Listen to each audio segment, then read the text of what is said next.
Ah, hello everybody. I don't really want to run too late today, so I'm not going to keep you waiting at the starting soon screen too long. But hope everyone's having a good day. I know it's really snowy for a lot of people, so hopefully you're safe. I know we're expecting a lot of snow tonight here.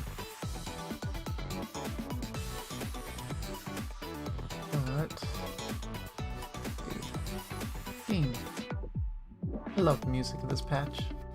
This patch has so much good music. Let me just make sure. Okay, controller is not working right now. Unplug it, turn it on. It's wireless anyway. Should be fully charged. There we go. Let me turn the music down a little bit now. Now that we're getting to gameplay. And full screen.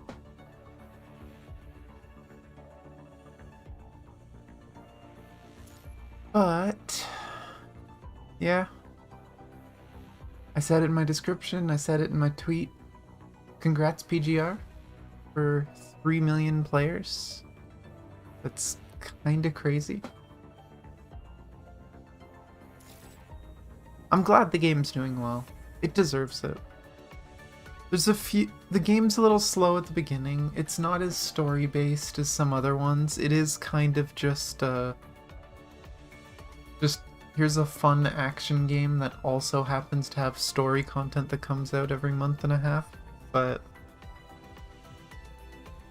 it's a good game. It deserves some of that recognition. And God, some of the music.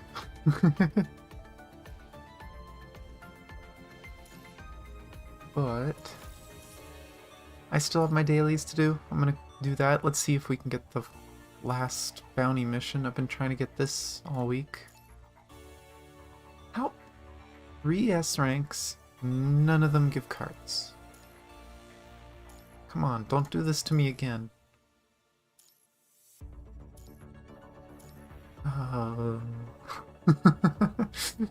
It doesn't matter that much right now. I'm not gonna be pulling on that banner today anyway, just because Vera's coming out next week. So next week I will be streaming again. I'll be pulling Vera.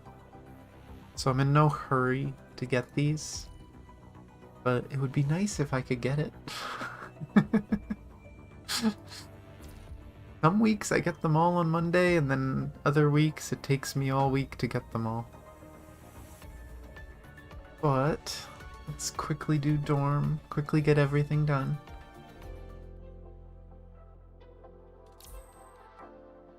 Boop, boop, boop.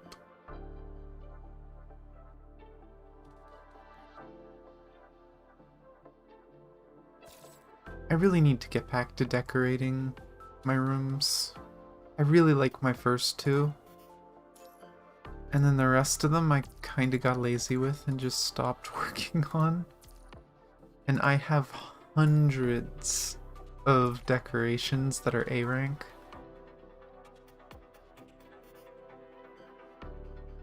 Like here, after this room I'll show. For you... Okay, no, neither of them need it. Present. Get the robots.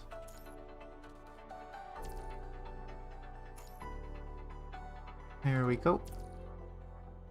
But like, I have so much A rank of everything. Apparently I have some B ranks too. I've been meaning to get rid of all my B and C ranks so that I only have A ranks, but I have hundreds of A rank decorations just waiting to be used, and I just haven't done it yet. Oops. And then the third room is like half done, and then the rest of them are all default. This one was supposed to be a dorm, so I want to do this on this side as well. Have like a dining area in the middle. I'll get there. I'll get it done eventually. I'll move my lazy butt. Maybe I'll do that sometime over the next few days.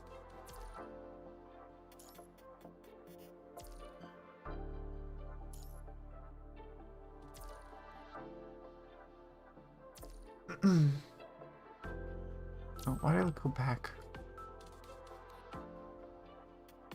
Okay. Room is empty, you can see it.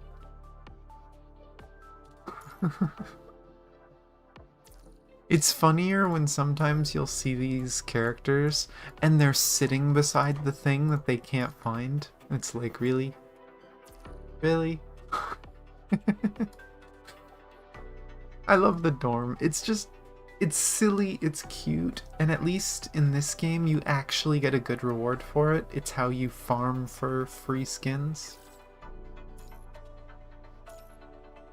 Like, I don't do the dorm in Honkai at all because there's no rewards for doing the dorm. The reward for doing the dorm is more dorm stuff. As far as I know, there's nothing else you can get from dorms. And it kind of makes dorms feel really pointless when there's no reward for doing it.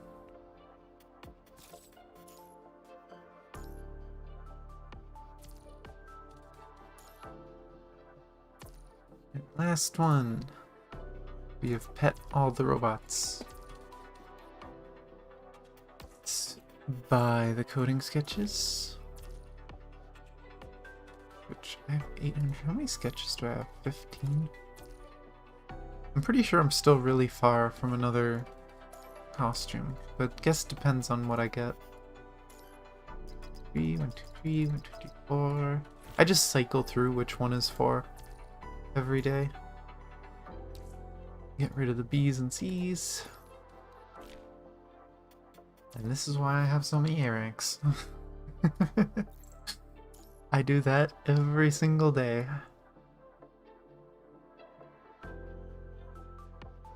There we go. Storm's done.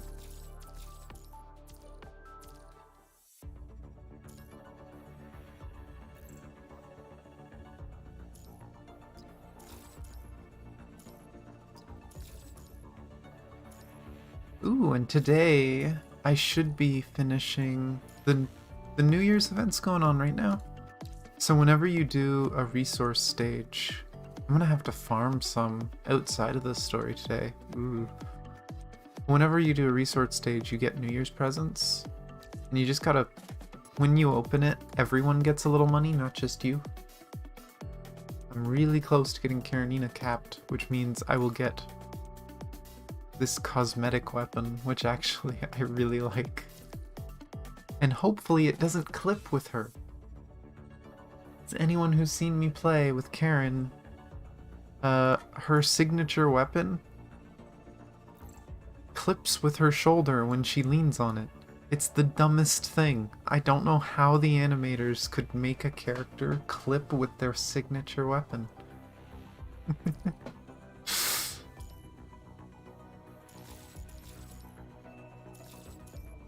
And also, let's give the gifts, or I forget. Nothing for you. Got frog accessory, and then everything else for you. She's getting there. She's almost maxed.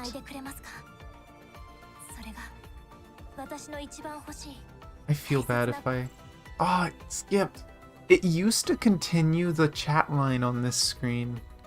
It makes me feel bad skipping those.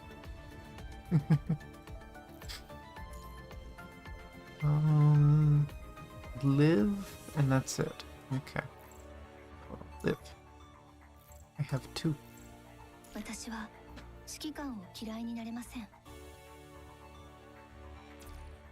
Oh, I'm scared for when we get the rest of Liv's story.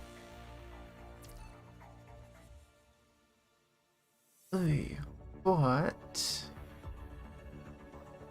I think that's all we need to do. I might do Summer Pockets today, or I might save it for a later stream. I'm not quite sure.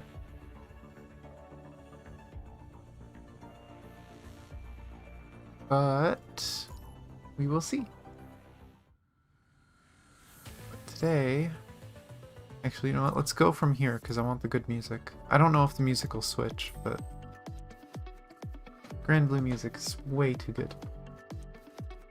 But we got extra chapter 1, part 1. As far as I know, there's going to be like 20 chapters here, but a lot of them are going to be cutscenes. Oh boy, it says normal. There's a hidden chapter. We're going to be jumping around a bit, so maybe there's a little more than 20 stages.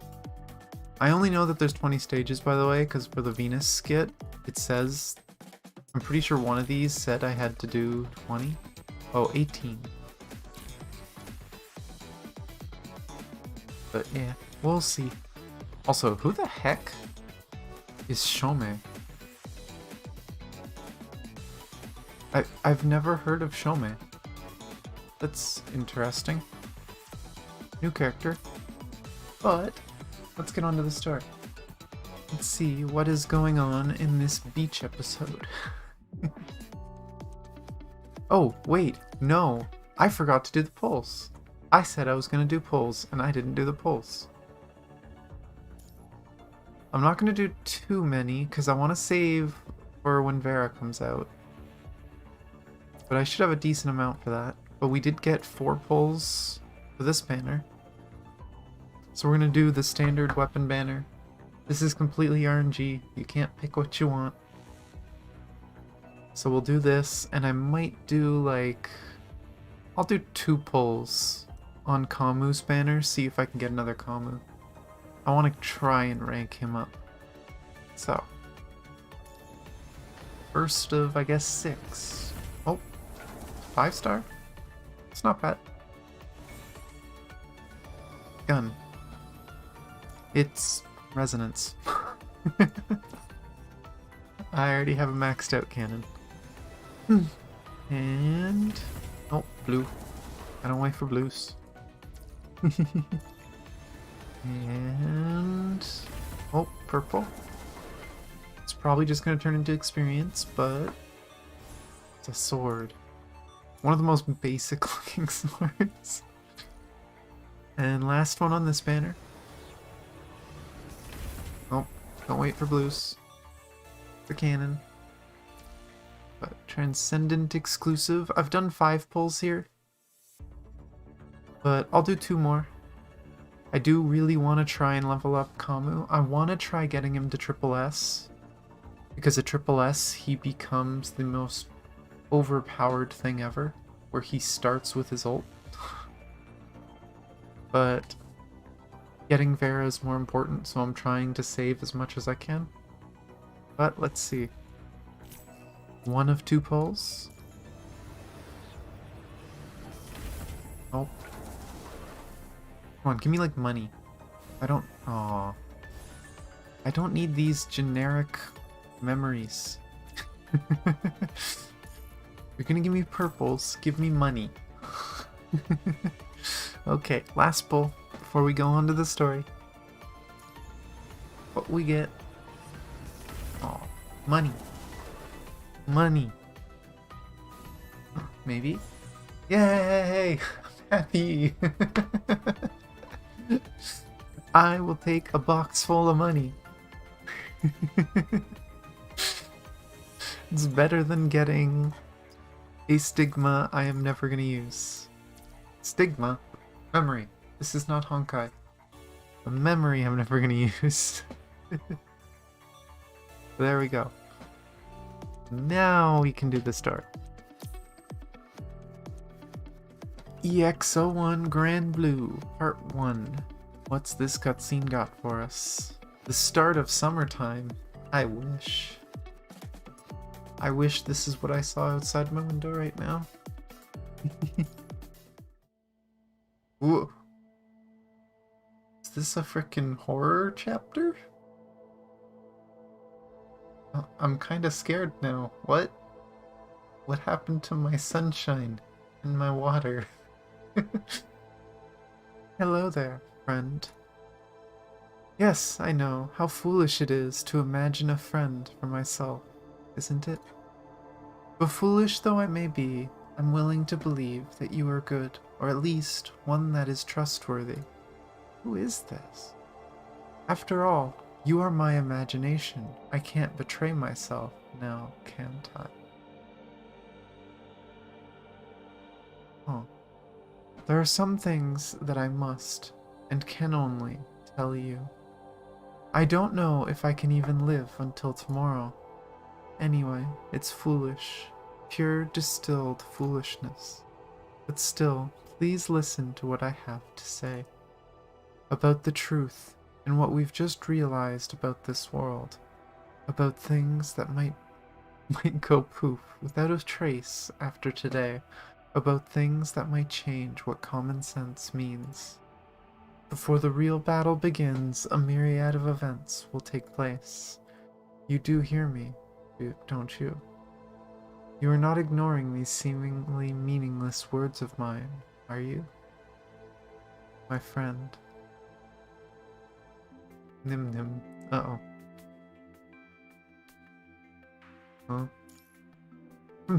Oh, people are waking me up. Was I asleep? Uh-oh. Nim. Oh, you. Oh, you. How can you fall asleep at a regular briefing? Well, you did get it rough in Kulong.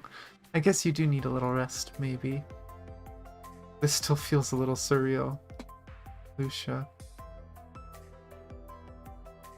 Memories flash past you. You seem to still feel Lucia leaning on your back. The scent, the smell of vital fluid, the lingering warmth of her heat ventilation.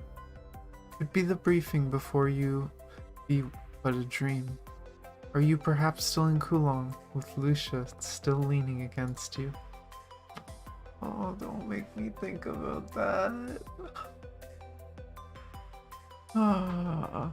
The feeling of Celica lightly smacking your head brings everything sharply back to reality.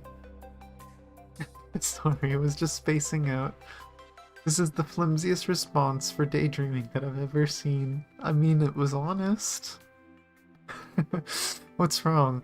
Nim Nim did great work in Kulong. There's no need to be so harsh, I'm just reminding Nim Nim to rest. I was! You woke me up! Oh, I have this set wrong. One sec. There we go. Come to think of it, you've all been crammed with missions after missions. Even with your excellent performance, we might have been overlooking you all. How about this? Why don't I give you, no, you folks, a vacation? Now that a few safe zones have been established on the surface, this should be doable. In that case, can I join them, President? See, I've basically been working 7 days a week for a while now. Here's the thing, I'd love to say yes, but... Okay, what's the reason this time? I need someone to help me chair the reconstruction of Kulong Metropolis, Muming City, and K-44. And we have to arrange local intelligence officers for infiltration recon of the Monastery of Purity. There is a bunch of things that was just dropped that we haven't heard of yet in the story. I'm assuming this is like the next few chapters of the story. But like Kulong we obviously know. Haven't seen a swimsuit yet? In the thumbnail you have. But we're in the intro, we're getting to that. Seeing Celica slowly rolling her eyes to Hassan's chatter, you feel a chuckle building up within you. Anyhow, sorry, but please understand, if I get the chance to arrange a vacation for you, I will, definitely. Overtime pay. Double. Deal. Okay, back to the topic. Since it's a vacation, let's also get the other squads that came back from Kulong. Means, yep, Grey Raven, Strikehawk, and the others that helped out. Meaning we get the Crazy Lady too. In that case, what to do with the location? What are you talking about? Why are you all gathered around Nim Nim? President Hassan is suggesting that we send the returning squads from Kulong to a safe zone for a vacation. In that case, I know a place, which means it's not going to be safe. Now we know why the vacation goes sour, because this idiot picked the spot. Caribbean Sea, Area D. It was a famous beach area until Operation Acadia. Now, plagued with not even a single tourist, it's a better than ever vacation spot. But we don't have that many forces stationed in that area. That's because the viral density there is very low, and the garrisons there are just to keep an eye out. Besides, with the reconstruction teams working away in the other safe zones, our vacation goers won't get any peace and quiet, yeah? I see, you do have a point. Oh my gosh. President? Area D should be a good choice. It used to be the center of some integration plan of the world government. It had the best of the best entertainment from before Popon. All in this one place. Sounds nice. Bottling it all up can mess with you. Gotta let your stress out from time to time. Oh, how nice it must be. I also want to go to the beach with you guys. It's not a common occasion. You should use it to get to know your teammates better. Oh boy. Oh, and is this Lucia post memory loss? Lucia? What's wrong, Commandant? Oh, nothing. Commandant, your expression doesn't seem like it's nothing. Feeling okay? I feel like I went through a lot. I might need some time to fully recover and return to my previous condition. But Asimov and President Hassan told me that I'll have time to do so. After I recover, I can be your blade again, just like before. You tell Lucia about the vacation. A vacation? Sure. It's also a good opportunity to reacquaint with everyone, right? Yeah. Let me see. That one's Liv. That's Lee. That's Ayla. Okay, ready. Oh, poor Lucia. Let's go tell the others, shall we? Yeah. Lucia takes your hand and drags you out. Am I acting based on my intuitions or memories? Or am I just being the Lucia the Commandant wants me to be? She's having doubts too.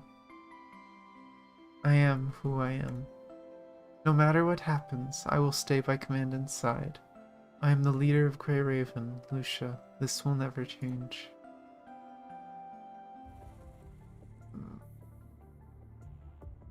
It's supposed to be a happy beach episode. Stop reminding me of the sats.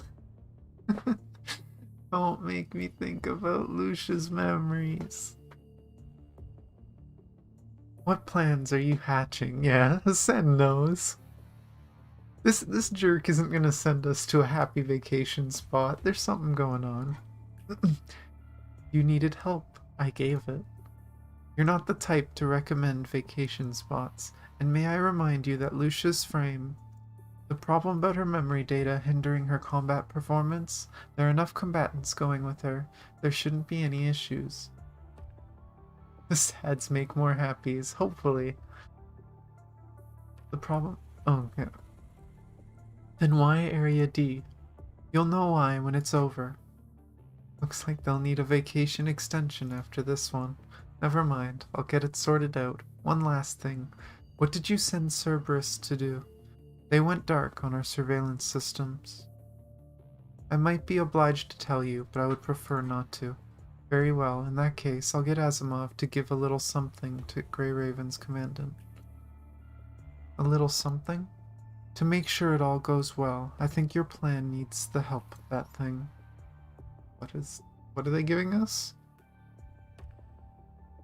In the vast and endless sea of sand, 3 figures trudge. And this is probably gonna be...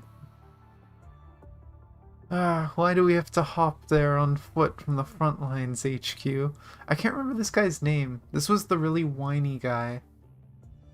I don't think this is 21. We blew it with the Forsakens. They ain't lending us their wheelies. Come on, man. At least get Babylonia to airdrop us some of them folding cars or something. Oh no, who is this? Is it not? Oh no, it is Vera Squad. Can you two stuff it? Wait, was 21 one of the ones complaining? Oh no. Keep that up and I'll just turn you two off, then tow you both to the mission site. Oh, Noctis was the guy's name.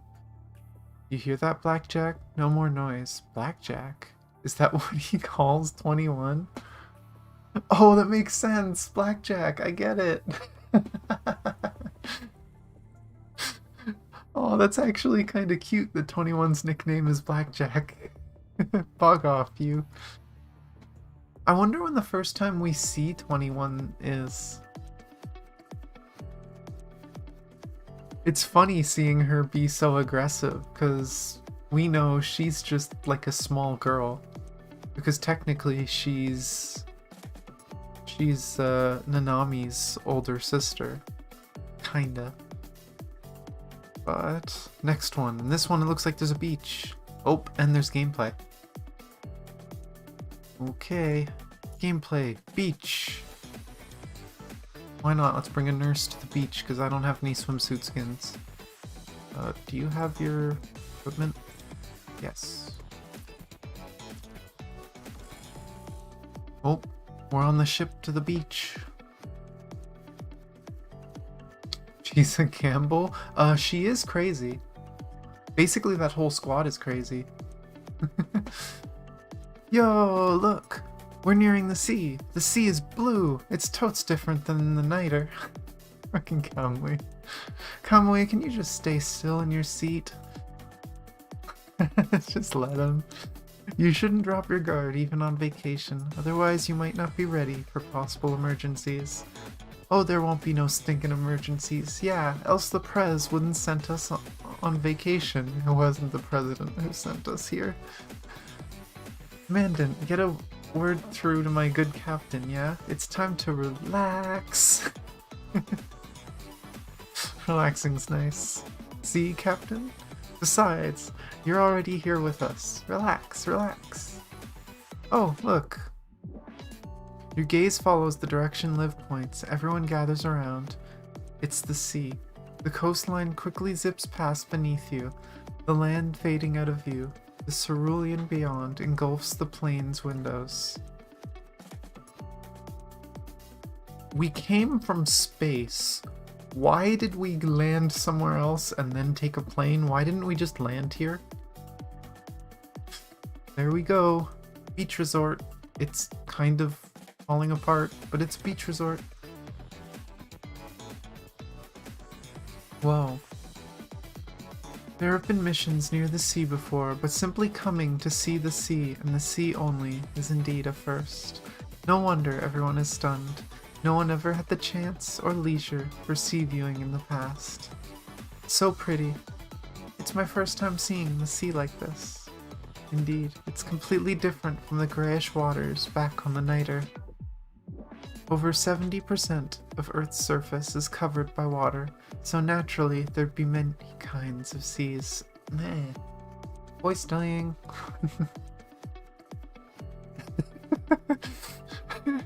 Please. What? No need to get all philosophical on vacation. So, what do we do on a vacation anyways? I don't think I've had a vacation since I became part of Babylonia. Going on vacation means it's time to play. Play? What do you mean by that, Commandant?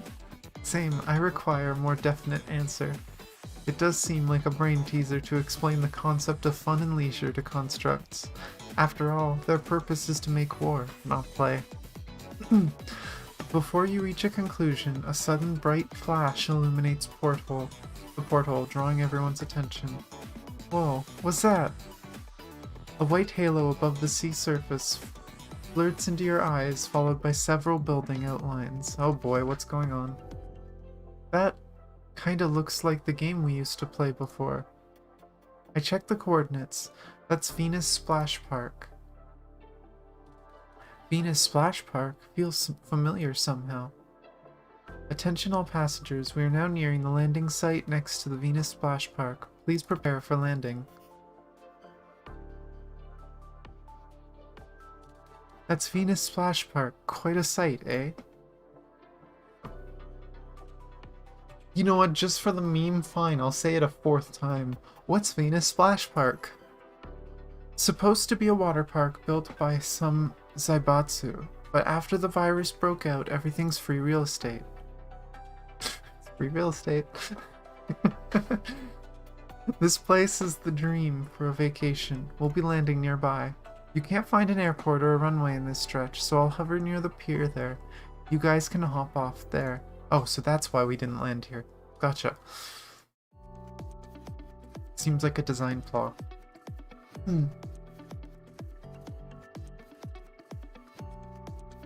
Evil shark.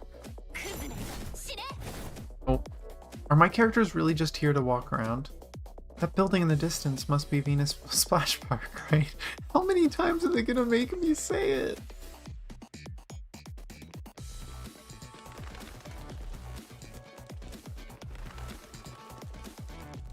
Why does the screen keep pulsing? Tahiti Beach. Dream Castle Venus, and the E is broken.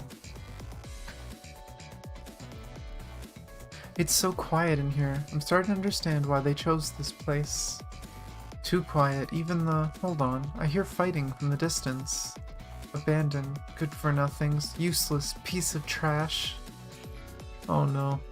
Commandant, the mechanoids are fighting amongst themselves. Ah! Cancelled it. Okay, time to beat up robots.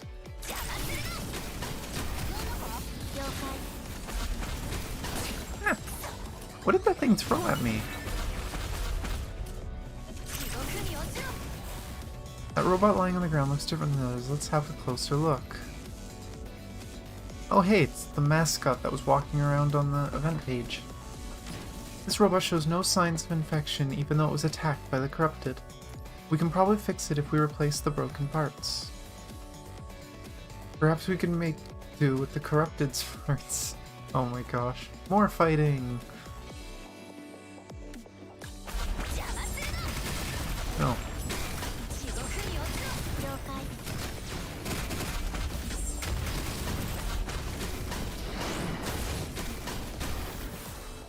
Those look functional, but we need more. Gotta keep looking. Oh, more of the creepy squid things. Those things remind me of... what was the game called? Dislight? It was like a musical gacha game. I played a tiny bit of it, but I didn't really keep with it. Oh, I went the wrong way. Oh well. No more Dislight robot. These should do. Let's try to fix up the broken mechanoid. Huh. It's a pretty map. Beep, beep.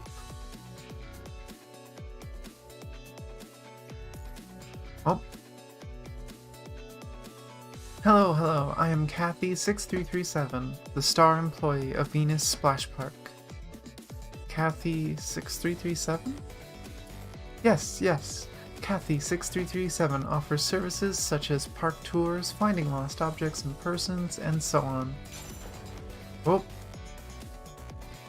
Nice tour, it just runs away from us and forces us to follow. Okay. Follow me for a tour of Venus Splash Park.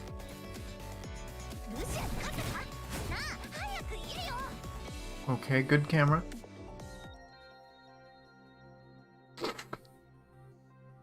I should challenge the next streamer I watch to play this, to play a drinking game, to have a shot whenever they say Venus Splash Park. Everyone, this is the proud feature of Venus Splash Park, Morningstar Beach. Please have fun and relax for now. We will be following the tour schedule and enter the theme park in 1 hour. Have fun and relax, huh? Kathy, are there still hostile mechanoids lurking around, like the ones that attacked you? They are few. Bad colleagues recently occasionally appear. An open-air theme park, quiet, lively, choice for relaxation. Few indeed. No more corrupted signals other than the ones we just defeated. So those were just a few strays, huh? Unsure. Not enough info to decide if we should stay on high alert or not. I looked up the records of other Golden Age theme parks, and they don't seem to use that many mechanoids, so that might have just been a coincidence. Probably because the theme park is meant to accommodate tourists, right? You only need enough mechanoids to satisfy the needs of human tourists, so you don't need a lot of them. You're here as well, Ayla? She was on the plane? How did you not know? Of course, I happened to be in a base nearby, so I applied to President Hassan to come over. We recovered some pretty interesting relics from the Operation in Kulong, so Alan's interest for Earth has been growing. Anyway, I'm just here to play and have fun. And I'm not the only uninvited guest. Oh, Sophia. Sophia too. I was assigned here by President Hassan after returning to my envoy work. Is Babylonia okay? Babylonia's okay. Well, it's good that we have more people to play with, right? They've sent, like, all the elites that we have here.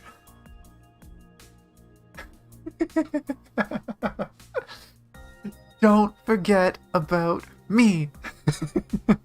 Are y'all planning to leave me behind? I heard about your vacation from Nimnim, and I sped it through with the prez.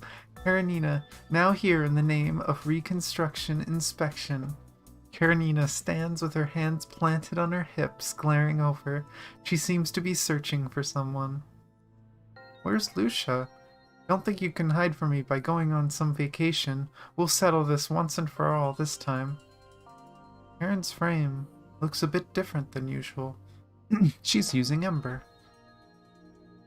I hopped over straight from the worksite. No time to switch out of this specialized frame. I didn't come on vacation to avoid you. I received a mission telling us to wind down.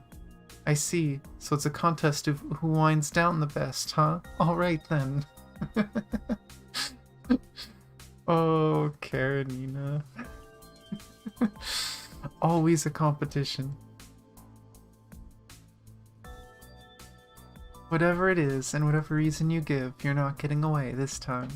Lucia is Lucia. Even if her memory data's gone all wonky, she's still the same Lucia I'm gonna beat. I am gonna lurk, but I just wanted to say I'm happy that there are people still actively playing PGR. Aw. Thank you for lurking. Thanks. And yeah, I'm really glad there's still people. I love the game. Even if it's not something I can stream like every day, it's getting more content all the time, and I love the game. I'm glad there's more people playing. I'm so glad it got to 3 million. Hopefully it gets to 4 or 5 million. But yeah, thanks for hanging out. I don't think Karenina's even listening. Speaking of, I've been to various rooms, but it's my first time at a water park. We've got to have fun and play in a water park, right? So how do we do that?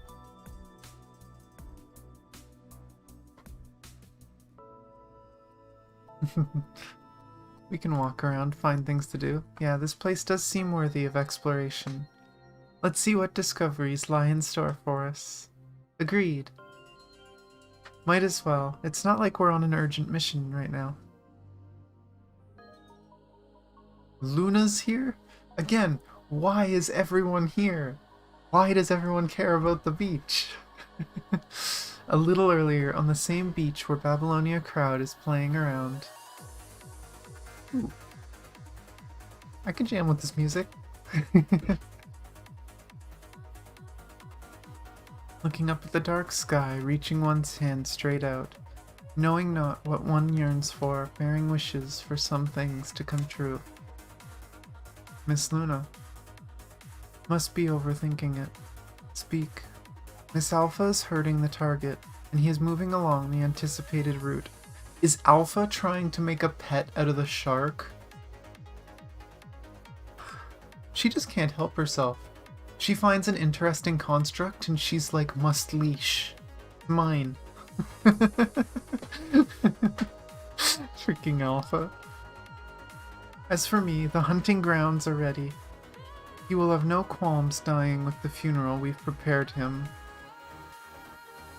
You all know what to do, yes? Obliterate Shome. Oh, nope, has to do with the weird guy. His death shall deter his savior. Good, do so. Okay, I've gotten a little more answers about who Shomei is now. Oh hey, we're still getting those Morningstar cups for the event. Oh, another cutscene. Have settled down and started enjoying themselves on the beach. You know what that means? Something's gonna go wrong. Maybe in the next one.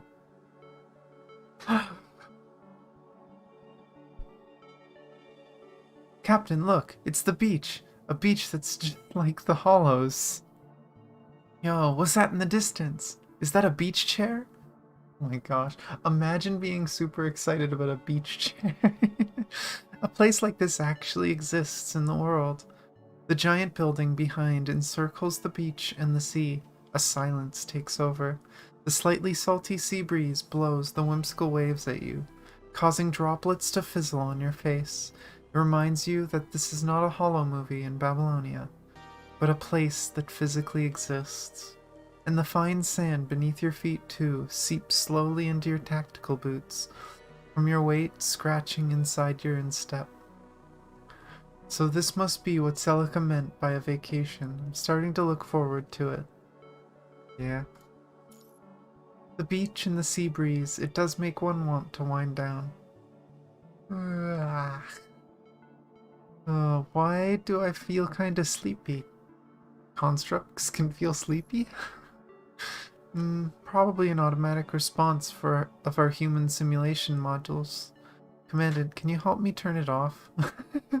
It's a vacation though, Lucia. Don't you plan on relaxing a little? Being seen through, Lucia suddenly begins to feel at loss. I'm just worried that there might be combat from what happened earlier. You have a point. There! While Lucia was talking, Liv has snuck around to the shallow waters behind Lucia and launched a handful of water at her. Flash. Ah, Liv, what are you... I'm doing what they call a water fight back in the Golden Age. Lucia, join me. The two girls step in the shallows and start splashing water at each other. Don't say I didn't warn you to when salt crystallizes in your joints. You'll have to pop them open for maintenance. Lee. Take it easy. Suit yourselves. With Lucia and Liv in the lead, Sophia and Ayla also joined in the water fight. Karenina was the last to join, but she laid waste to most of the targets. Nobody had the slightest clue that her bazooka could fire water. Oh no. She's cheating. Water gun.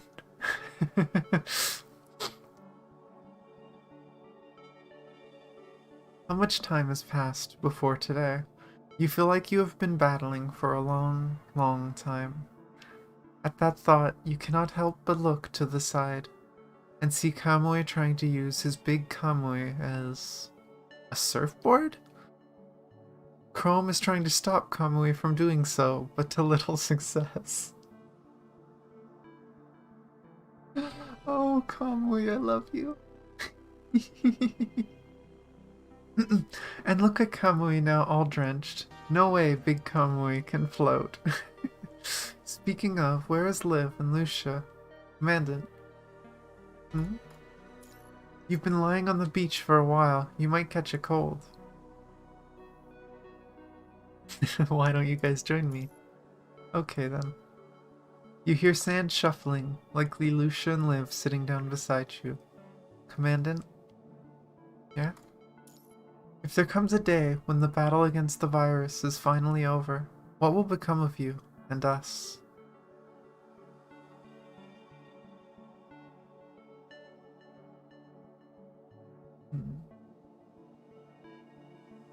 I guess we'll return to our daily lives. Will there finally be peace? I surely hope so. When the virus is gone, along with the threat of the corrupted, the things mentioned in the database about the Golden Age, shopping malls, summer breaks, social networks, they'll all come back, right? It's funny that they say social networks, because technically, wasn't that what, oh, what was it called again?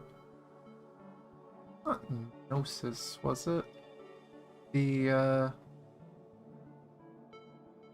The fancy AI.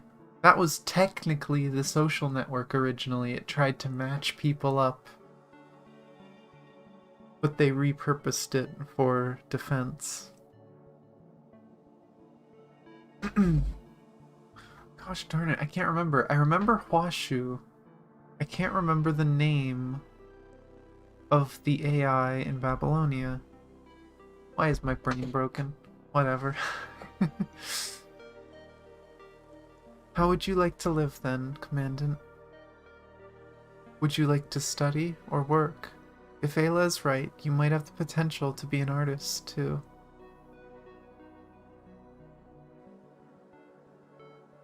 What do you think, Lucia? If Ayla is saying she must have her reasons, I'm also looking forward to what you will paint with a brush. Come to think of it, I haven't had much of an opportunity to think about the future before.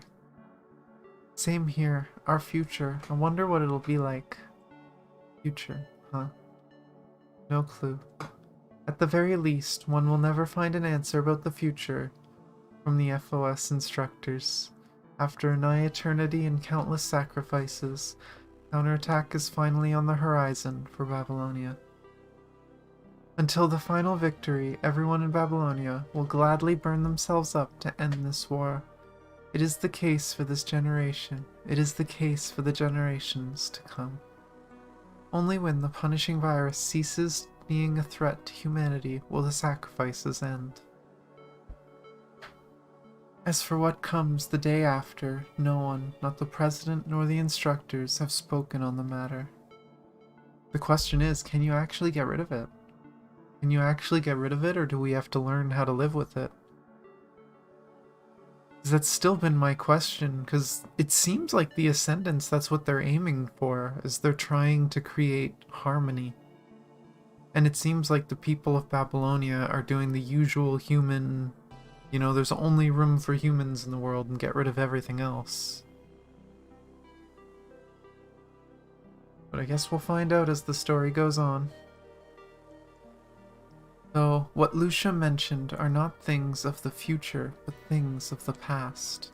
The golden age that is lost forever. The more one thinks about this...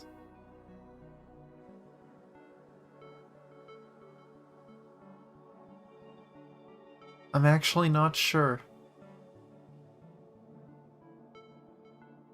See, I'm actually gonna look this up, because I'm actually not sure. I don't remember what both these terms mean. Wryly, in a way, dry, especially mocking humor. Or self-derisively. Derision is more than making fun of someone. It's mocking someone so forcefully and with such venom that you discredit the person.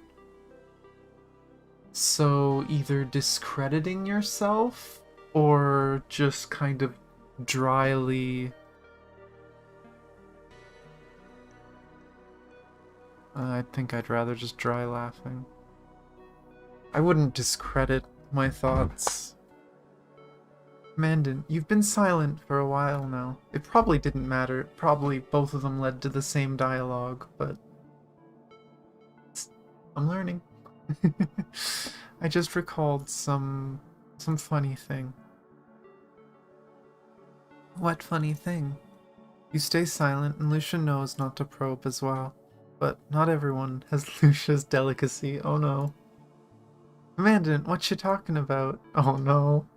Sorry, I tried telling Kamui not to disturb your rest. It's okay. Haha, see, Commandant is okay with it. That doesn't mean you should. But well, I do admit I'm quite curious about what you were discussing. Seeing the growing commotion, the others also gather around you. We were just talking about what comes after victory. Indeed, I've never thought about it before. Same. But when we finally get rid of the virus, then does that mean Islam can stop?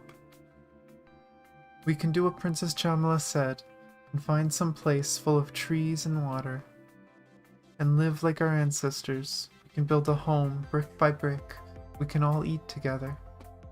Yeah. Will such a future really come?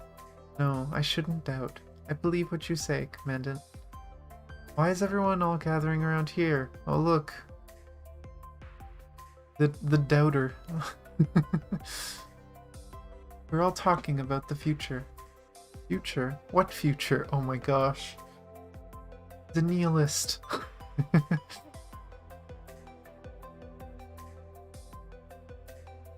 Lee, my bro, you slow, man. We're talking about what will happen after the virus is gone. I'm not your bro. After the virus is gone, that's indeed our ultimate goal, but I never envisioned what we would do after that. Yeah, after we became constructs, a natural lifespan no longer means anything to us. Theoretically, everyone can live until victory comes, except you feel the gazes of everyone trained on you. Better say something, just to get this serious atmosphere out of the way. Because they all basically can live forever, but you can't. What are you all on about? I'm just trying to live until I can collect my mission. Well, Commandant's been through so much with us already. I believe 100% in you, my good comrade. Yeah, the operations on Earth is progressing smoothly. The establishment of safe zones is, at least, not a fantasy. But let's get back to the topic and think about what happens after that. Well, talking about the future, how can you not consult Ayla, the one who knows the Golden Age database inside out? Indeed. What's in store? What's in store? Do I get to drown myself in games after the virus kicks it? You might actually be able to. With the game industry production capacity in the Golden Age, Kamui, you might indeed have enough games to last you until the heat death of the universe. Not wrong. I have like hundreds of games that I have never played. Steam sales are scary. There are too many good games out there. There'll probably be a bazillion different things that the... Wait, that the NGs will have to rebuild? All of a sudden, I'm not looking forward to it. Jeez. I'm not sure what she means by that. Kamui, please think about it more seriously. What about you, Lee? When that time comes, what would you like to do? Me? Never thought about it before. If you ask me, though, then it'd be nice if Murray can quit working at Babylonia and stop living a life with danger always lurking around the corner. You're such a good brother. Nah, but not exactly, though. Murray is working for Babylonia because he wants to. Why don't we all think of something for Lee? Brandon, come on, throw some ideas out, too. Sure, sounds interesting. Wait. Everyone begins chattering and imagining Lee with all sorts of strange Golden Age careers. Wait, is this where the hipster Lee skin comes from? People imagine him as some, like, new age photographer or something? Lee should be a good fit for a doctor, right? Judging from his personality. Even ignoring the kind of doctor, I don't have full medical training. After the virus is gone, medical schools might become a thing again. I wonder if they take construct students. But can't you just pop medical knowledge into your mind, just like battle data? That's true, but it'd be nice for everyone to sit in a classroom together, listening and learning. Just like our mission report sessions, right? That is way too inefficient. Oh my gosh. So maybe a job that's battle related? Someone like Kasada and Butch Kasada and the Moondance Angler going guns akimbo? Oh my god. That's not a job, that's just being a criminal. When everything's over and order is reestablished, law will hold this society in place. This is really ironic, because as far as we know, Lee worked as, like, an underground criminal in order to try and fund his life with his brother before he became a construct. So him saying this is actually kind of funny. And if I'm still there for it, I don't want to do anything dangerous or risky ever again. That's fair, though. Then how about being an athlete? I've never thought of this possibility, but it sounds surprisingly fitting. Indeed, it's said that swimmers in the past mull over even the hydrodynamics of the body. Oh my gosh. Is this why Lee gets the skin? It does feel like something that Lee would spend a lot of time poring over. Crap, and looking at his suit right now, he does look like a swimmer guy. He does look like the type. Suddenly, who's there? Stop right there. Chrome's scythe flicks open in his hand almost instantly, and he throws it afar. Karenina lifts her bazooka and fires a barrage in the same direction. Fan out and search. Karenina just made it harder to find. There's now a smoke cloud. The group immediately disperses 10 meters apart of each other and begins searching the area. Is it the shark? Commandant, over here. Lee is pointing at the ground. It is a trail of footprints smudged by a strange gel-like substance covered by sand. Liv moves and scans the gel's composition.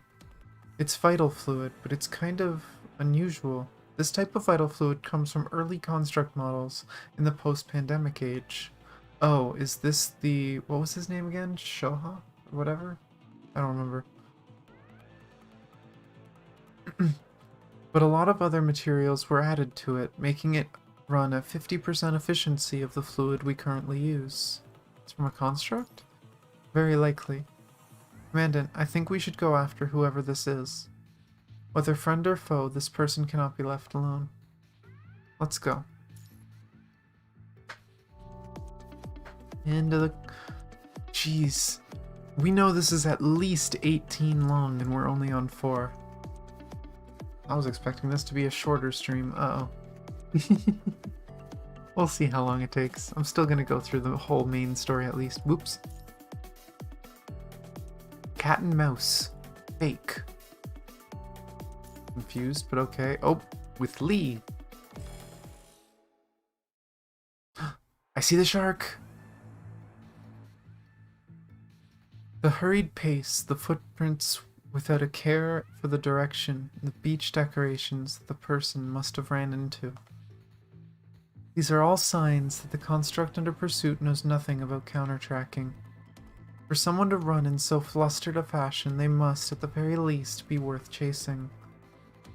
Lee. Here.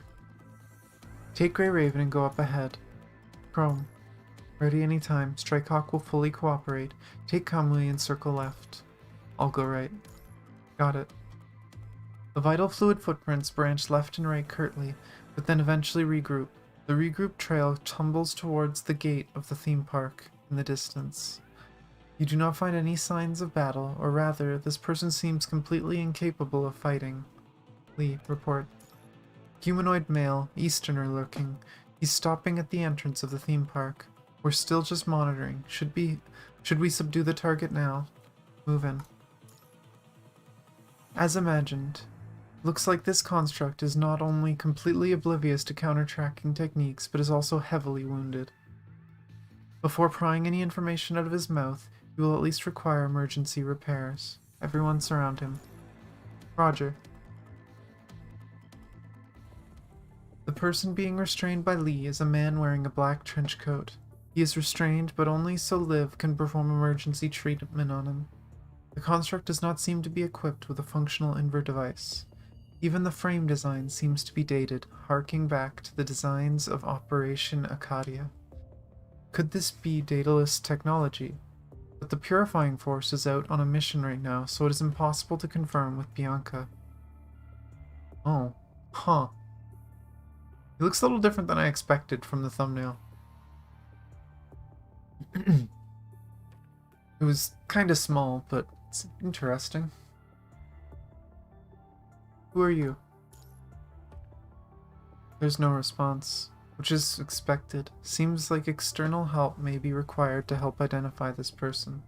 Since this construct's frame screams Operation Acadia, period, from up and to down, someone in Babylonia might know his background. It's still a crapshoot, but it should not hurt to ask. Connect to a public channel. Someone might be able to help on Babylonia's public channel. Oh, aren't you folks on vacation? Never mind. What is it? A little help scanning a construct, Asimov? Sec. What the? How did this frame withstand corrupted attacks? Doesn't seem like he can fight. You've piqued my curiosity. Is Liv doing emergency repairs on him? Yes. I'll need Liv's Inver device for a short while to run a more comprehensive scan. And got it. It's the Ascension network. He's an Ascendant. That would have been a solid yes in the past, but after that coup in Kulong, I can't say for sure that he's the sort of Ascendant we know about. I'm going to need the speaker on your terminal. Go ahead. I know you're listening. I've already found definite traces of Ascension Network signals on you, but what is that hidden unknown function installed in your frame? Hidden function? Just kill me. The contents within will self-destruct if I die. Then that Miss Luna will never get it. After all, you're all just expendable underlings like me, yes? I'm not saying a thing. This is related to that Miss Luna. Cut the act. The people in front of you are the task force of Babylonia, not sent by that Miss Luna you mentioned. Nim, prove it. Show unique ID code. Why is Babylonia here? Just happened to be here, really. The mysterious man eyes you strangely, then doubtfully surveys the constructs around him. You people have nothing to do with the Ascendants? Well, it just so happens one of us is the sister of the head of the Ascendants, but other than that, no. If you are indeed unaffiliated with the Ascendants, then perhaps. Right at that moment, a black figure plummets from above your heads, lands, kicking up a cloud of dust. Is it the shark? Spread out. Commandant. Lucia grabs the handle on the back of your exoskeleton armor, then activates the jetpack behind her to carry you out of billowing dust. The others scatter as the dust clears, and the figure in the center of the dust cloud reveals himself. Okay, never mind, that sounds like Gabriel. Oh, nope. Wrong on all accounts. Roland. It is a familiar face. Roland, the Ascendant. He lands between you and the mysterious man, who took the blunt of the impact and is knocked down onto the gravel once again. Roland lifts the man handily, then flings him to two corrupted who followed his landing. They immediately pin the man to the ground. Then he turns, surveys your group on the beach with his usual amused expression. Hola, amigos. Nothing makes me happier than seeing you all alive and kicking. After all, 'twould be a shame if you died before I got to destroy you one by one, wouldn't it? You... Indeed, it's a me. Why are you the one surprised? Try being me, seeing you here for some reason. What are you doing here? No, that's not how it goes. No explanations for you, because we, the Ascendants, are the masters, the host, here today. And the master need not explain to the guest their presence. 'Tis the other way around. The guests are the ones to explain their reason of visit. Cut the crap. Now that you're here, you're never getting away. Oh, you animal. Bad. What a bad house guest you make. How fortunate you are, though. I have just the thing for bad guests. So, let's play a game. He corrupted the shark? Is that what this is gonna be? Are we playing with the stupid shark?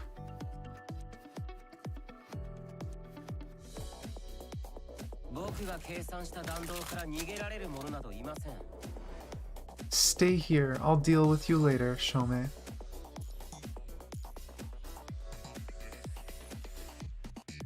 What do you want? Patience, please. I'll close this off now. Why don't you try and pass through the front gate first? Kathy 6337 here. Open the front gate. Open the front gate.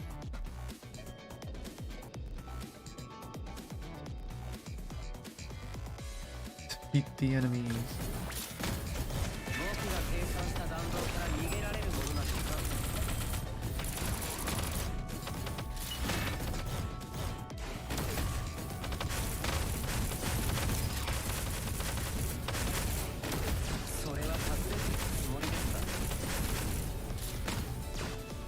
Oh, more spawned. Or something spawned. Authorization? Failed? Kathy has no pass.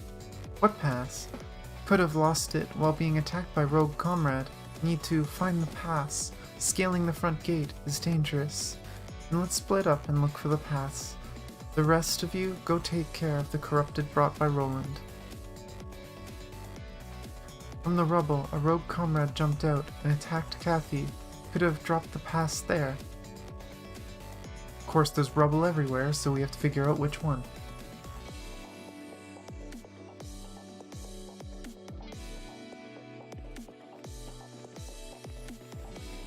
Are we gonna get attacked each one?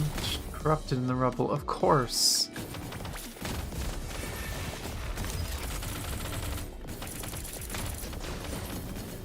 Why wouldn't there be corrupted?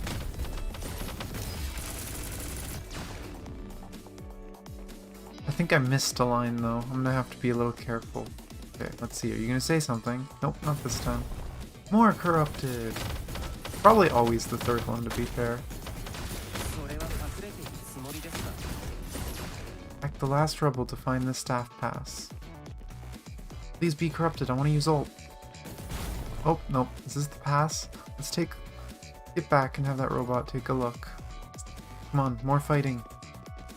Actually, is there any sparkles or anything like that? Is there anything secret? I'm always curious if they're hiding secrets in levels like this. Because they've done it before.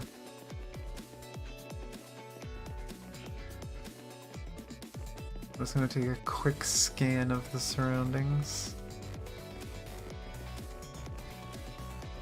Doesn't look like it. Okay, I've had my fun looking for secrets.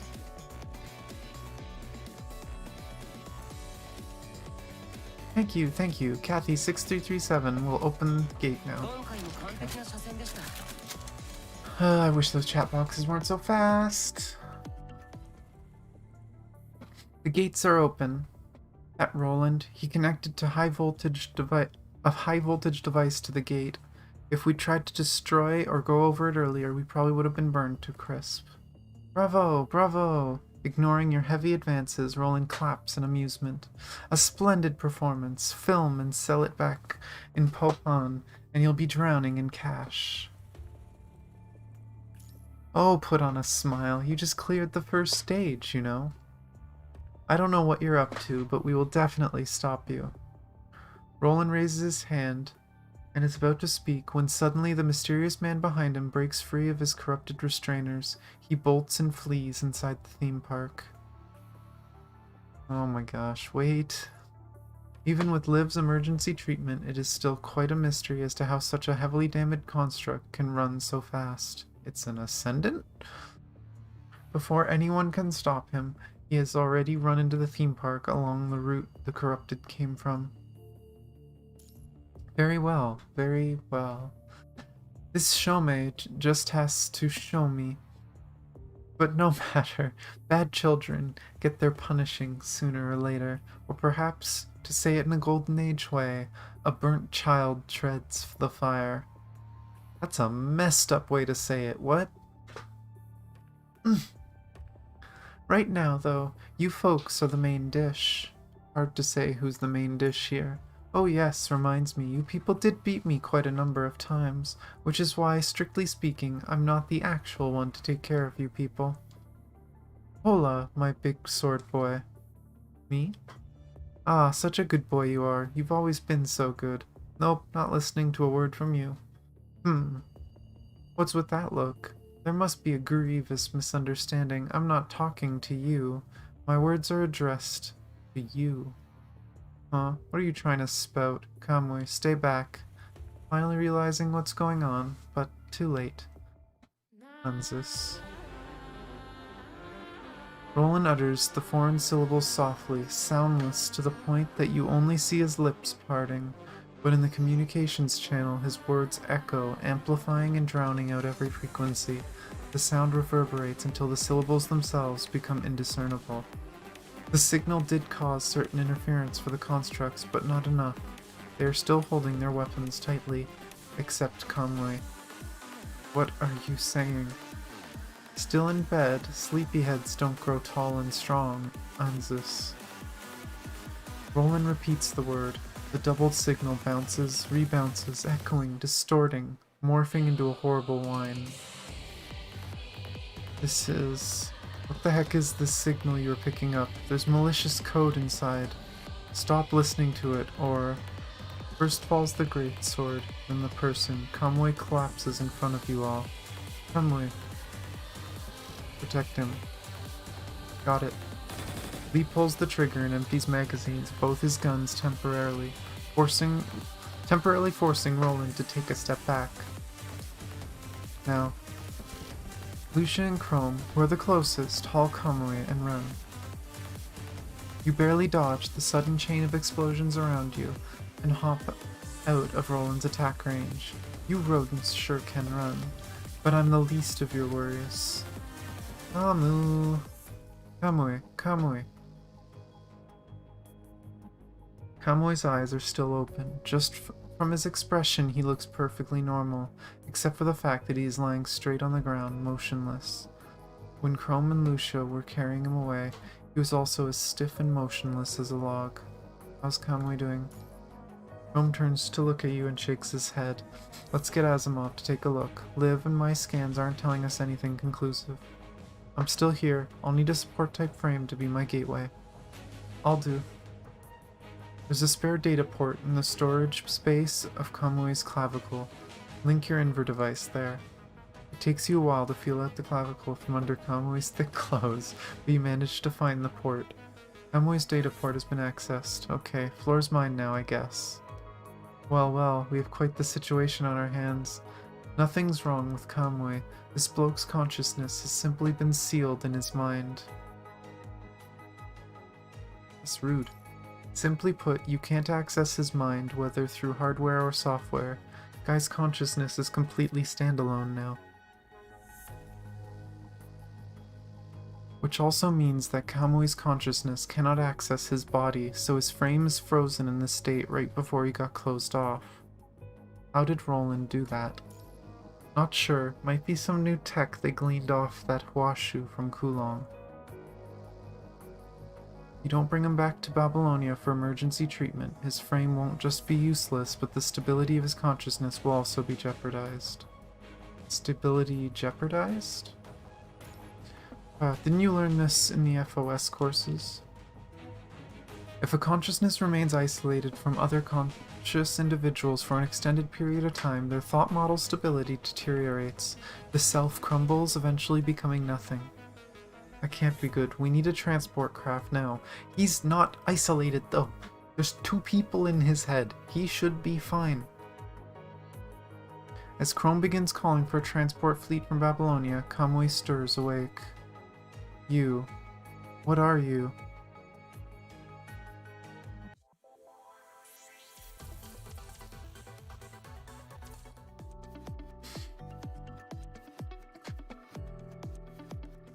Oh, I recognize that. That's the underground facility where Kamui and Kamu fought. Transcendent. Oh, with Kamu.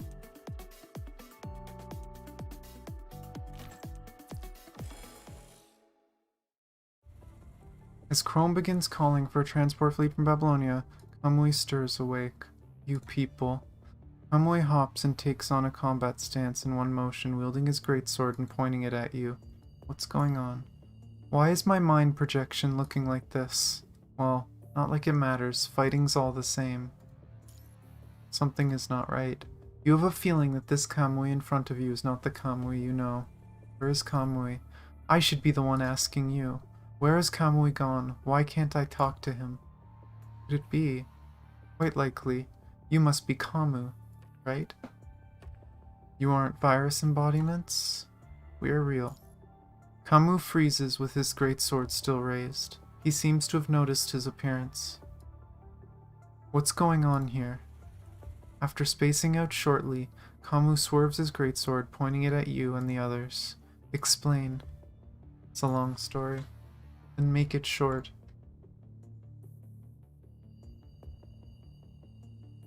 I'm stuck in this state because of that Roland. That's right. And if we don't get this fixed in time, Kamui's consciousness might disappear. At least according to Asimov. I'm not going back to Babylonia and letting that gloomy nerd experiment on me. Looks like there's only one choice left. Are you going to try and eliminate the culprit? From what you just said, he's a pushover anyway. If I can just... Kamu trembles in spasms. His great sword gives a dull thud as it falls on the beach. Kamu's body tenses as if trying to resist something. Huh. Vigvasir. Commandant, careful.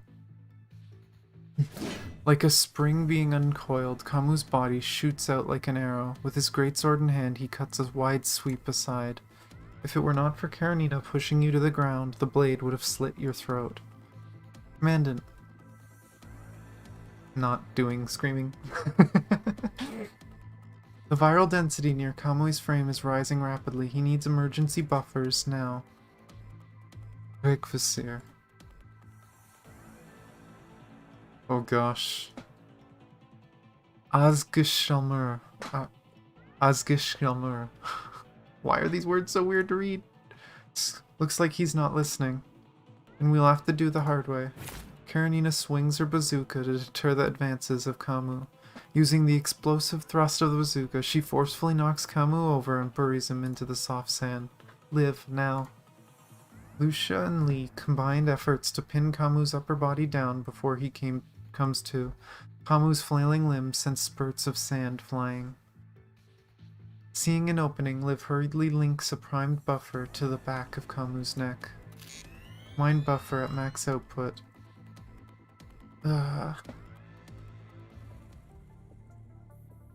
What happened just now? I limited your power output to 5% of your original through a buffer. We'll try to figure out a solution before the buffer fails. No, what I want to know is why did I suddenly take control of Kamui's body, and why is this body getting out of control in my hands? The energy control system in your body isn't functioning properly, likely because the mind of your frame is severed. I can't perform high precision repairs alone. We might need help from Babylonia. Once again, Asimov time. Is this gonna just be a meme for this chapter now? It's Asimov time. What is it this time? I just went for a coffee break and you got in trouble again? Cut the crap, just tell me what to do. That's Kamui? How did he wake up? No, it's not Kamui that woke up. Ah, in that case, nice to meet you? Let's do away with greetings. Never liked them. No, I'm just trying to be nice, because I'll be taking a spin in your mind next. What? Yep, literally. I have no idea what you're spouting, but you're doing a good job of pissing me off. If you find it weird or have questions, I can give you a short primer. Fine, guess I can crush that comms terminal after I hear you explain. Okay, then I'll begin. As you should already know, the mind is a system designed to maintain human consciousness for constructs. And for some reason, someone added in a set of general-purpose computer I/O terminals to the virtual human brain neural array structure. Wait, I think I was that very someone. Well, whatever. In a nutshell, if the mind can't find the corresponding solution in its error library, the GPC part will endlessly try to open a door that doesn't exist, because it only remembers that door. Even if you, the owner, have moved away from home, kicked it, or if you're headbanging to heavy metal, it will still keep looking for you. In short, it'll keep looking for the designated doorway until it finds it. So what's that got to do with me? If you're just another average construct, then it wouldn't matter, but you're not. Your signals are a hodgepodge, but there are characteristic signals of the Ascension network in your invert device echoes. This means that, though you're not an ascendant, you're similar to one. Based on Nimnim's description of the situation earlier, I have decided to classify these ascendant-like beings with special characteristics like you as transcendents. It's weird that they changed it to transcendence, but it's easier to remember. Because what were they called in the Chinese version? Started with a C. Compositors, they called them? Transcendent? Yes, a transcendent, because the ascendant nature of Kamu, from what you have described, and the in-between state of them being on the other side of a construct, but not to the point of being an ascendant. For now, all we know is that Kamu's transcendence is the work of Roland. Roland has granted him ascendant characteristics somehow. Comparing it with previous cases, we can see that Kamu's case bears a high degree of similarity to the Kulong leader, Ku. I can't remember. And Kamu's appearance has essentially confirmed a hypothesis I reached with President Hassan before. There are more ascendants than the ones that we know of. There are likely ascendants with other purposes in mind, or even ascendants who are willing to work with us. I seem to have gone off topic. Let's continue. Let's return to the door metaphor. Kamu, you are the one who moved houses, making control system in your body unable to find the door home. That is what happened. If you are indeed the Kamu from the Corona data I have, you have transferred the IO terminal ownership to Kamui in the past to let him take charge. In other words, your consciousness does not have the authority to access or use most of the terminals on this frame. Action module terminals keep no locks. You feed them any signals and they'll move, but your energy-related terminals require additional plugins and authentication. When the super-user consciousness enters a lockdown for some reason, other consciousnesses can do nothing about the energy system going out of control. Just tell me the solution, yeah, please. Please just tell us the solution. It's interesting learning the lore of how a construct works, but please, Asimov, just shut up and say what we have to do. Return to Babylonia for maintenance and repairs. We'll completely separate you from Kamui and plug your consciousness into another frame. Kamu's not going to take that. Of course, because of the unknown factor of Tenebrion, even if we separate you from Kamui, we can't guarantee that Kamui will recover. It's not going to accept that. But this should be able to buy both of you and us the necessary time to solve the problem at least. Nimnim, before you went on your vacation, I remember giving you a special tech prototype. It's a little something I made after getting ideas from the callers on the Niter. It's essentially a necklace-sized remote connection pod. What are you waiting for? Finding it weird that it's so small. Hurry up and whip it out. Whip out prototype necklace. Whoosh. Put it on, then I'll explain. I demand an explanation first. It's pretty much the same thing as from April Fool's Day. Not helping. But I remade it into a system on a chip, and then had the WGAA make me a shell. Then I wrote the masking algorithm that reduces the consciousness stress to 0.27 of the original, even with the same power output. And then some more tech magic and it's done. Fine, I'll put it on. Okay, caught the signal. Kamu, I want you to get as close to Nimnim as you can. Kamu walks over with a doubtful expression. Liv, how long can the buffer last? The effect will start to fade after 10 minutes. More than enough for me to redirect the gateway. Okay, beginning access. A little warning, it might tickle. Okay, I'm in. What's with this visual interface? Oh, never mind. Kamu, your energy output should be back to normal. You can try moving around a little bit. Where am I? Oh, forgot about you. It's okay. You're now seeing the visual interpretation of Kamu's mind. In other words, Kamu's cognition. Too much trouble rewriting a visual interface for a transcendent. Kamu will be the one doing the fighting anyway, not you. So I redirected your visuals to his mind instead of the frame. You'll be fine as long as you have access to the energy modules and tactical authority, which is why I'm keeping everything simple. Transcendence might require a completely different system at the root level. It might take some time to create a full set of compatible terminals. The frame will also have to be redesigned the way Nicola intended.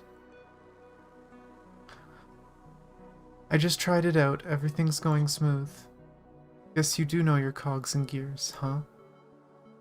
Okay, then it's sorted. You can stop worrying about the small stuff. I'll provide Nimnim with a signal reference for visual support. You should head towards Roland with the others. I found traces of his signal with a little further ahead of you. Looks like he's keeping a close eye on your condition. Let me get this straight. I still don't fully trust you. But to get Kamui back to normal, I'll leave my half in your hands for now. Oh my, who do we have here? Such a bad boy, squirming through the filtering this way. Did you know most converted constructs become zealots of hatred and despair when those emotions are merely amplified by the filtering? Of course, past that point of no return, it's fare thee well to their souls. Whatever, just tell me how to get Kamui back. As the true master of your mind, is that all you want? How revolting. Did that phantom of a Kamui weave some dream so sweet that you can't pull yourself out of? I'm not here to make small talk. I'm stuck here in this outdated frame just to make you spit out what I want. I'm mad, so prepare to pay. Got it? I always wondered how Kamu became like a construct that helped us. I really like this story now. I didn't know that this was gonna be a Kamu arc, like a Kamu backstory. Haha. My hero.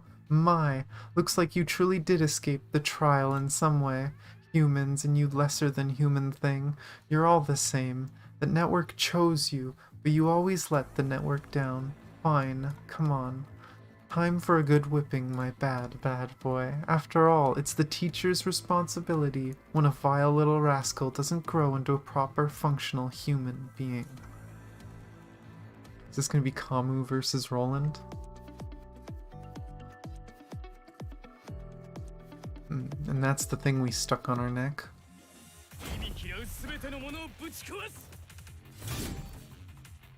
Time to fight with Dogboy. Another naughty one trespasses here. Very well. Let the game begin. Nice work. Let's move on to the next puzzle. Oh my gosh. I don't know why I'm not just going crazy. Oh. There's only one here that stands out from the rest.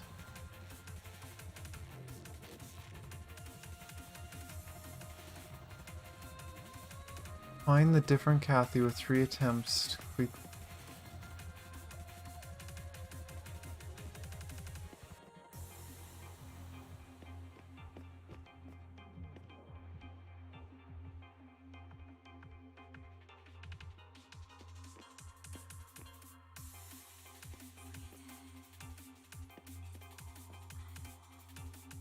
They're all in perfect sync except for this one.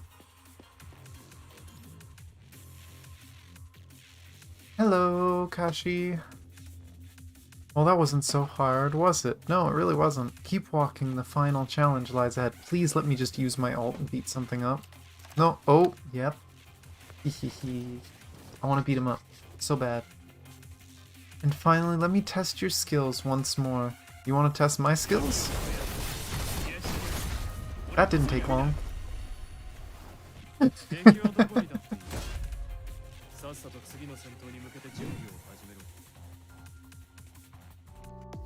Engi Kamu. Oh, I've seen that art before. I didn't know this is where it was from.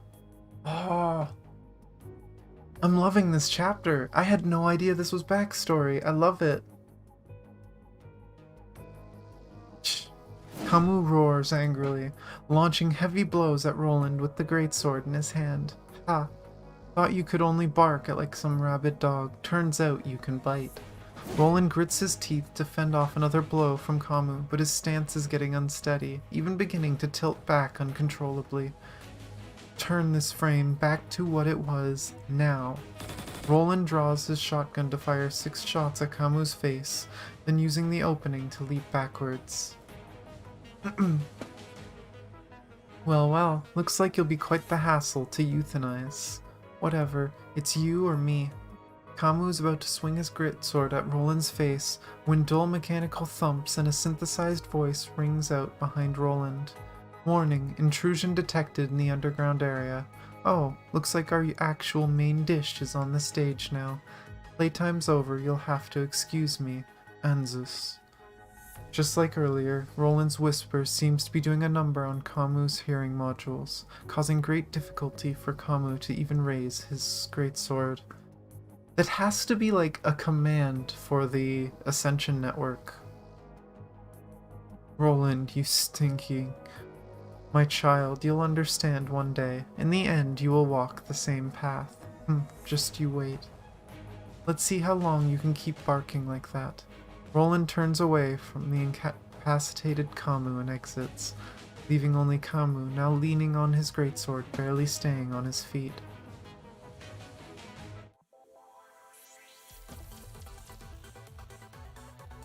Okay. Ooh, more gameplay session. I wasn't expecting so much gameplay back to back. There has to be like a session of just cutscene, cutscene, cutscene later if we're gonna get so much gameplay back to back. I'm okay with it. Uncontrolled reality. Ooh, we get to use my own this time. Yeah, why not? Let's go with the fire team. It took you and the others 10 minutes to reach Kamu. As soon as Liv is done with Kamu's emergency repairs, Kamu pulls himself up, trying to go after Roland. I advise you to calm down. You can't stop me. Not that I'm planning to, but if your frame breaks down, Kamui will be a goner.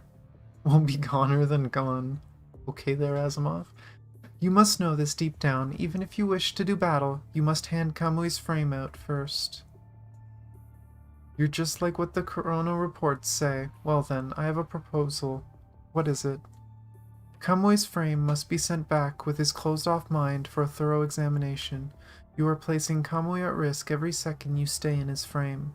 At the same time, I know I can't stop you from going after Roland to settle the scores. So I have a proposal. You return Kamui's frame and I'll help you go after Roland in another way. Through Nicola's connections, we fortunately found a frame that syncs well with your mind. The performance might be slightly subpar, but your functions will be relatively stable in it, in theory. You'll need some extra modifications to use it long term, but for now, it can still handle around 10 days of combat. You can't keep fighting with Kamui's frame, so you can have this instead. You go do whatever you want with this frame, while I figure out how to fix Kamui. Watch out, high energy reaction from above. Is it literally just the frame? Did he already send it? He's like, well, I'm not even gonna wait. What is Asimov even thinking, firing an airdrop from a railgun? I mean, they did say there's no landing pads here, so they gotta get it here somehow. Specialized pod to withstand the impact. No faster way to get a frame and a surgery cabin delivered in an hour. What are you waiting for? I can perform the operation remotely, but you still have to connect to the transfer device yourself. Will Kamui be okay?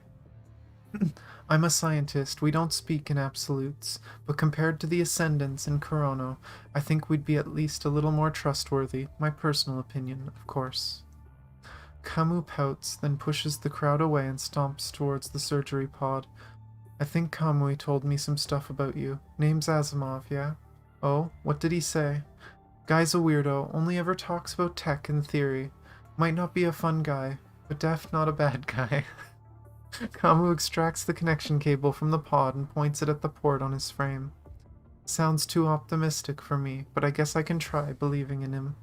Trusting people willy-nilly sure gets on my nerves. Sure.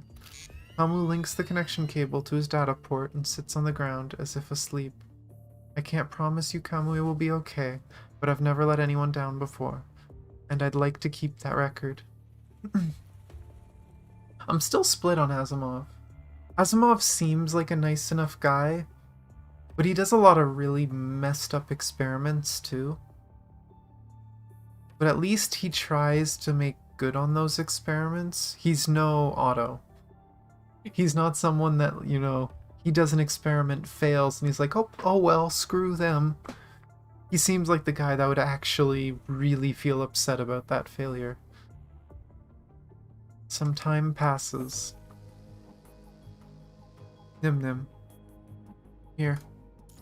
Move Kamui's body away and open the drop pod door. Oh. There's Kamu. Okay, how's it feel having your very own body for once? Exactly the same as before. Good. The frame is adjusted according to your data in Chrono. Kamu steps out of the airdrop cabin, moving and stretching his body. He then lifts his greatsword. Let's go. No time to waste. Wait, after switching into a new frame, you have to... Just give up. You can't stop the guy. What about Kamui's frame? Load him into the drop pod and press the blue button. It will return to a transport craft. The transport craft is set to return to Babylonia when it receives Kamui's frame. You can now go back to what you were doing. So much for vacation.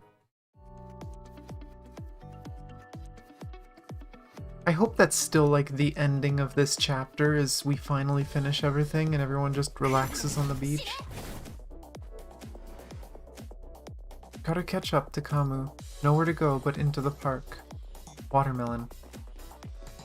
Aw. Wait, interact. Why is there a watermelon at the doorstep? According to the database, that appears to be the park mascot that failed to make the cut. They wanted a mascot of a watermelon? What is a mascot? It might take a while to explain that to Lucia. Is there other interactable stuff? Not that. I'm sorry I'm getting distracted, but I'm really curious. They seem to like adding little secret stuff. I wish I could jump, but you know. This looks like a trash can. Is there anything else that stands out? There's the sign. Nope, can't interact with the sign. Can't even go over there. Can't even go over to that sign. Okay, fine, I'll go into the park. Nothing interactable there. Oh! Cutscene.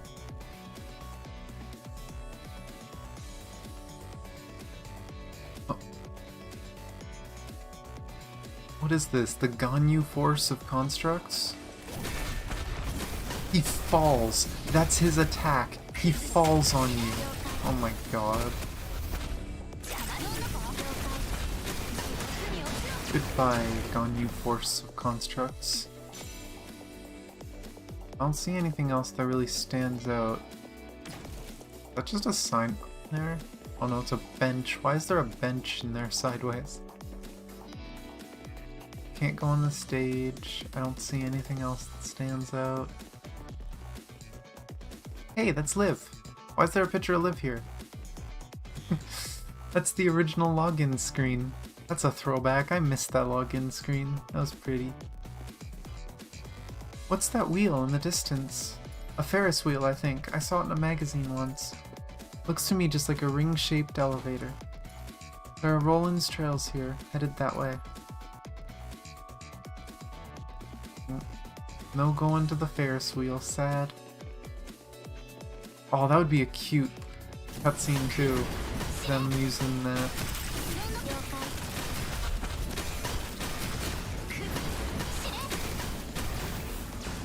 A hot air balloon? What is such a primitive transport doing here? They say the Golden Age people like vintage things that let them live in the past. Roland might have used it. Another knocked over garbage can, a bunch of surfboards. We should get one for Kamui.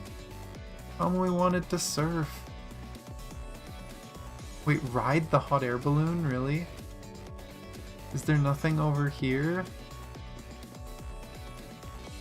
Okay, it actually lets me go really far. I didn't expect it to let me go this far.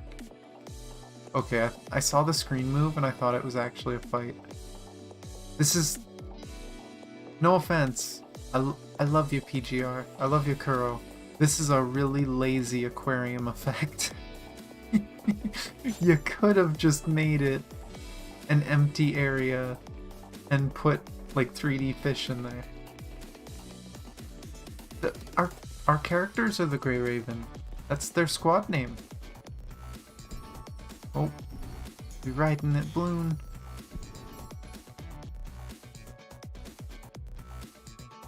Are we gonna ride the Ferris wheel? Martini? For the treasure of Venus Splash Park. For taking Caribbean as our own. We shall rise against those annoying superheroes. Good guess, your only way out of this is to defeat us fair and square. Oh my gosh.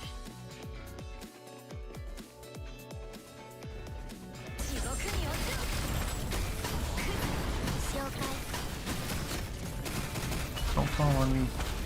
I've seen you do it. Don't do it. Oh, I think I jumped too far to the side. Oh no, it still hit him.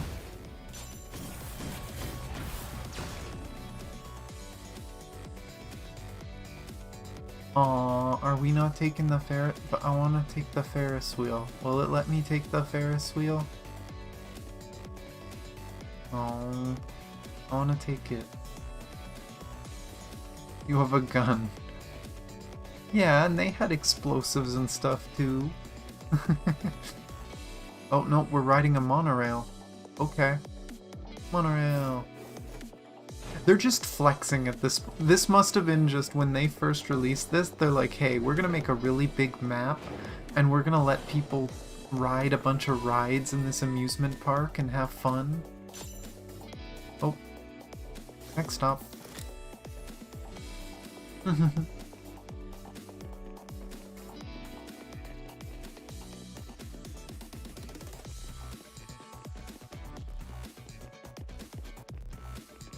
Hey, you over there. You need my service. Oh. Wait, what? Did he say he needed a drink or something?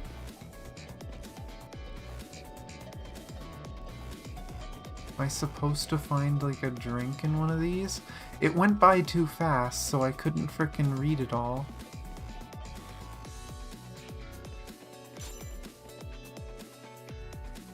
Video games. Oh my gosh, freaking taiko drums. I don't know what these ones are supposed to be. They look like fighting games though. DDR! No! Let me play DDR! To think about what you've done, is that what he said?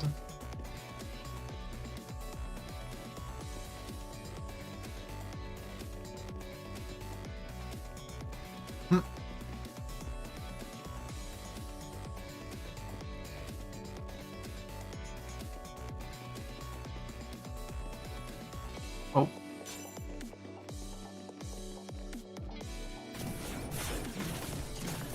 Oh hey, this connects to the original room we were in earlier.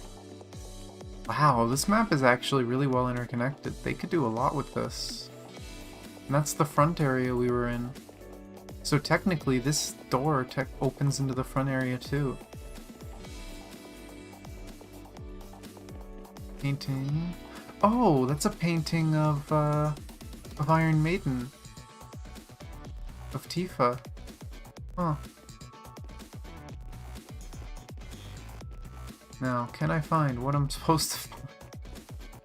Can any of these machines work?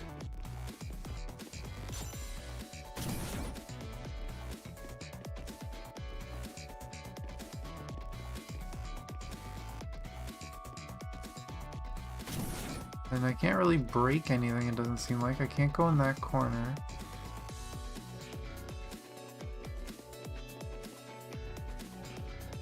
I am confusion. Oh! Well, this happened.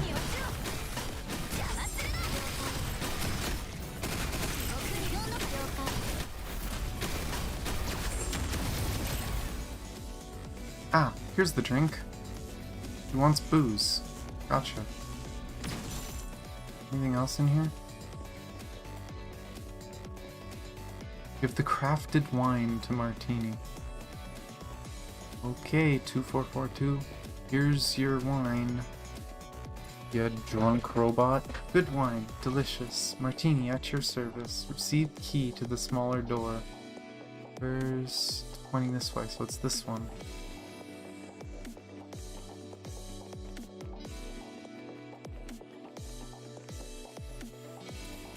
There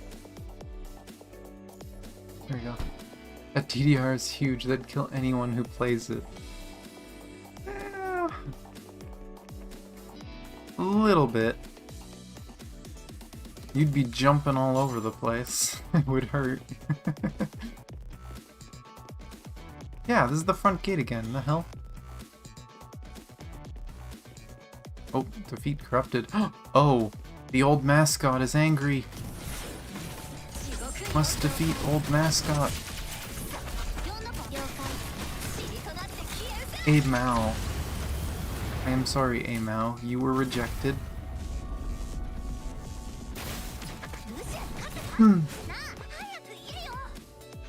We have defeated the mascot. What a long detour. Looks like Roland deliberately laid those trails to mislead us. But no matter what, his trails vanished here, that's for sure. There's a hatch hidden on the foundation wall. The trail ends before a hidden hatch on the foundation wall. Looks like Roland went through the hatch. Lee? Got it. Cracking it open now. Liv, run a full scan. Roger. Just a common industrial-grade airlock. Doors open. Wait, Lee, don't move. Liv gives a startled cry and Lee immediately stops the movement of his hands.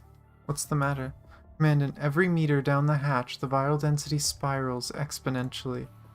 It's already at dead zone levels. If we try to open the door now, Commandant, you will die from the virus within 5 minutes. And Karenina, the great lady that she is, cursing. How in the blazes can the viral density differ so much above and below ground? Did they lay this entire freaking place with partition tiles?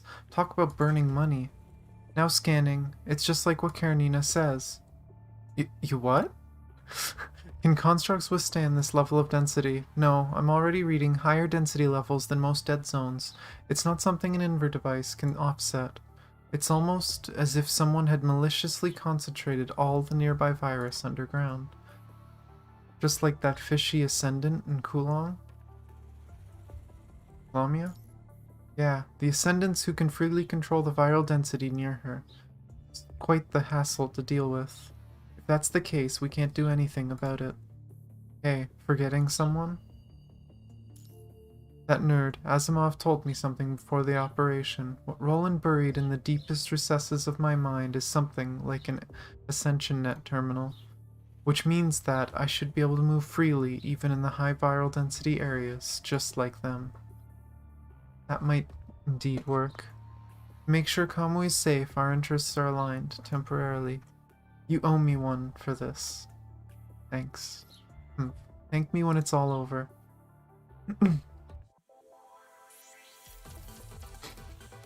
It's interesting having Kamu have his own body. Oh god, Kamu is gonna get driven even more insane by Kamui when they have their own body. Oh no. Like, oh no, but yes, I need to see this. I need to see Kamui driving Kamu insane when he finds out he has his own body.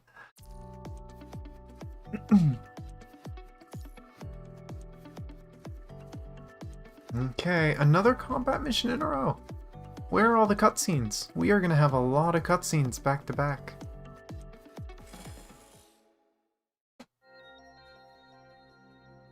Kamu descends the narrow and inclined tunnel as if in freefall.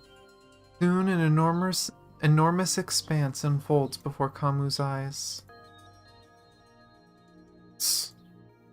Who would have thought that there could be such a massive area under a water park? Grabbing onto one of the pipes to decelerate, Kamu lands with inhuman lightness. He raises his head. The place is in fact even more expansive than he had imagined. There stands a colossus of a power supply module encircled by an automated production line. Crimson electricity pulses like fire in the machines, indicative of the nature of their fuel. Every breath, every strand of air here is virus, concentrated to the point where a single whiff can end any human's life. And yet, even in such an environment, Kamu does not feel the least bit of discomfort. Shh, looks like that Roland guy wasn't talking out of his rear. In the vast cavern, Kamu's words are answered not even by echoes. If you don't bring him back to Babylonia for emergency treatment, his frame won't just be useless, but the stability of his consciousness will also be jeopardized. Aw, Kamu. Time to hurry up. He cares a lot about Kamui. It's kinda cute. This badass, edgy guy, and he's just so worried. A fork in the road. Tried to contact the others, but no response. Looks like I'll have to go with my instincts.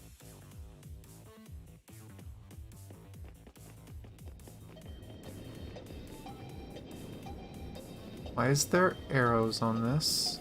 Are these gonna get up and attack me? Yep. That's exactly what they're gonna do. Oh wait, this is a triple S Kamu. Okay.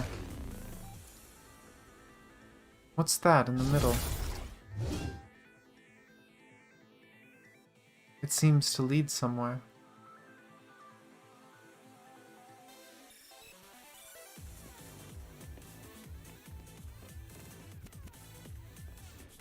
I'm assuming I can... Oh, take the elevator. I was assuming I could just jump, but okay. So much for a fork in the road.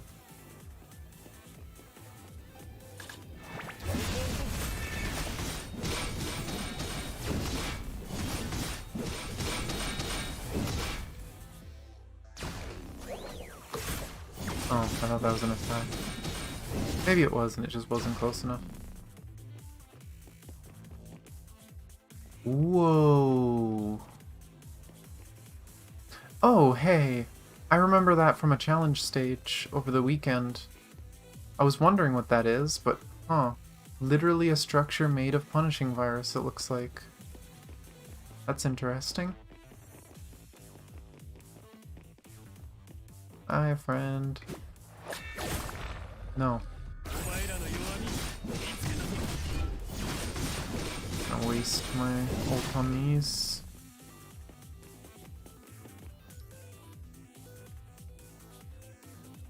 What?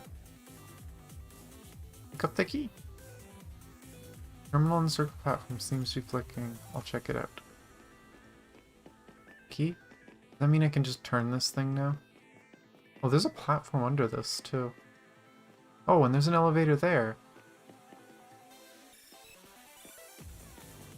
Won't let me go on it, but I guess they're gonna reuse this map for other things, too. Whee! To the elevator. I want to go to the spooky viral infected spot, though. That spot looks cool.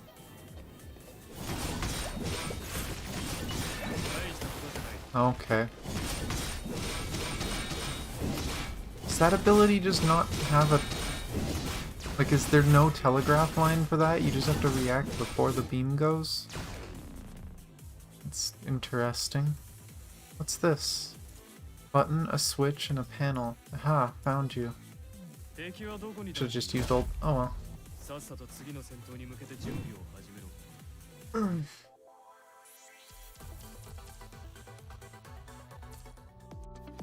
Finally, a cutscene. Claim this.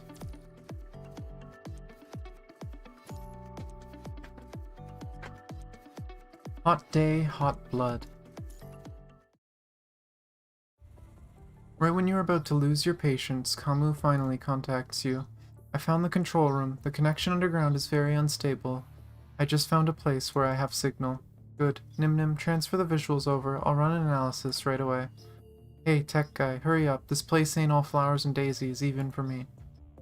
Don't rush me. The more you rush, the slower it gets.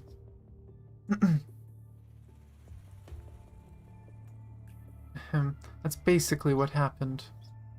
There was a trip up due to unexpected company, but the situation is still under our control. Is that so? So where is our main dish? He is now wandering in the center of the auto building structure. It will take him quite a while to squirm out of that place. Long enough that the others can get our plans on the surface sorted out. Please do not worry, Miss Luna. He can't do anything in this hunting ground of ours. Of course, you need only will it, and I can arrange for the corrupted to dispense of him in advance to prevent future problems. He and the data he holds will pose no threat to you, milady. No, act according to plan. I decide what to do with him, not you. Roland, do you find my decision disagreeable? No, I would never. Miss Luna, the deeper you hide your true purpose, the greater my curiosity grows. Scan complete. Looks like this panel is linked to the passages in various parts of the park. As for the other one, it's probably the park's power management switch. Still looking into it. You might want to get a move on. Pressing the wrong button shouldn't be that much trouble. I'll contact you when I make progress. Then the only thing that's left is... Nim. I'll just press all the buttons and pull all the levers. The floor's yours after that. I feel like that's a bad idea, but whatever. Oh, and here's Vera. A theme park, huh? Just not a Vera place.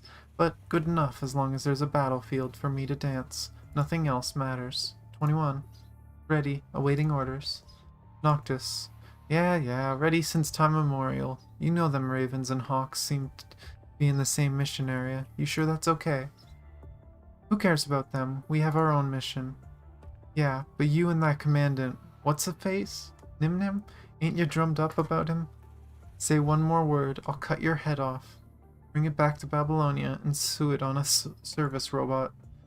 Fine. Guess we just do our job as usual.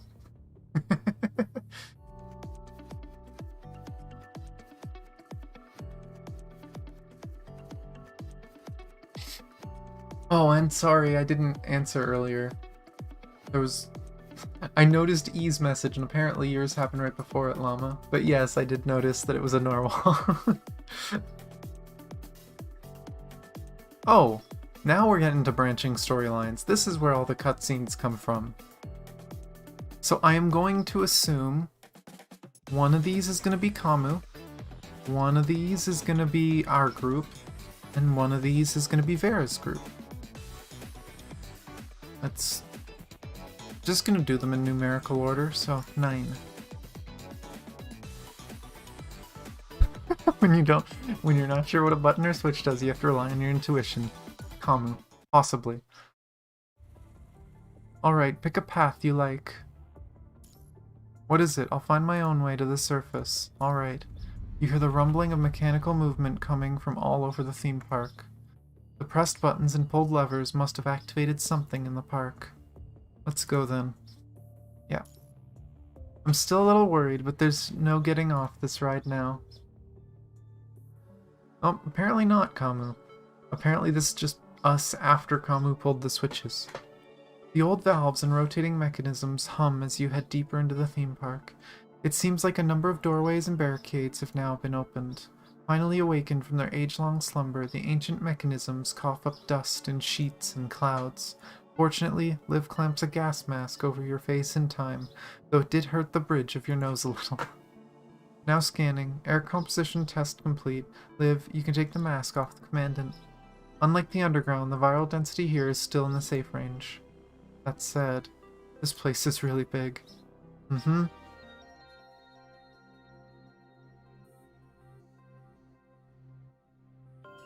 I've been imagining what it might look like inside, but for this place to be so stunning...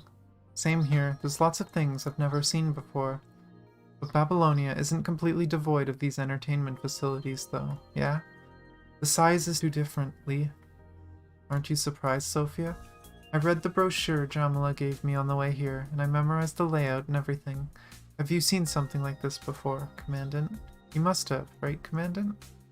Well, Babylonia has decided to accommodate for human life in space, and many facilities have indeed been recreated in their past form on Earth. But something the scale of a theme park is impossible. Babylonia cannot afford the space to build such a massive structure that is only for play.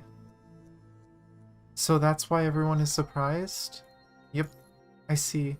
Scan complete. The signals and trails here are complicated. Including Roland, they're the trails from 6 distinct individuals. So let's decide on where we should search. I'll go with Ayla to the indoor play area again, because I feel like something wasn't quite right when we passed by earlier. Yeah, the DDR mat was too big.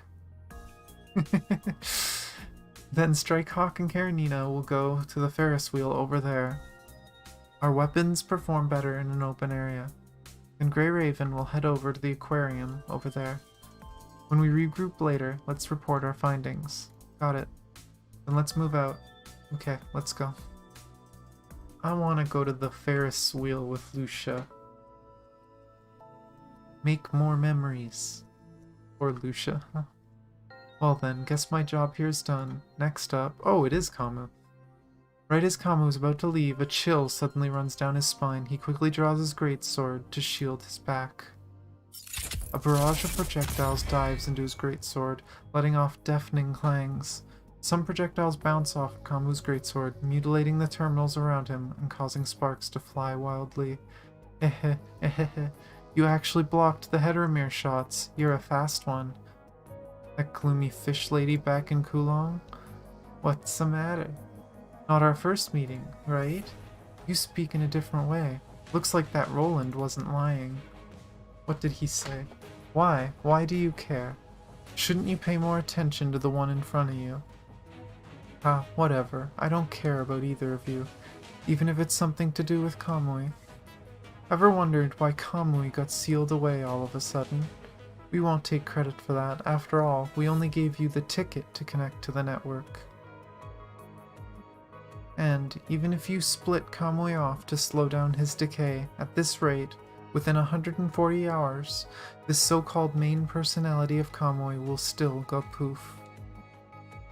Your scent as well. Your frame right now is unstable. Like a little raft in a stormy sea. Just a little push in the right direction, and you'll... Oh, don't do that. Before Lamia can finish her sentence, Kamu's greatsword is already before her face. Heteromer clutters instantly condense into a wall, stopping the greatsword from inching further. If this frame's unstable, then I'll just have to find a new one. Since we're both ascendants, I might as well just borrow yours. This is a girl frame. You sure? Just to shut you up, I'm borrowing it for life. A female Kamu would be funny. Just like what Miss Luna said, what an interesting fellow. In that case, want to join us? Nod and we'll provide you with a new frame, one that'll last you for life. Well, not like you have much of a choice, I think. Try again. I refuse. There are ascendants that aren't part of your crew, like that of Kulong Boss, Chu. You know, I like having my life in control. How interesting you are, but naive. Too naive. Rickety-rackety naivete. Kamu raises greatsword high and swings, cutting apart the Heteromer wall in one fell swoop. To maintain the offensive flow, Kamu immediately throws his left fists and legs at Lamia to keep up the pressure. Sorry, not interested in letting someone else dictate my life. Kamu half spins in the air, using the momentum to bring his greatsword forward to cut at Lamia's face again, but his blade meets with nothing. Too bad. Thought you might be a little more interested in the others, but you're just as boring in the end. I'll see you again. Or not. Using an illusion. Sophia and Isla returning. We found someone. Ding ding ding, and that's the illustrious and hyper-invincible Nanami! What are you doing here? That's what Nanami should be asking. What are y'all doing in Nanami's secret base? Oh my gosh. All this base belongs to Nanami, and now suddenly we have a lot of people here. Oh, Nanami, I love you. There's a very good chance within the next week or two I'm gonna be hitting an S rank on the character banner. And I really hope it's Nanami. That's why Nanami ran off to hide, just when I finally broke the game and got to farming infinite lives too. You see anyone suspicious? Let Nanami think. Nope. No sussy wussies, but I advise against putting on an act before Commandant. Ack, so cold. Ah, tickles. Sophia, no more gun pokes on my waist. And tell us what you know and we'll make Sophia stop. I'll talk. When Nanami was farming points in Iron Formation BX Invincible Remastered Annual Alpha+++ featuring DK Hyper. That's a long name for a game, jeez. There was this rumbling going grrr from under the floor. Nanami was just about to get 9,999,990 points, so I just ignored it. Hey, I'm already spilling it all out. Stop tickling. How do you even remember such long and tasteless game names? Oh, but after that, some weird noises shot over from the roller coaster platform, but Nanami ain't no roller coaster obsessor, so I ignored it. Oh my gosh. When was this roughly? Let me think. When Nanami got about 9,997,428 points? So just when was that? Who cares about the time? If Nanami's got to think of one, let's see. It was between when I got to 9,993,366 and 9,997,428 points. So it went for about 5 minutes and 14 seconds. Definitely cares about the time. What are you looking at me like that for? Iron Formation BX on max heat takes about 12 something seconds to fill the combo gauge, and that's how Nanami calculated the time. This girl do be hardcore. I love Nanami. Oh my gosh. Lucia, now returned, huh? Am I seeing things, or do I see more people than before? Nope, more people. Well, in any case, Lucia, now returned. We found another task force squad near the aquarium. More? It's Vera and Cerberus. Didn't expect them being here. Yes, it's unclear what Cerberus is trying to do. I'll ask the superiors about them. Cerberus? I'm not sure either. I'll go ask Nicola. I get the gist of your situation. In short, Shomei is a target worth going after. He might have valuable info. But since we didn't account for the situation, we cannot send resources and troops for you in an expedient fashion. You will have to work with the resources you have on hand. I think I'm getting used to this already. Anyways, just do what you can until reinforcements arrive.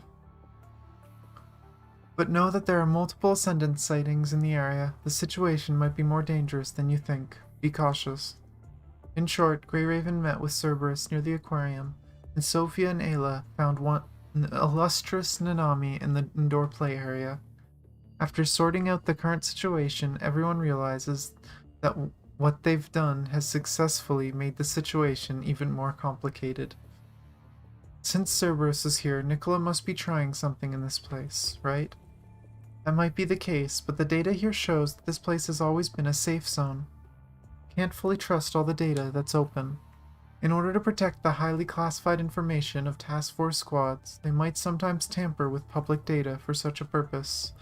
Not only geographical information, but certain construct info is kept secret to prevent people from making unwanted connections and guesses. Regardless of what this place hides, Cerberus is here. Something must be up.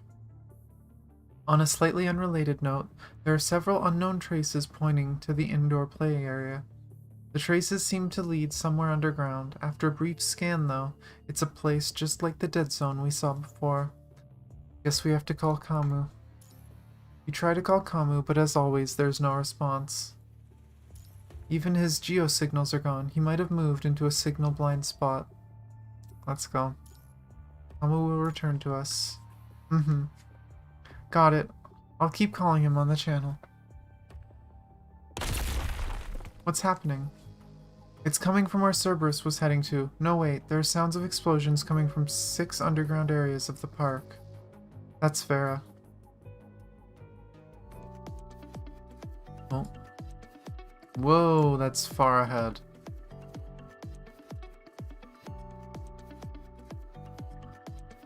I mean, I'm still gonna do them in order, but I feel like I'm doing this in the wrong order just because of how this is formatted. Oh well.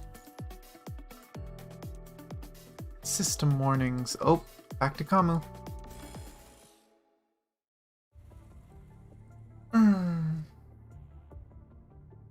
The Ferris wheel. It's on. Just when everyone is about to investigate the aftermath of the explosions just now, the Ferris wheel suddenly lights up. What's going on? Could this be the doing of the ascendants? The ascendants aren't exactly the kind to help us through, though, are they? Then could it be... It's Vera, right? It's a mystery as to why Vera activated the Ferris wheel, but with it now being active, you and the others can now reach another area of the theme park. I wonder what's going on underground. Mama will be fine. That bloke? He'll manage. I don't have a reason for this, but dude looks pretty tough. You mean that Camus you've all been talking about? Yeah, he seems like fun. Fun? Don't worry about Nanami.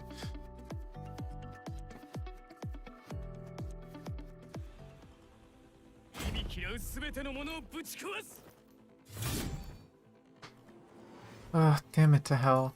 I guess I'll just have to find a way up and out of this place. Nothing else here? Geez, yeah, they actually did break a bunch of the terminals and stuff. Do we get to go to the spooky now? I want to go to the spooky. Oh, we got friends. Hi, friends. Oh, nope, we're taking a different elevator down. Use it.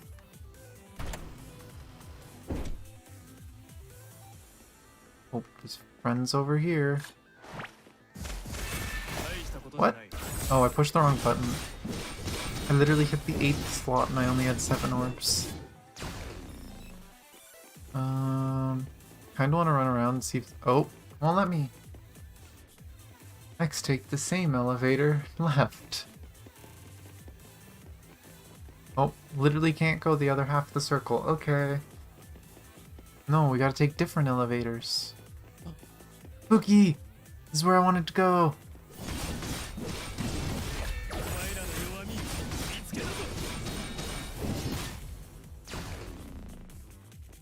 Anything over here? Doesn't look like it, and it's not gonna let me over there. I guess we go into the spooky. Big viral platform. What's up here? Oh, more enemies. Of course.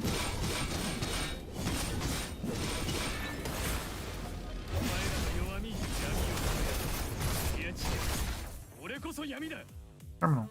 Use the terminal. What's this? No idea what this thing's for, but sure hope it stops this frickin' alarm. Activating power supply facilities in sequence. Guess I'll just have to keep moving on.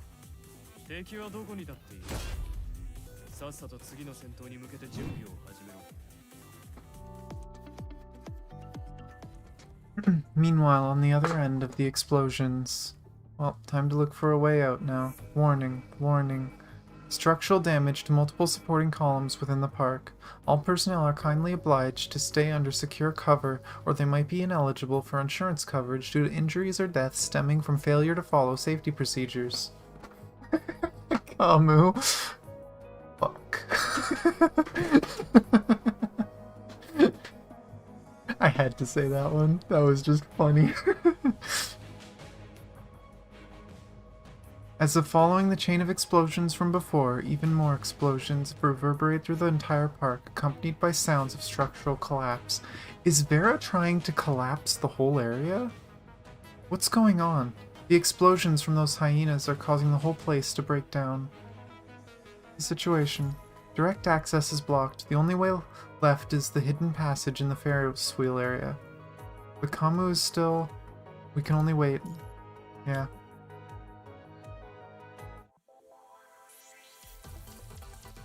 The hell are they doing? Are they trying to get the virus out? Okay, back to numerical order, so now we do 11. Let's see what the top storyline is following. The pain boiling in the heart. Ant venom. No idea what this is about. Pain, pain, pain. For Vera, pain is what makes life, life. But there is no pain to be found here. To the uninitiated, the quietude of this place might even hint at inner peace, which to Vera is purgatory, is limbo. In purgatory, the past revives, echoes, replays, which is why, through the pain and joy of battle, Vera lives. Pain is the evidence of her breathing. Pain is the way she escapes her nightmare. This is why Vera seeks the battlefield. Dancing on the tightrope between life and death, capering in the euphoria of adrenaline shots flowing in her vital fluids. Here, Vera finds her peace. Here, Vera lives until her demise. As such, the imminent quietude drives Vera distraught.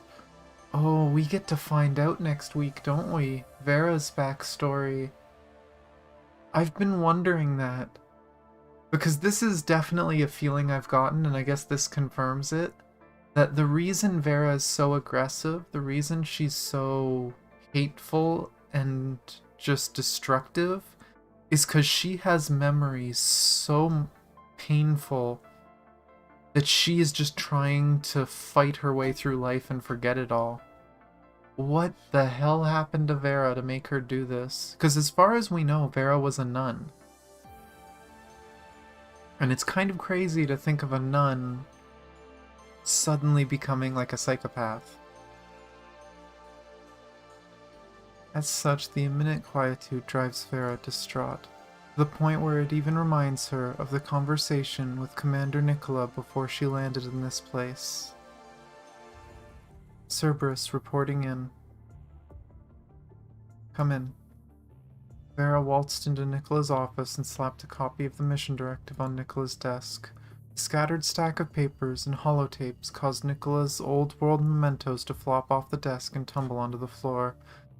Care for a kind explanation, Commander Nicola? Cerberus, known for assault and decap strikes. On some silly recon mission in this water park thing? I have no obligations to explain why I assigned you this mission. No, you do. If you don't tell me what you're looking for, I can't guarantee that you'll get what you want. And please don't forget, I'm only obeying your commands because of your little promise of giving me pain and suffering enough to drown it all out. So I need an explanation. You'll thank me for going on this mission. That's not an explanation. There is something you'd want in this mission, which is why I assigned it to you. And of all the hounds I can deploy, only you are capable of perfectly accomplishing my orders. You're trying something. Track down a person named Shome. I'll tell you when it's time to act. That's hardly an explanation. You can expect an explanation all you want, but I'm not obligated to answer. All I can say is that if you're looking for a battle, you'll find it there. Very well, then I guess I'll have a gander at what you packed in your mystery box. With that, Vera turned and left.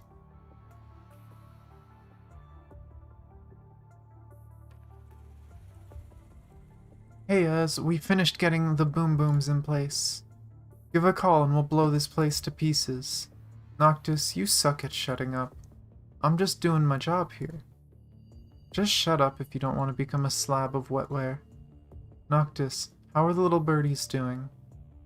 That stinky Roland messed their pace up a little, then Kamui fell, but now they seem to have found themselves some new helpers. Anyway, now they've split up. One new guy went underground, and the others went inside the park. Underground? You mean that? Yep, deader than dead kind of dead zone. My eyeballs still be working fine. He just strutting in there, man. So what do you say? Should I go give him a sniff? Guy does feel a little familiar. No, that won't be necessary. He'll regroup with the others sooner or later. Pretty much. Let's begin. I guess they're trying to expose the factory underground? After Vera left, Nicholas slightly gathered up the things Vera slapped onto the floor, placing them back on the table. Then he linked to Babylonia's internal channel. She agreed. No, this is also part of the plan. I don't care about what you think. This is part of the plan. I remember what we did very clearly. You can skip the part of saying we made the right choices. This is all to retake Earth. What the fuck is going on in Babylonia? I'm so confused. Part 12. We get to play Vera! With her sword fully upgraded. Oh boy. I'm excited. Vera time.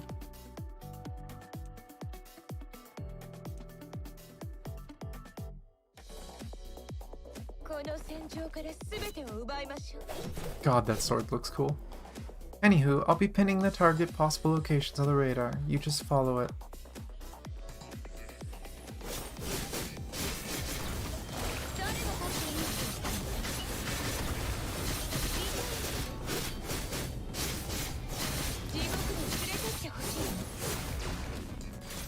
Oh, next enemy gets the charge attack. It looks like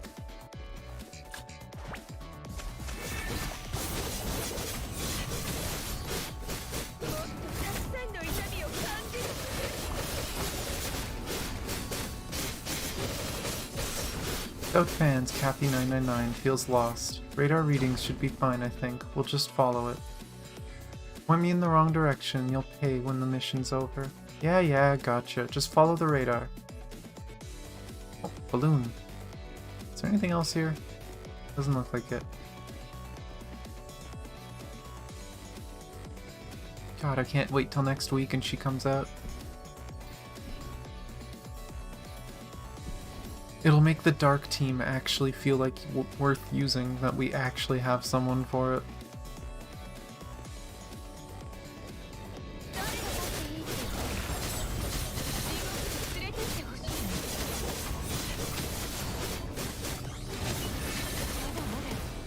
Wait, is there another one behind me?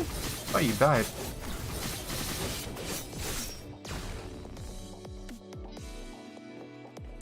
Ferris wheel.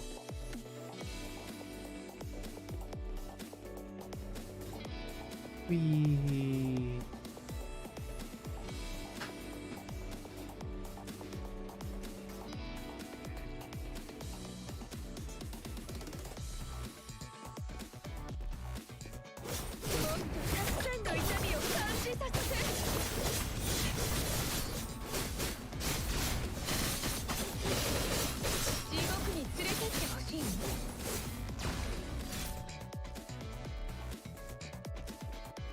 Another ride.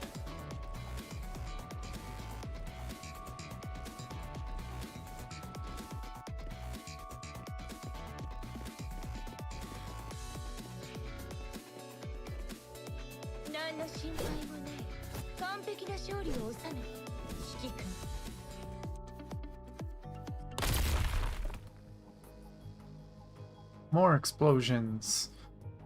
Actually, this might be the same explosions, just because we're on a different side story.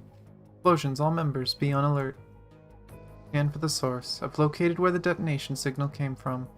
We can make it in time if we surround them now. Let's do this. Oh my gosh, are they gonna surround Vera's team? With the residue from the heat, the faraway explosions still palpable in the air, Vera stands in front of the entrance to the aquarium corridor. We cool being this upfront about it? Them Grey Ravens might take this the wrong way, yeah? You make it sound like a bad thing. I'll get more toys this way, right? Successfully blocked 2 possible routes. Targets should be contained for 30 minutes. That's more than enough. Let's begin. Oh wait, situation update. The birds are flying faster than we thought they could.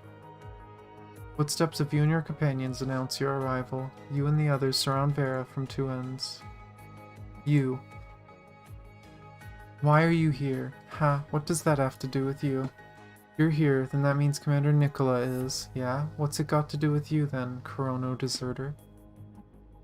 Don't get me wrong, there are times when I envy you. At least your little birdcage seems to be giving you some inner peace. Hey, Vera, I knew it. You caught their attention on purpose. Stop being a muckhead and get me out of this. A grenade explodes by Lee's feet, sending up light and smoke. I ain't reminding y'all on the public channel next time, yeah? And it won't be these smokers next time around.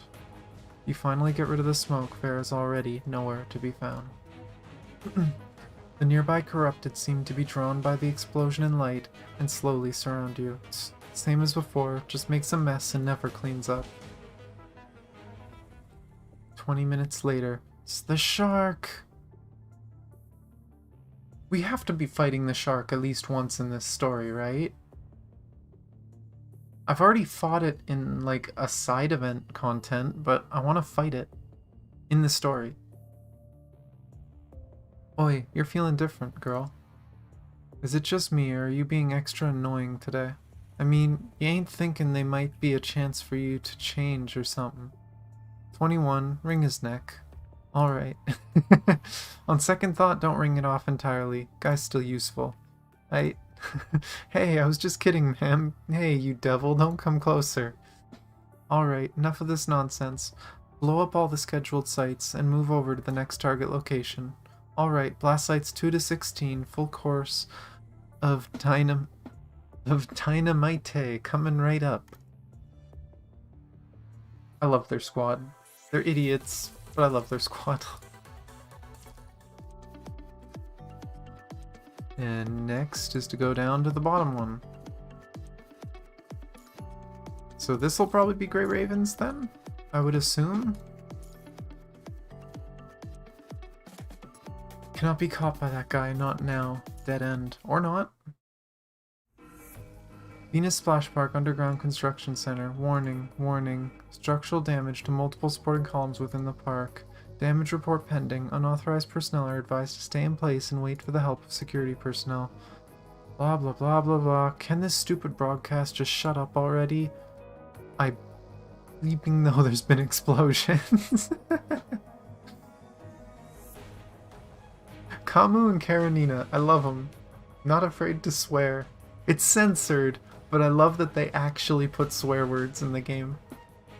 Kamu mutters while splitting apart a beam with his greatsword. He then climbs on the beam and repeats this process to climb upward.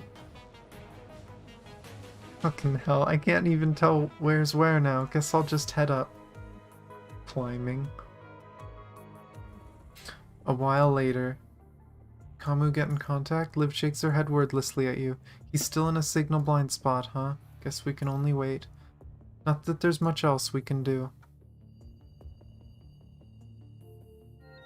After what feels like an eternity, Kamu finally reaches the top level of the pump room. A pump room, but the sight Kamu sees is decidedly inhuman in design. Strange growths meld and link with others in comprehensible ways.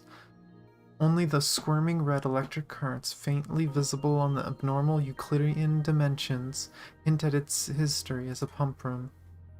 What could the pumps be transporting? The answer might be better left unanswered. A punishing virus? Kamu knows better than to delve into it. He is merely trying to find a miracle hatch that could lead him to the surface. Oh, there's a hatch. In the overhanging structure lies a hatch. With a hatch above ground, a corresponding one below should also exist. That must be the logic that the auto-building system operates on. The only issue is that the hatch is covered with an excess of ashen lock marks. Even the hinges are infested with strange viral growths. The hatch remains shut. Kamu slams his greatsword in fury, attempting to destroy the hatch, but it budges not even a little, evidently not something easily broken at his normal output. But if Kamu tries to increase his power output, his lack of a mind link with the commandant will likely. But the surface is close. Perhaps? Kamu decides to try his luck and activates his communications link. Okay, 14.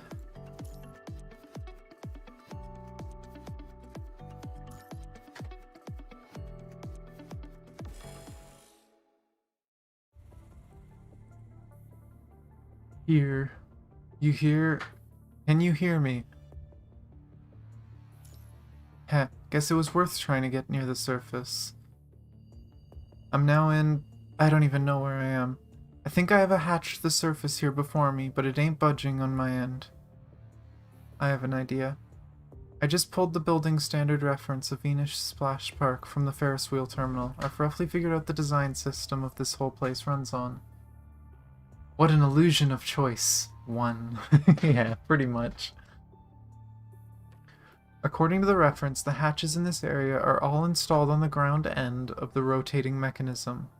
They have pyrotechnic fasteners for emergency activation. So what do we do? This kind of run-of-the-mill control system should be a cakewalk for you to crack, yeah?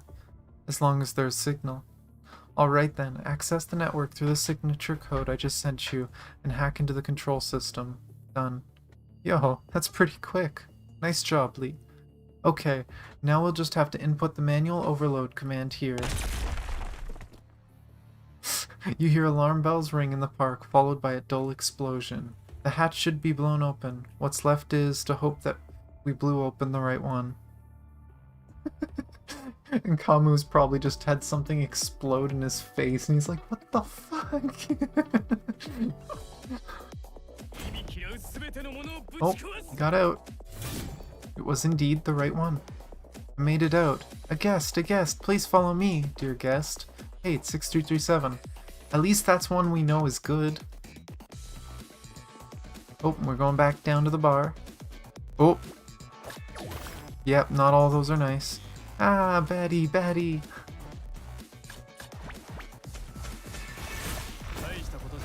Bad. Don't hurt me. Rude.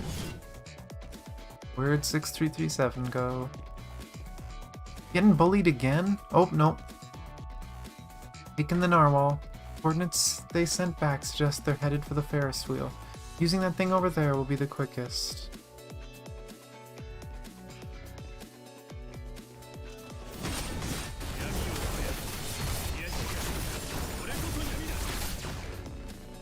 Quick and easy.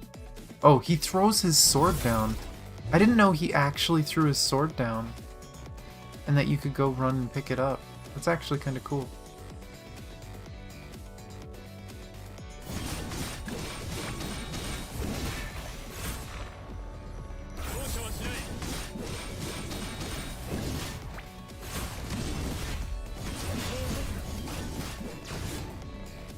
Narwhal. Are we gonna go all the way around the park now? Whee.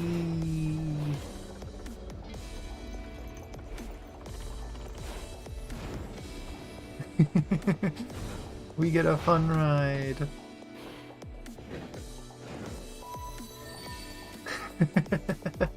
I like this map. Whoa. We missed it. We missed it. I guess this'll do.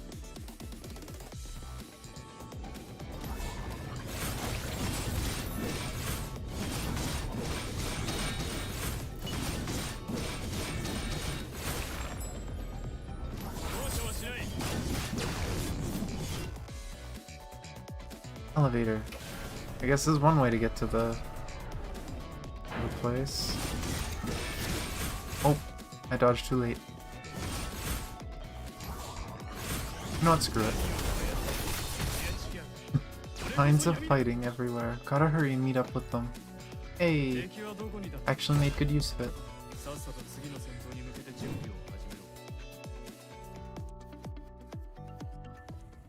You and the others are waiting anxiously when a familiar dark figure finally appears in front of you.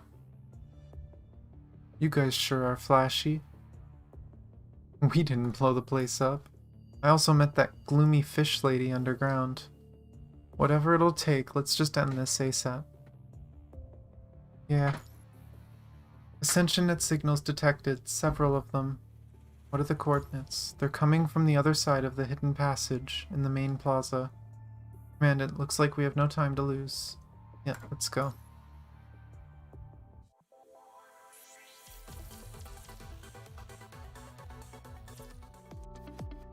Now it's just 15. I'm kind of surprised they didn't, like, connect the lines back again. But, whatever. 15. You're dying here today. Oh my gosh.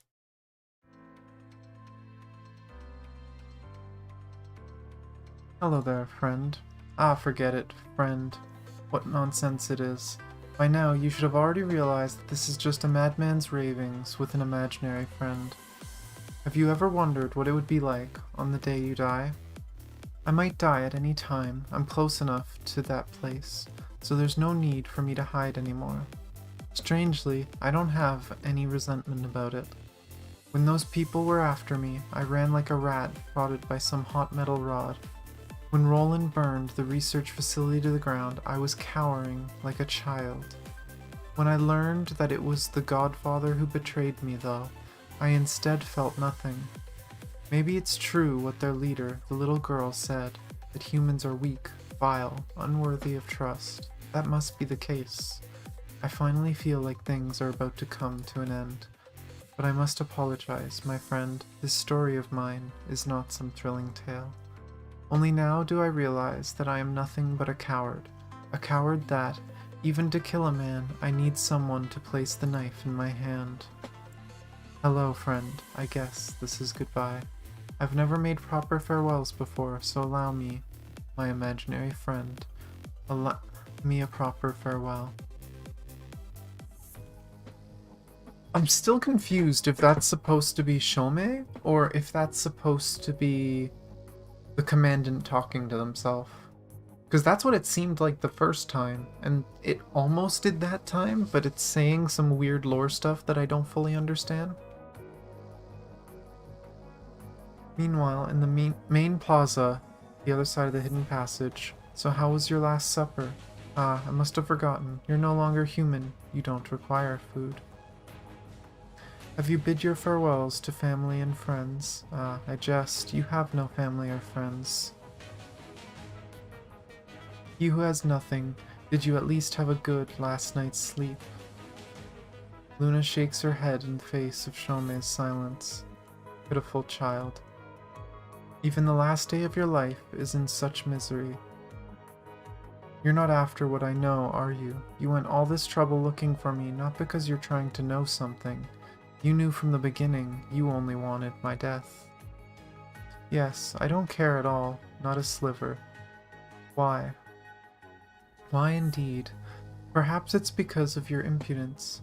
That merciful agent protected you by making you an ascendant, but instead you squandered your hard-earned rebirth, marching into territories not yours to tread. I hope your death will make other agents realize that humans are not worth saving. Miss, the info backup he scattered in various parts of the theme park have been found and destroyed. The execution can begin at any time. Just that? That's what you people want, to take the Ascension Network all for your own. How dare you, mere mortal, guessing at the will of Miss Luna. Thank you, Gabriel. Looking at the time, our guests should be arriving soon. Indeed, they are close. So, any last words? Just what are you waiting for? Ah, what am I waiting for indeed? Don't worry, it's not what you are waiting for, that's for certain. Lamia? An X-shaped shadow squirmed quickly near Luna. Space distorts, and a figure materializes out of thin air. Miss Luna, I'm here. Did you do everything I told you to? Yes, every. Good girl. In appreciation, or perhaps out of mere amusement, Luna stretches out a hand and gently pats Lamia's face. Miss Luna. Good work. You did well. Step back and wait for everything to end. You step into the plaza only to see the remains of a certain construct scattered all over the plaza. A massive figure with his back facing you is admiring the huge bionic statue in front. As if sensing your arrival, the figure turns towards you. I've been waiting for you. Shortly before the Grey Raven arrive, it is time. As you wish. Why'd they do it like this? They could have just done it in order. Our guests from Babylonia seem to be late. Is this part of your plan too, miss? Yes. This is our own problem. We'll deal with it ourselves. With that, the massive cartoonish statue behind them suddenly begins to transform. Spear? You ran here last for this statue. Ah no, this is a mere hollow projection.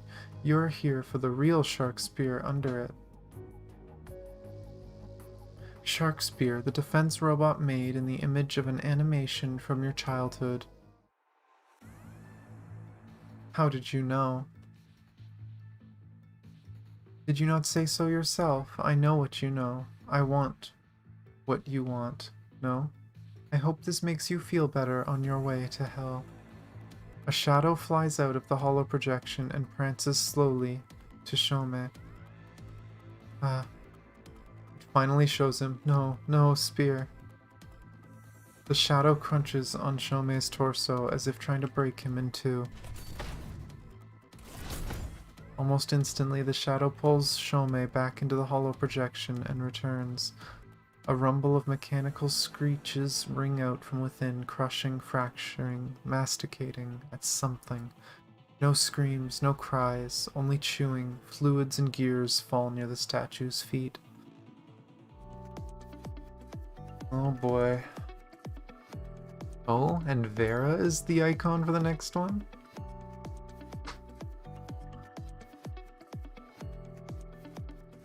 And it's just MAD. M-A-D. Sounds like Vera. I've been waiting for you. I apologize for hindering you from achieving your purpose. Miss Luna wishes for this, so please understand. We are not the same as we were in Kulong. You might not be able to stop us this time. Is that so? Regrettably, I am not the same as well. Laguz. Like Roland, Gabriel's words echo and distort in everyone's communications channel, only Gabriel's words are more potent than Roland's, and the whispers, accompanied by howls, echo in everyone's mind. Unable to bear the noise of info flooding out of the channel, everyone could do nothing but stabilize themselves. Gabriel moves, Kamu recovers due to his previous experience, and reacts to Gabriel, but it was already too late. Gabriel captures you. What folly! Humankind is forever bringing about its own destruction. Even if you eradicate the punishing virus in the foreseeable future, these constructs, your shield bearers, will still be discarded like pairs of worn shoes. This is how Miss Luna's will. So please understand, humans are the epitome of absurdity. You do not even realize that what the punishing virus really is. You begin to suffocate. Everything begins turning black and white. Of course, I bear no innate hatred for humans themselves. You are pitiful beings to be eliminated by the punishing virus sooner or later. When the dust settles, only those under the protection of the Ascension Network will survive. Darkness begins to eat away at your field of vision, and even Gabriel's words, spoken right before you, begin to sound distant. This is your end.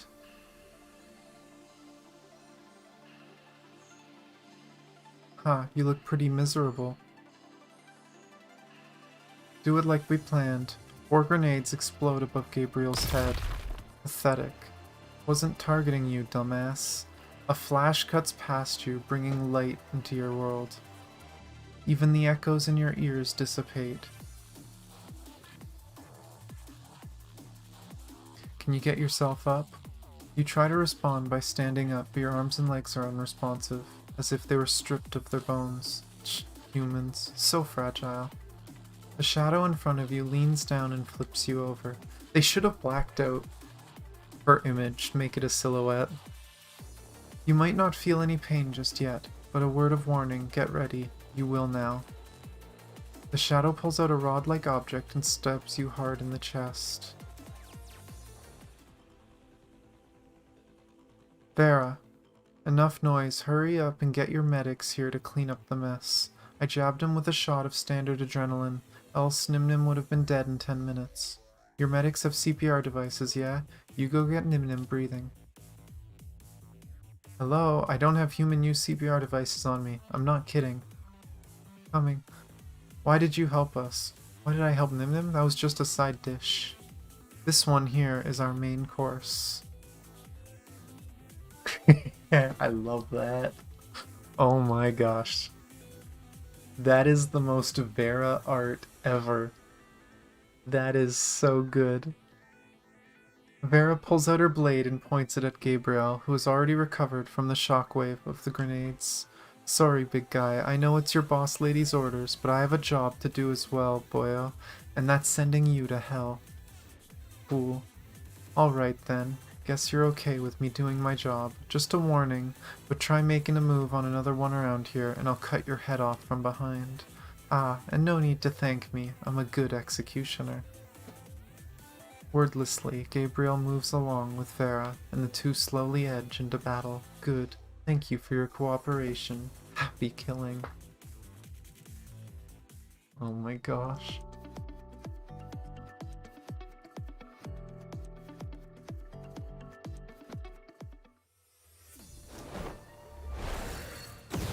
Oh, he's just instantly phase 2. Oh boy. I will kill you, cut you up, and toss you into the sea, piece by piece. We shall see.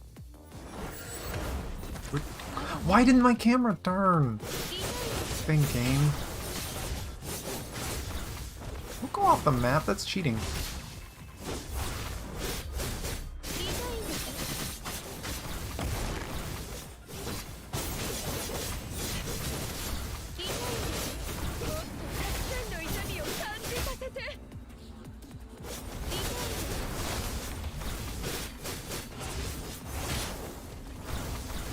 Damn it.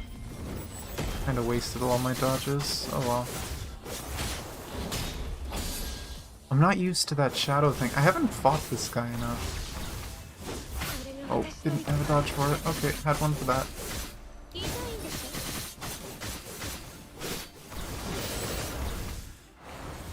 Ow.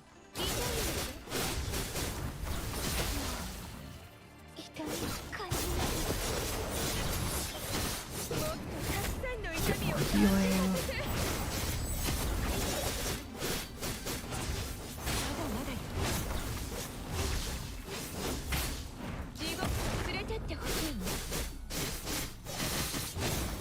Let's face it, you're no match for me. It'd be nice if there was more ways to practice against Gabriel. I think he's gonna be an upcoming boss challenge, so maybe I will get to practice against him more.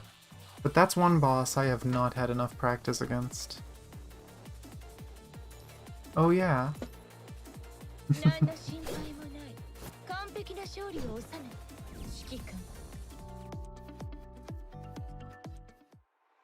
Vera dodges Gabriel's aerial charge and slashes at Gabriel's calf with her blade as he zips past her.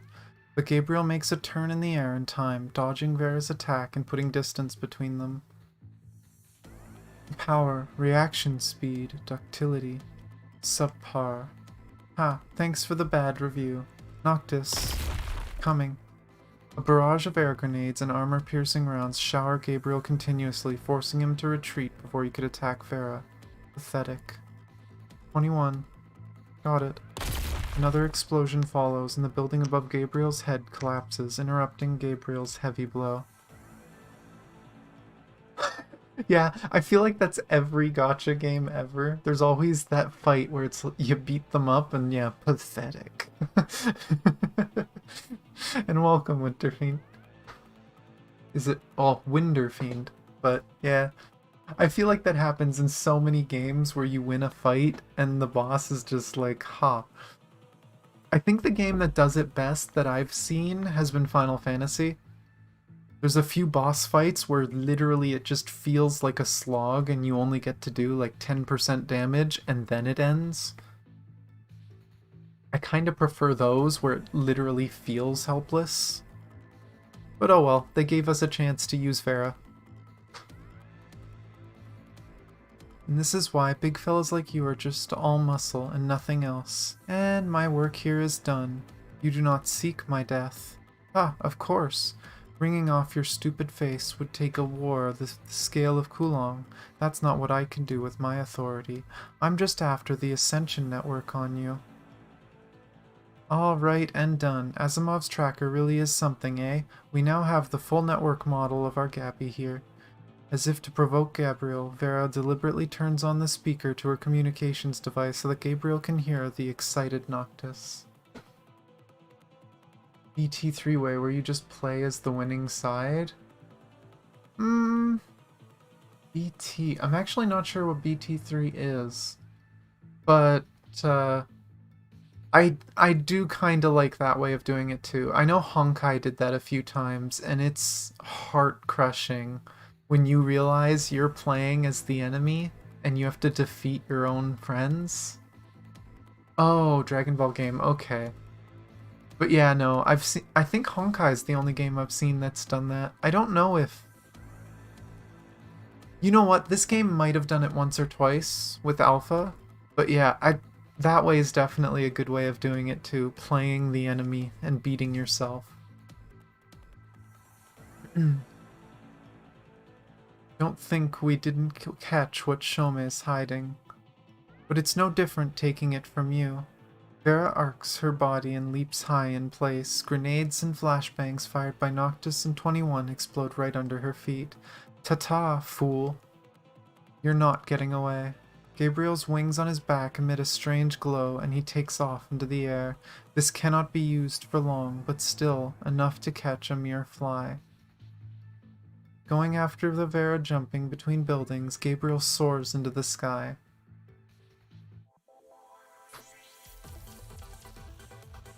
So they're after the Ascension Network. It makes sense. Oh. Is this the shark? Please, I want to fight the stupid shark. The end of childhood. The shark, please. Let it be the stupid shark. Oh, and it's a full team. I love how it's a physical DPS, a physical healer, ice DPS. This team makes sense. Whatever. There might not be too much important combat if it's just the main characters. Who, where, when, why is everything so dark? Is this what death feels like? Commandant. CPR second cycle. 2, 1, shock. Celica, think of something. Everyone's voices flutter around your ear, close at times, far at times. In the middle of your trance, you seem to hear a faint, "Hello there, friend." Like I said, hello there, friend. This should be the last message. What is before me is death. After this, there likely won't be someone with the leisure to leave an infinite message loop on the public channels. I'm a coward, a scoundrel. It's why I knew from the beginning that I might not walk to the end of my path.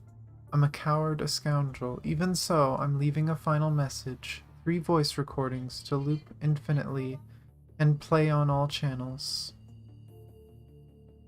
To avoid the ascendants, I've limited the power of the signal transmission to a small range, and it's also masked. Sorry if you took it for the ravings of a madman. Is this Shome? And the Commandant is picking up the signals, and that's why it almost sounded like it was the Commandant. When the future of the Ascension Network collapsed before my eyes, I knew that I had no choice but to tell others what I knew. Sharkspear, the last resort, is probably no longer under my control anymore. I'll likely be devoured by it and turned into mulch to make heteromers. But it's okay, my knowledge is hidden in the 6th section of my spine. It's not something that can be destroyed by its teeth. I will die here, so I leave everything to you. I'm not a good person, but may humanity find this ember that I leave, my friend. CPR 10th cycle, 2, 1, shock. Warmth, tactile touch, pain from the electric shock, and pain from the wound caused by the adrenaline injection in your chest. Air rushes into your lungs, color returns to your vision. Commandant, Commandant! The heartbeat is back. Commandant, can you see me? Can you move? You're squishing my hand. Everyone helps you up, and what meets your eyes is Vera fighting with Gabriel afar, Karenina, Kamu, and the others trying to stop the corrupted from closing in, and in the middle of the plaza is a huge childlike statue of a cartoonish shark. I love the music in this game, but this patch in particular has had some of the best music. It's so good. I love the Grand Blue music. Shark Spear, the last resort, is probably no longer under my control. It'll likely be devoured by it and turned into mulch to make heteromeres, but it's okay. My knowledge is hidden. In the 6th section of my spine, it's not something that can be destroyed by its teeth. Aha. Everyone, prepare for battle. I will continue to command. Commandant, you're in dangerous physical condition now. I know. But I must. You need only say it, Commandant, and I'll make it happen. I pulled the surveillance records from the main plaza. A dark figure swallowed Shome and retreated into the bionic statue projection.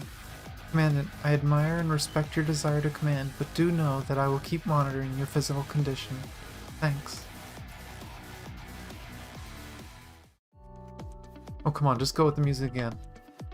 Don't stop it on me.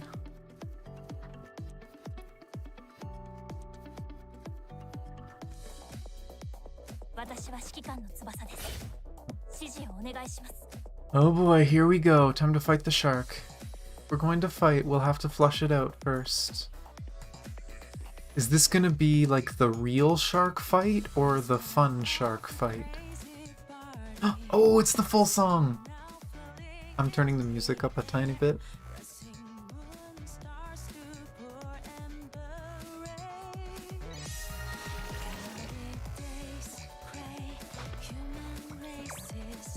I love this song. Okay, it's the silly shark first. And before we get to fight the real fight. Oh no, I dodged way too early. Flying.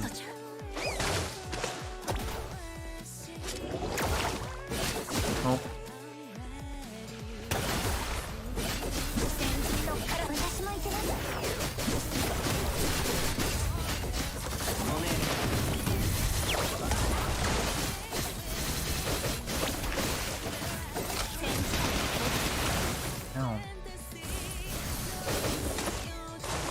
I haven't seen half these moves. But die. Boom! Oh! Oh no, that did bring him down to 1. Now it's the real shark. Come on, wakey wakey. Is it over? Nuh-uh. Watch out, high viral reaction surging within Shark Spear's body. It's scary time!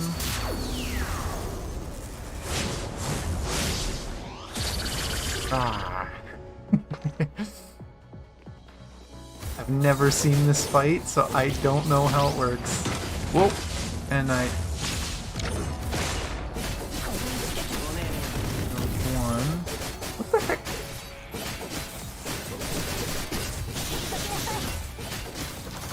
Okay, he's just not moving. Oh. Come on, give me a yellow. Okay, or give me another blue. Or you can do that. Eat this. Bonk. Only did 5. Oh boy. Hanky.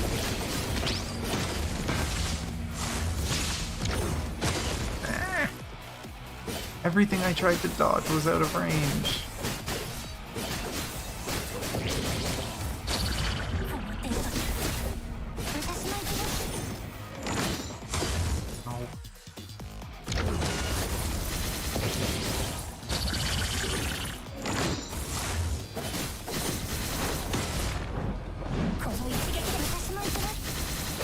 Blue.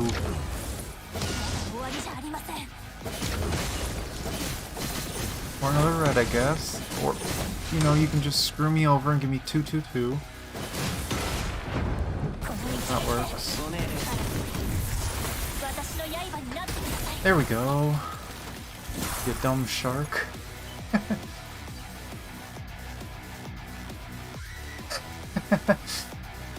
I've never played Bloodborne either. I bought it a long time ago at a friend's suggestion. It's sitting on my PS4. I have never played it. I've had a lot of friends recommend me play it. I still haven't done it. I should do it at some point. Oh, that's a fun fight though. I need to fight him more. I think he's going to be one of the fightable bosses soon too. So I'll keep going through and practicing him. That's a fun one. The first phase is kind of silly, I just need to get the ranges right, because a lot of the times I tried to dodge something and it was too far, so I wasn't going to get hit by it anyway. But let's break robot. That's a very fast-paced boss, but at least his animations are really obvious, so it's really easy to see what he's doing. Some of the bosses in this game, it's just like there's no animation, they just kick you in the face. It's like 1/10 of a second, it's so hard to react to. But this one was interesting. Let's play. Let's... Shark Spear crumbles, letting off distorted noises, then collapses in front of you. Is it over? Commandant, please sit and rest now. I'll call Babylonia. With live support, you slowly lie on the ground. The sky of the theme park fills your vision. The faint traces of the moon and the stars in the daylight speckle your clear blue of the summer skies. Is everything over? Perhaps. What did they call this again? A holiday? President Hassan needs to get that overtime pay ready. Double. Yeah, this was supposed to be a vacation. And a detailed report about Luna and Shomei would have to be written too. Best get the engineering force in to just blow the place up and rebuild it as well. Gabriel's punch. Yeah, Gabriel has a lot of stuff like that. Like when he throws the stupid clone, the ghost runs at you and hits you, it's so fast. That's another boss I just haven't had time to practice. As for what's in Shomei's spine, well, let's forget about that. As long as it's in the report, Asimov will sort it out. With things finally at an end, a wave of fatigue washes over, eyelids drooping. You're not gonna tell them to look for it. Are you that dumb? Really? I am disappointed with myself.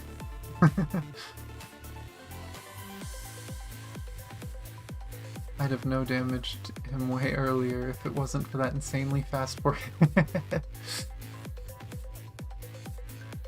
I'm no good with doing like no damage things. I'm playing on an emulator and my computer, it's okay, but the processor is really old. It's a Ryzen 5, a relatively early Ryzen 5. So emulation, the processor's the most important thing. I can't get full performance. And I get input delay really bad sometimes in PGR.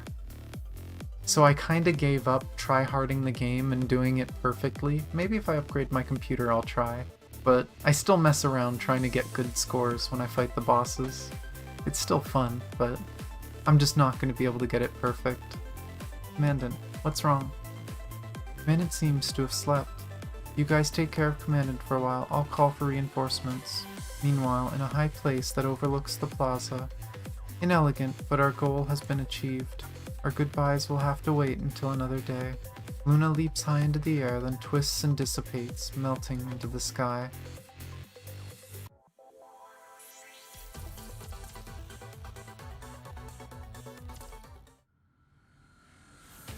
Oh, there's 2 more. Oh no, there's 3 more. There's 3 ending points. I guess that's why they didn't connect it. But they're all cutscenes. There's no more gameplay. Try to controller to play this on. Touchscreen just fails me out of nowhere at times. Yeah, I've been playing with a PS5 controller. That is one nice thing about playing on computer, but as far as I know, with playing this on mobile, any Bluetooth controller should work.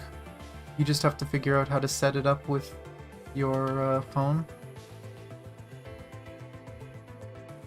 But it's definitely a decent experience, at least for me. I used to have a way to show my controls on screen, but I can't really do that anymore. The way I do it is I have the shoulder triggers as attack and dodge. Oops. And I use all the face buttons for the orbs. So circle, triangle, cross, and square are for the first 4 on the right, and then the D-pad are for the other 4. It was weird to get used to at first, but eventually you get used to it and you remember which one is which. But let's see, 18. After a series of dreadful events, your summer finally began. Are we actually gonna get like happy ending? Not sure how orbs work on a controller though. Yeah, that's just how I do it. There's no... I think... I'm trying to remember for the default controls. Because I know there's a way they do it on... or if you have a native controller connected. For emulators, they don't support native controller. So I just have my controller mapped to the screen. But yeah, the way I see a lot of other people do it is they have either circle or X is their attack, and then the other one is dodge. They have their first two orbs on square, triangle. And then they have the third and fourth orbs on shoulder triggers. And then the other four are the same as mine on the D-pad. But yeah, there's lots of ways you can do it. I personally just prefer having them all on face buttons because I'm used to playing that way in like Final Fantasy, where all my skills are just mapped to the face buttons. Some time passes after that, and when everything is finally returning to normal... Ice cream, anyone? Ice cream made with spare electrolyte fluid in the ice cream machine? That's a little weird, Sophia. Yay, give me one, give me one. Vanilla salt soda flavor. 2500 BCs, please. Well, that's so expensive.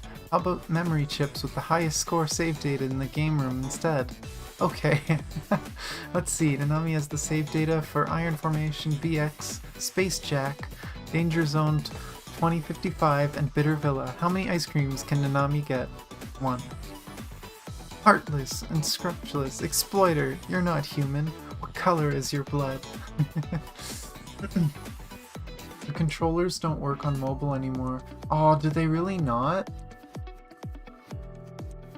That's sad, because the game did have native controller support built into it when I looked before. Did they really remove it? That's sad. I wonder if there's a way to get like a mobile module, like to add it to your phone, at least for Android. I know iPhone you wouldn't be able to do this, but I wonder if there's a way on Android to map controller buttons to your screen so that you could do the same thing.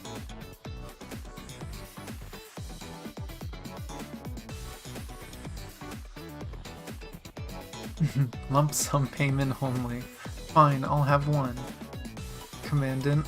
Why is she dressed up? I guess because she doesn't have a swimsuit, so she's wearing that outfit. Lucia. Here, a synthetic orange soda. Don't tell Liv that I gave this to you. She's now... Everyone's gonna be in their swimsuits. Lucia, Commandant is still recovering. No drinking. Before she even finishes the sentence, Liv snatches the ice-cold soda in your hand and replaces it with a glass of warm milk. I said no irritating diets for 2 weeks. Liv is wearing an unforeseen, solemn expression. You can only surrender. It's a miracle that you didn't develop any complications from being suffocated for so long. We can't let anything happen to Commandant before we return to Babylonia for a full check.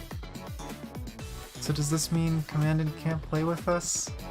And just when Commandant got an extended vacation because of the injuries. Lucia, that's because it might be dangerous to fly in Commandant's current condition.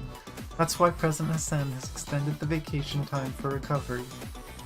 And Celica, for some reason, sent over a whole set of things labeled Summer Paradise Experience Pack via a transport craft, filled with inflatable ducks, a variety of swimming rings, and even undersea warfare frames, everyone's casual clothes.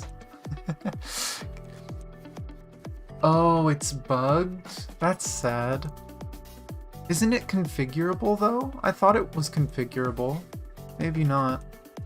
Celica just uploaded the Venus Splash Park's rebuilding plans into the database. She says this place will turn into a base for both defense and research after rebuilding. Lee, who's rejoined the three of you at some point in time, hands you a box of porridge-like thing. Here, a synthetic porridge. Jujube flavored. I used the food stall over there and made it following the recipe.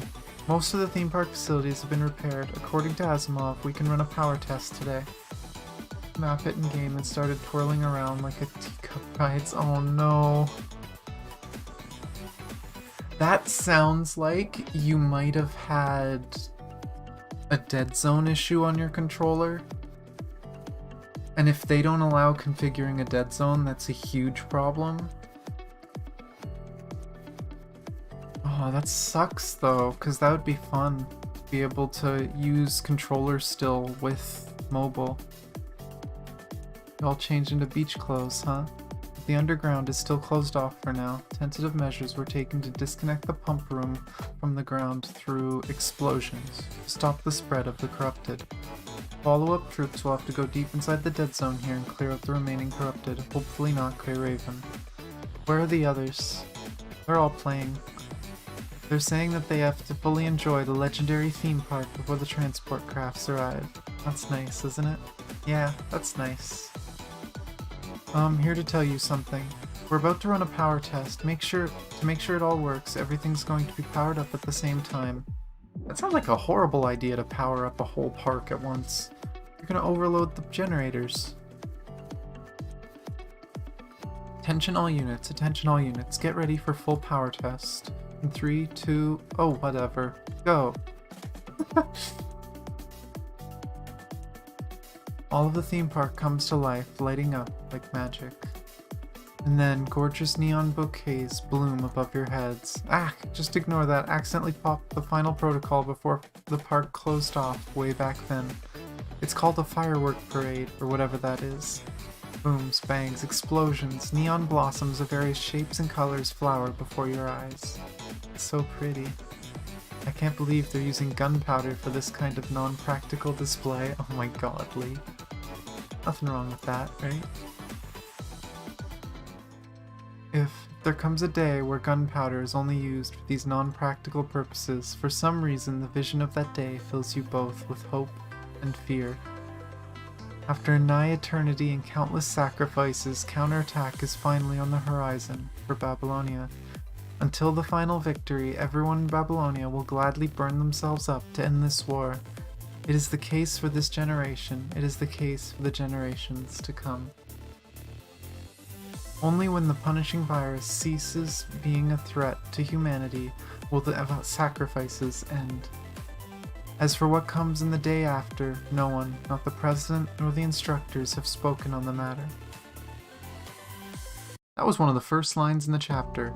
Oh, we get a little cinematic now? Yay, fireworks. Oh, how is it? I got Ayla to help me design it. Oh, Lucia ain't feeding me this time. This is the first, like, full cutscene in game. Hey, don't just sit there all zipped up.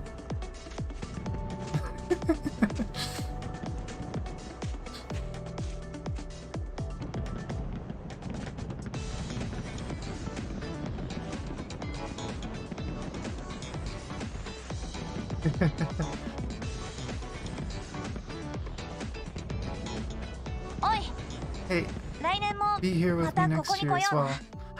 I've actually thought of getting into game design in the past. It's a really hard field to get into though.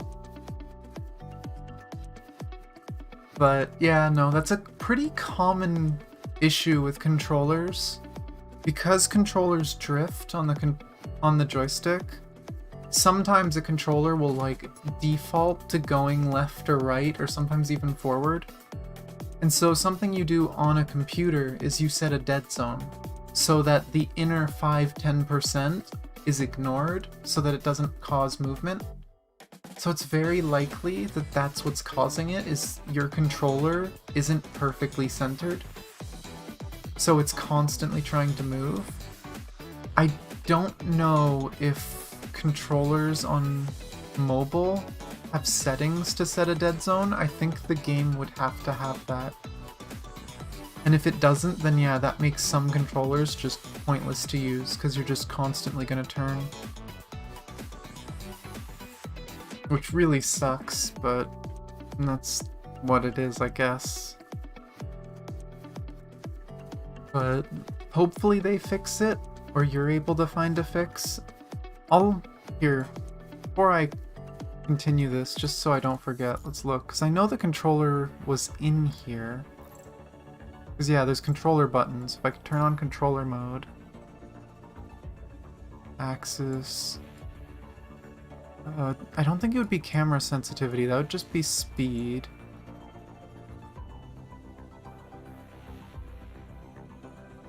Oh, and that's just changing what the buttons look like. What do they default to anyway for the orbs? Oh, it's the face buttons and then L1 plus the face buttons. That's interesting. That's an interesting way to control it. But turn that off. Oh, that's sad. There isn't a dead zone config. Huh. I wonder why not. I feel like a dead zone config is something that they would have thought of to add. Like, every game should have that.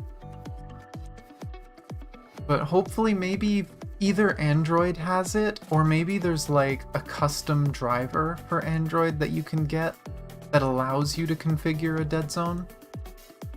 Because that might fix it for you.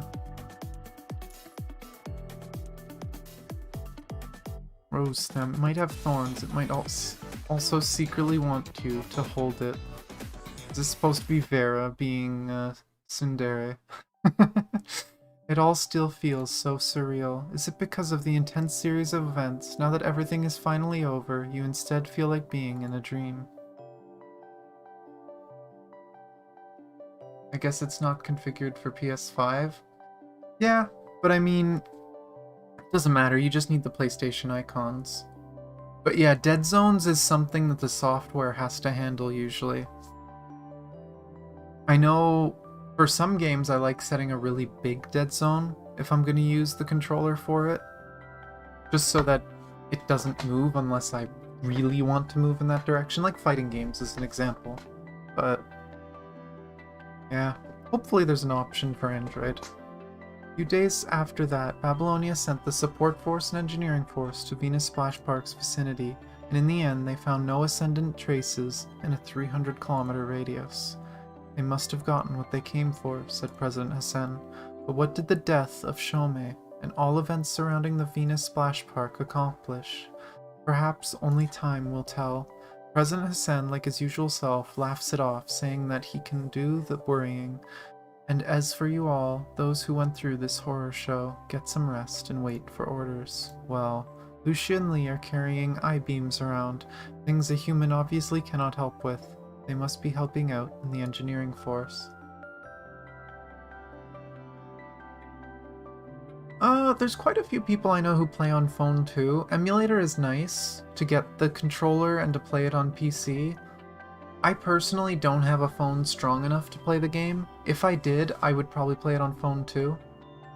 I feel like it'd be really nice to be able to play this game while I'm playing something else during downtime. Like, I do a lot of raiding in Final Fantasy. It'd be nice if, while people are talking strategy, or if people are busy and we're taking a 5-minute break or something, I can just pull out my phone and play. Because there's no way I'm running an emulator and a big game. It would also just be nice, say, if I want to lie in bed. It crashes a decent amount on my phone. It crashes on my emulator every now and then, too. I think there's just a few little bugs here and there that cause crashes.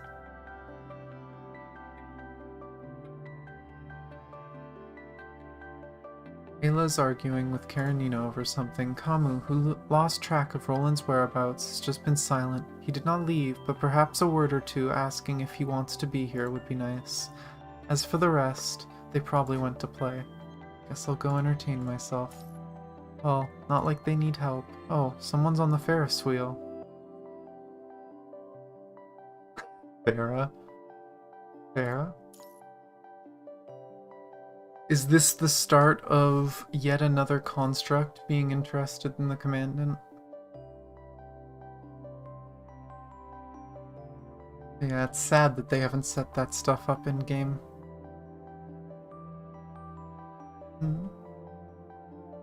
wonder if maybe I'll send a support message to them and recommend that, because that is a rather major feature for using controllers in a game, especially one with such precise controls as this one.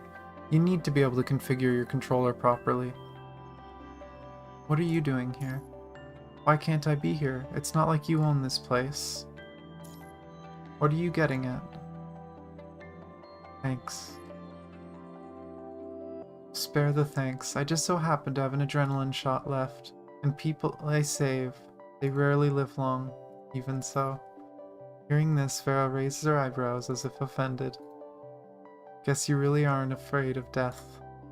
You almost became Commandant Mintz from that Gabriel, and now you're involving yourself with death again. Well, I'm not. So, what are you here for? Just to say thanks? Yep, Commandant's coming by just to express gratitude. So just return your welcome, Vera. Carrying a bowl of icy-looking snacks, Lee inserts himself between you and Vera. Oh my gosh, Lee. They notice me gone and they're just like, oh shit, where'd he go? Android. I think my phone would burn with any additional things to map controllers. Oh no. I don't know, it should be a lightweight software if there was one. Apparently. Here. The NGs made this after they fixed up the vending machine over there. This thing's called Venus Splash Park Special Classic Summer Shaved Ice or something. You what? And what's with the getup? You came all the way here to give me this? Ridiculous. Looks like that beastly leaf from... the beastly Lee from before is now all domesticated. No, I'm just being extra cautious around you. Ha. Should I try applying and transferring to your precious commandant over to Cerberus? That's not going to happen. We'll see. Vera continues on, ignoring your puzzled expression. So, Kurono kiddo, what exactly are you here for? It's just to protect your commandant. You can have him back now.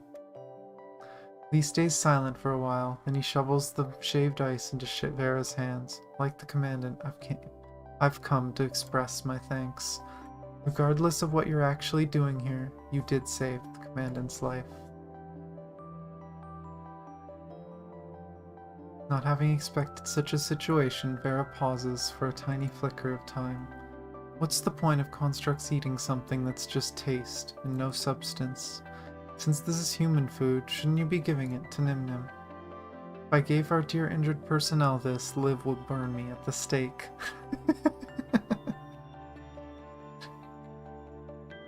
Apparently squishy. You can try if you want to die. I still want to live a little longer. A slight frown shows on Vera's face, but almost instantly her usual smirk returns. Fine, you say thanks, and I accept. Thank you.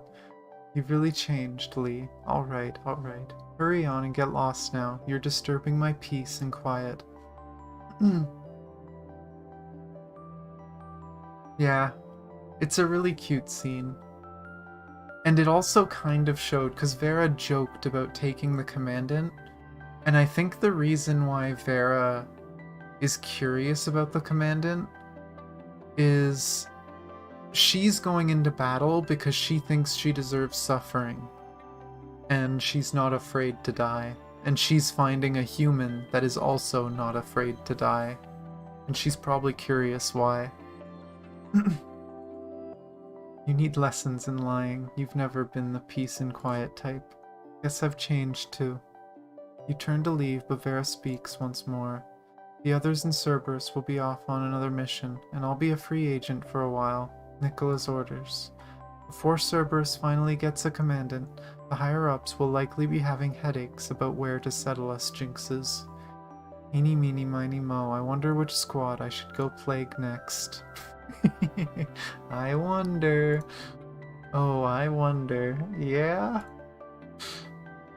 Pretty sure I know who she's gonna be hanging out with. One more cinematic, which... This line was Kamu, wasn't it?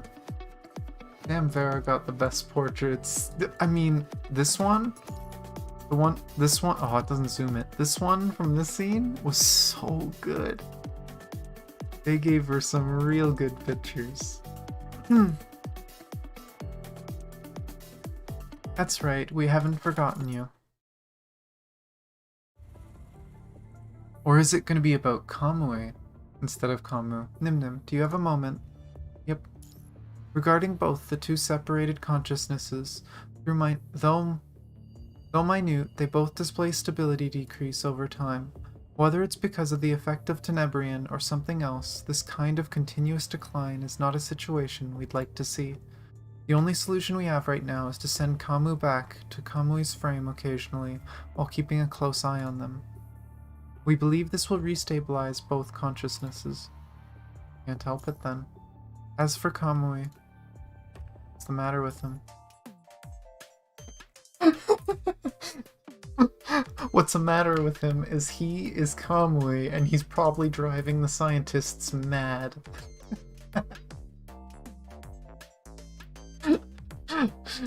Commandant! Kamui's large head pops up in front of Asimov and fills the entire screen. Commandant, what happened on the surface? I was here when I woke up. Where's my captain? And Kamu too. I can't talk to him. Where's the guy? This incessant chatter and its seemingly brainless barrage of questions. Very Kamui. As you can see, he's the same as before. To be honest, I was also surprised at the results of the surgery. Tenebrion might have helped him recover, or not, but well, there he is now. Oh yeah, 100% pulling for Vera. I would like to get Vera to like S or SS. I want to get her really strong. She's just fun to play. She's really well designed. Then, because he kept nagging the others to get him back to the park, we all decided he should be shoved in the next transport plane and sent over. Any problems that arise, we'll deal with them as they come.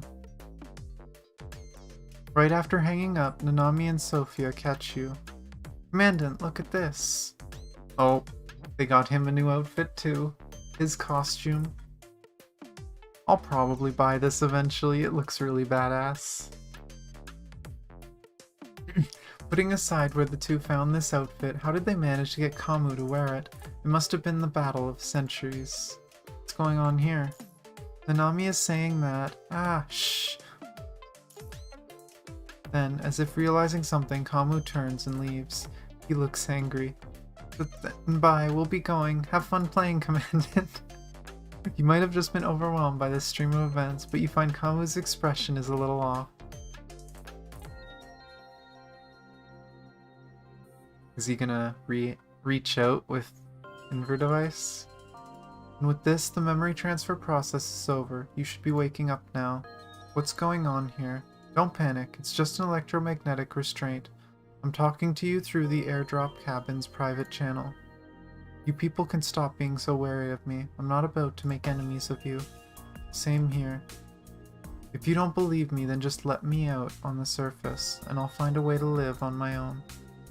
We've indeed considered such an option, but this isn't something that we wish to do. Instead, our recommendation is that you temporarily join Grey Raven and work together with Nim. No freedom if I don't work with Babylonia, huh? No, you're not working with Babylonia. Please learn the difference. You're working with Nim. He's awake? You can give him the talk. I'm just a technician, not my field. In the hologram in front of Kamu, Asimov picks up the scattered equipment and data, then leaves the lab. President Hassan, big fish, eh? Of course, you need a big fish for recruiting someone with a big bite, right? Cut the bootlicking. No, this is the reality we are dealing with now. You are the last piece of the puzzle in my plan. Now, Babylonia's counterattack can finally take shape. But if you're not willing, I won't force you. I'll unchain you and you can walk out. But if you choose to leave, you will no longer be authorized to know about Grey Raven and Kamui. You will have nothing to do with them for the rest of your life. Well, I'm sure you can find the means to keep your mind in order and survive, even with just yourself. Explain your proposition, clearly. You hide something, I'll rip your head off. Naturally, let's begin. Do we get to know? No, we don't get to know. Commandant! You're still so full of energy. Yep, of course. I'm the energy man. Frickin' Yudi running on stage right now. Have you seen Kamu? Kamu? Oh right, where is the guy? Kamu's gone missing. Commandant, Kamu's missing. That's why I'm asking you. Ah, shucks. If he hates this kind of atmosphere, then he'll likely find some place to hide. You know where he is? Well, I'm not sure either. But with Kamu? Maybe. Probably not that far away. Taking it out on the corrupted because he's mad or something. Maybe. Another swing of his weapon lands. Only corpses and silence remains on the beach. Phew. Finally, feeling better now. Kamu was right. Kamu casually tosses aside his weapon, an unfortunate corrupted, and plants himself smoothly on the beach. Wait, he was beating the corrupted with another corrupted? That is the most Kamu thing I've ever heard. I just realized it suggested that the weapon was a corrupted. These two are so different, but so similar at the same time. Also, that is a crazy picture. That is like wallpaper quality art. Come out. I see you. Oh my god. I'll be leaving this place next, and joining the Ascendants. After all, the techies said that I'm more an Ascendant or corrupted than a construct. Why? What why? I'm part of them now, aren't I? Why? Are you a why, robot? You're still here. You're just like what Kamui said, an interesting weirdo. Kamu shows a rare, thoughtful expression. Well, I guess I can afford staying here a little longer. I don't like the crowd, but I'm a little interested in the ice cream thing that Kamui mentioned.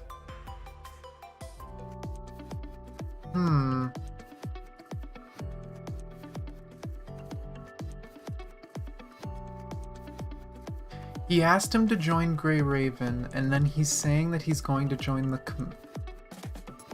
the Ascendants. Does that mean he plans to join the old Grey Raven? Like Alpha, and then I guess kinda Luna. Luna wasn't really Grey Raven. Huh. Oh boy. There's hidden stages. There's only 3 combat stages, but this is taking so much longer than I expected. But I guess I'll finish this, and this will probably be all I do for the day. How much? I'm curious, before I continue this, how much do I have now? 600. Oh, I was promoted to leader. Woo! I forgot to check that earlier. I'm glad I got promoted. Also, let me just claim stuff before I continue. Take a quick break.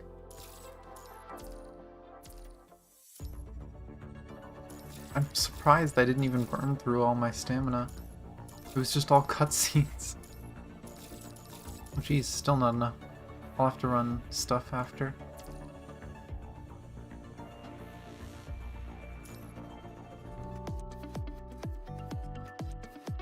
Didn't get as much as I thought, but let's get to hidden stage.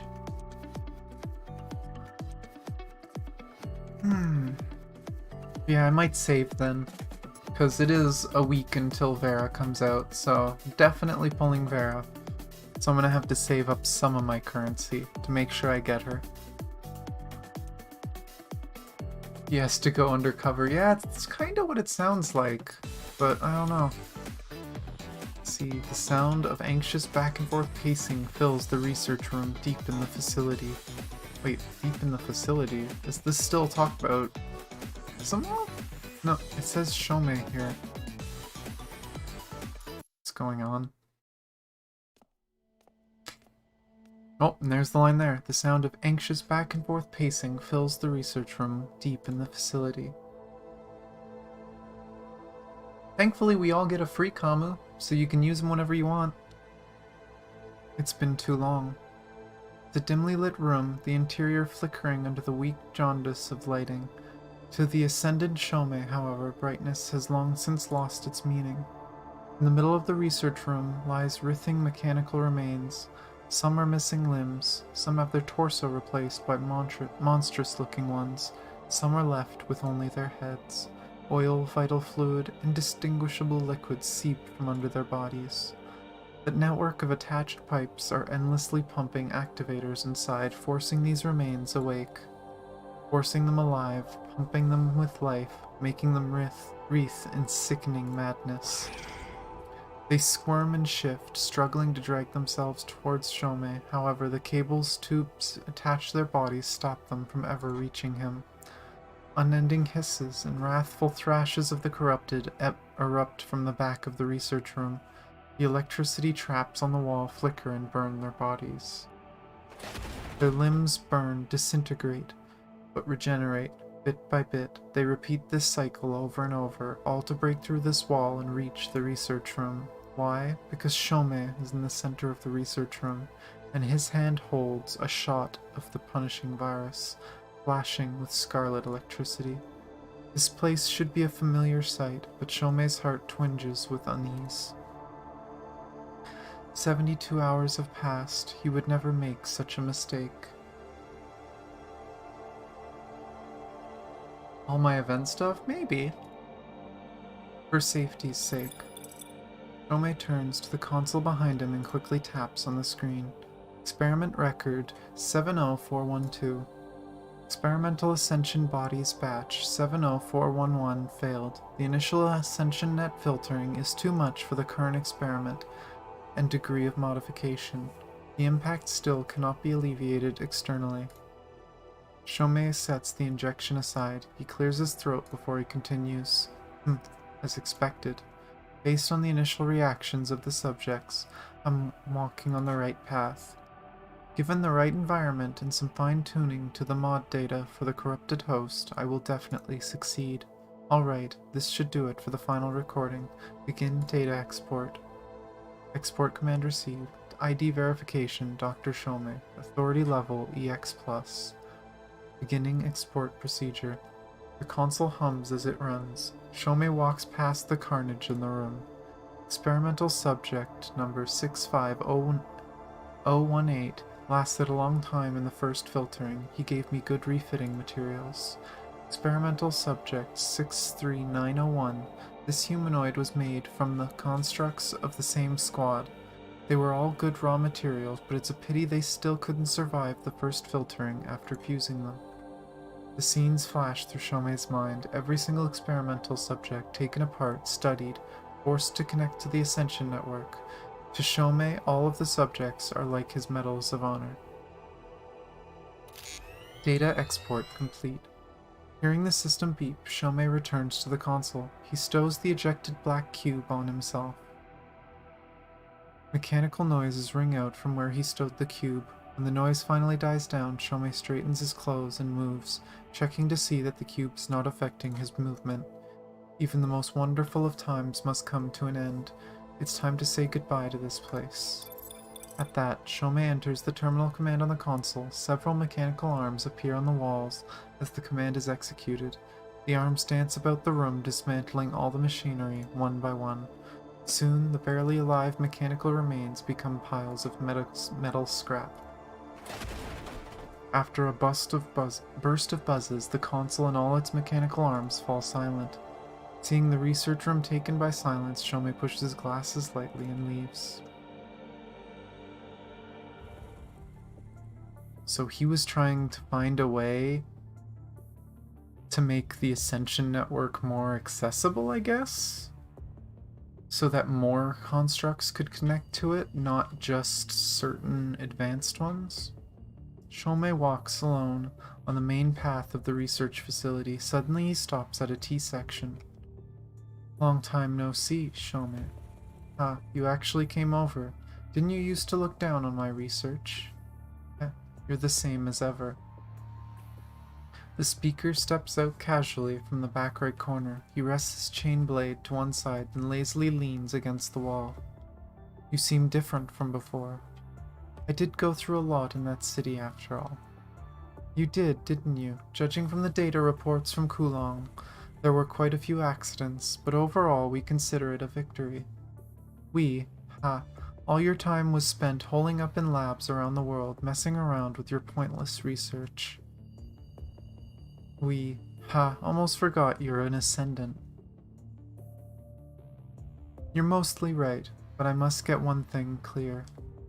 I am not chosen by Miss Luna, but you and I both serve the Ascension Network. Technically speaking, we are both ascendants.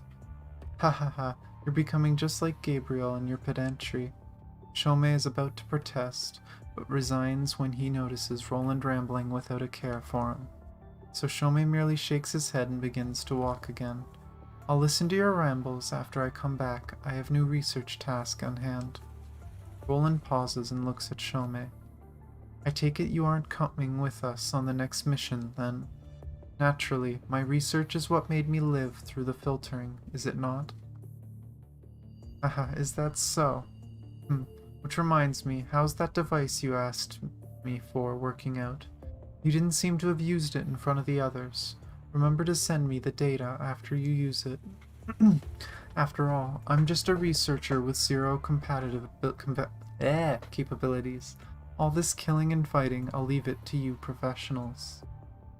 I wonder if he's the one that created the device that made Kamu. Shomei strolls past Roland, walking towards the left of the intersection. A researcher with zero competitive capabilities, you say? Never knew these researchers could leisurely fix all the hidden turrets on someone pointing a piece at them.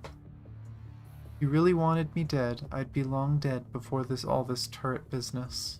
Oh, what a spoilsport you are. Born this way. Shomei pushes his glasses up again. With no intention to fool around with Roland, he leaves through the passage. Roland puts away his scythe gun after he speaks, and walks in completely opposite direction of Shomei to the other end of the corridor. Looks like the rat came out of his hole. Indeed, but why all this hassle anyway? It'd be easier for me to just off him right now. And we cannot weed out all of his labs. Fine, I got it. Roland displays his impatience in full, waving his hand to cut Gabriel off. From outside the facility, Gabriel puts away the book he was reading and steps into the light. You know, if you weren't sitting here, I might have already popped a cap in him. You cannot bear the consequences of doing so. Even enough of that. What about the others? Alpha is set off. I'm ready too. Well, guess it's finally time. Roland stretches as he walks past Gabriel.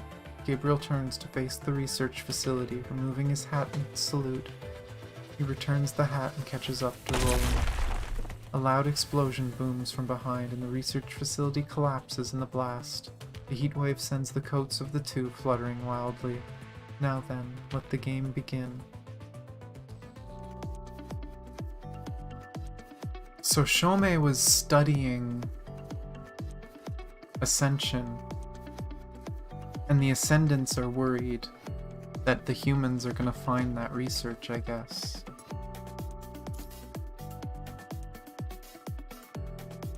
Crushed bones. Miss Luna, we have fully investigated Venus Splash Park. According to that scar-faced man, that place should be Shomei's final destination, but worry not, he has no reason to lie about this. A non-fatal betrayal is pointless. Very well, and we shall begin making preparations. Luna lightly chuckled, interrupting Roland. Before you begin, there's someone that requires our attention. Luna lightly tapped the screen next to her seat several times. A connection was made. Thank you for waiting, my fellow colleagues. Vigorous male voice. These are the coordinates of Shomei's current facility. Happy hunting to you all. With the transmission of the middle-aged man's voice, the terminal screen flickered, a huge red mark pointing to the middle of the desert in North America. With the coordinates confirmed, Luna cut off the connection. What is it that you wish for, Miss Luna? We want Shomei dead, by hook or by crook, but we have to destroy all of his trump cards and research materials before he dies. Covet that which shan't be coveted, and be prepared to go through fire and water. Listening eagerly, Roland raises his chain blade. He looked excitedly at the seated Luna. Which is why I need you and Gabriel to drive this rat out of his hole. Huh? To allow him a soundless death is mercy. He will attend his own funeral at the place and time of our choosing. And when that time comes, you will have plenty of time to play your game. Of course, that must wait until after we achieve our goals. Do you understand? Luna speaks lightly, but the ascendants present can instantly feel the oppression in her words. Anyone who hears cannot help but obey. We do, Miss Luna. Good. After you two confirm that Shomei has departed, Alpha will make sure no one comes to intercept Shomei on his way to the stage. Until then, set up the hunting grounds and wait quietly. Random note, this still pisses me off. And I don't know if this is a English translation issue or if this is just a mistake of the writers. It has to be an English translation. I don't think it's the writers. Luna would never call her sister Alpha. Never. Alpha, or technically the original Lucia, hates that nickname. And whenever she hears our Lucia referred to as Lucia, she gets upset. The fact that Luna is calling her Alpha in so many of these scenes it's almost insulting. Like, it feels like such a huge mistake in this script. And I don't understand why it's in the game. I feel like she just did, like, in the last line. Yeah, Alpha will make sure no one comes. Like, she just called her Alpha. But as far as we know, she hates that nickname. There's a scene in one of the secret cutscenes, if you befriend her, where she gets really upset that someone else is referred to as Lucia. And it's just, it makes no sense to me why her sister wouldn't just call her by her name. I don't know if they did that to make the story easier to understand, but the players should know that if Luna is talking about Lucia, she's talking about her sister. That Lucia hates being called Alpha. I can't remember where it was, but she got really upset. I can't remember where it was, fuck. I'm gonna have to figure out where it was.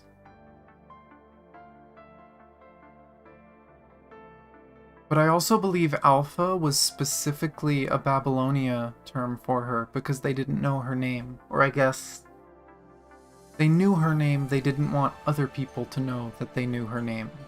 So they labeled her as Unknown Construct Alpha. But there's no reason for the Ascendants to call her Alpha.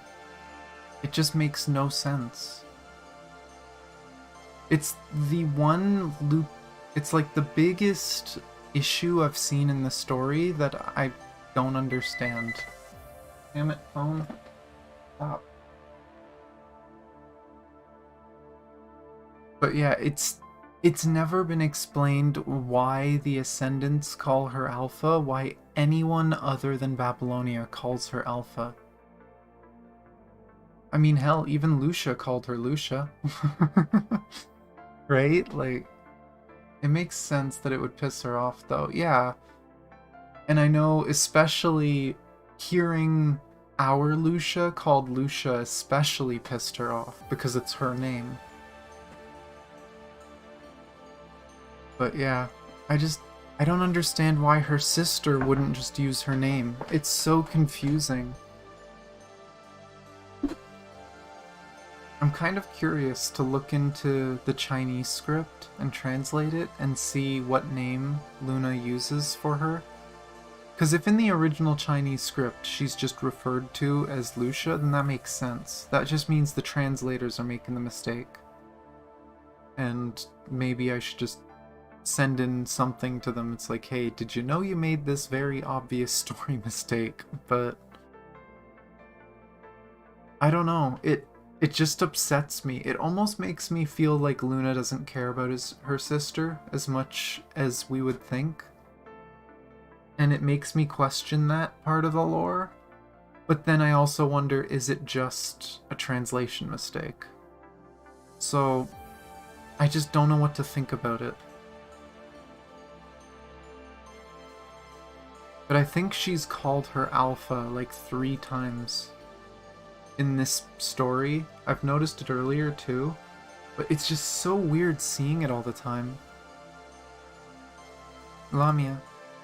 Luna's words echoed in the empty ascendant base. A few seconds later, the scenery behind Roland and Gabriel distorted. I'm here. Very well. We shall split up and meet at Venus Splash Park. Let the curtains fall in the land of your childhood, Shome. There might be a questionnaire later where you can give that feedback, yeah. They usually do one at the end of each patch, so I'll definitely probably do that. I can see the aisle the park is on. Phew, guess we're finally here. Gabriel's words remove Roland from his reminiscence. Roland returns his gaze from the sea and to the so-called speedboat he is on. I never thought you had a penchant for modding. This thing runs fast, though the shape is quite questionable. Function over form, this thing can even be used as a mobile arsenal. Press this button and it will run on the current route and detonate when it hits the target. Okay, that's more than I need to know. No plans for going on an explosive lover's leap with you. The phrase lover's leap is inaccurate, according to the books. Oh yes, you're just as dull as dishwater, my man. Enough bantering, let's go ashore. We still have to set the stage. Oh, first gameplay. Thinking of, I can't remember. I'm actually trying to remember. I'm not sure I actually filled the last one. If not, that's sad, but oh well. My mistake if I didn't. And... is there actually a reward page for this one? No, there's the Venus skit, which I'll do eventually. But... get back to the hidden chapter. The Forgotten Land. Some dialogue in the missions just goes way too fast. Yeah, that's a complaint I've had about a lot of games. It happens a lot in Honkai as well. I don't understand why a lot of game devs just blink their text there and there's no time to read it. There's absolutely no time to read it. And you'd think they'd realize that, but it's never friggin' fixed. They never fix it. Wind blows over the vast desert, sweeping up sand and dust into a storm.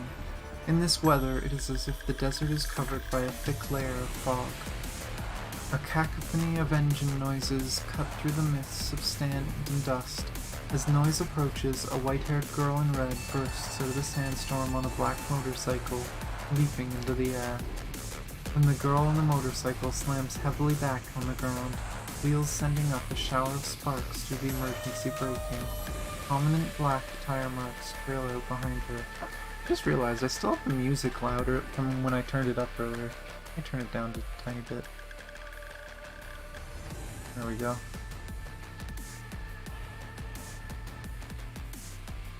The motorcycle slides to a halt in front of some building ruins. The girl takes her blade from the vehicle and walks within the wreckage. This place. Alpha reaches the middle and scans. The clearing is piled high with the remains of bionic animals. The ground is dotted with huge circular craters, and the surrounding buildings also show obvious traces of bombardment. Internal conflict among humans? No, they don't have the resources to spare. Alpha comes to a relatively intact building and brushes the dust off the surface gently.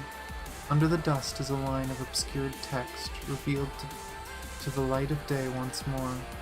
Operation Acadia, number 5, North American Launch Base.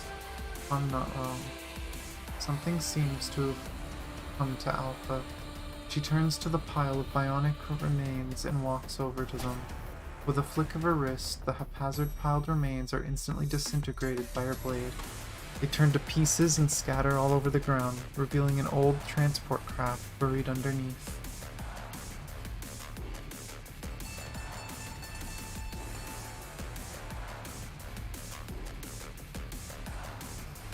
Some non-existent English dub. Yeah. Probably more to read in English. Like, it probably is, but even if it is, they need to adapt to that, right? Like, it's for their audience. They need to make sure there's enough time to read the text, or there's no point for that text to exist. They're wasting the translator's time. It's just frustrating, and it's really poor game design work. I don't know. I hope they start getting the message and fixing it, but the fact that Honkai's been making the same mistake for like 4 years, I doubt it'll get fixed. But we'll see. With a flick... Okay, we read that one. Most of the transport craft is destroyed by bombardment, and the loading bay is warped beyond recognition. There's no need to wonder what happened to its passengers and cargo. A family crest is gleaming proudly on the side of the transport craft wreckage. It looks very much Eastern. The owner of the transport machine had written their name in striking red under the family crest. Shunsuke. That's his uncle, eh? Just as I thought. Shomei. Shomei, you have a gift in drumming up revenge. Too bad you chose the wrong path. An untamable beast is not worth raising. The sandstorm gradually eases, and Alpha returns to her motorcycle. First stop this place, eh, Shomei? Must be the control center over there. Alpha leaves the launch base and heads for the control center. Her motorcycle eventually draws to a halt before a relatively intact building in the desert.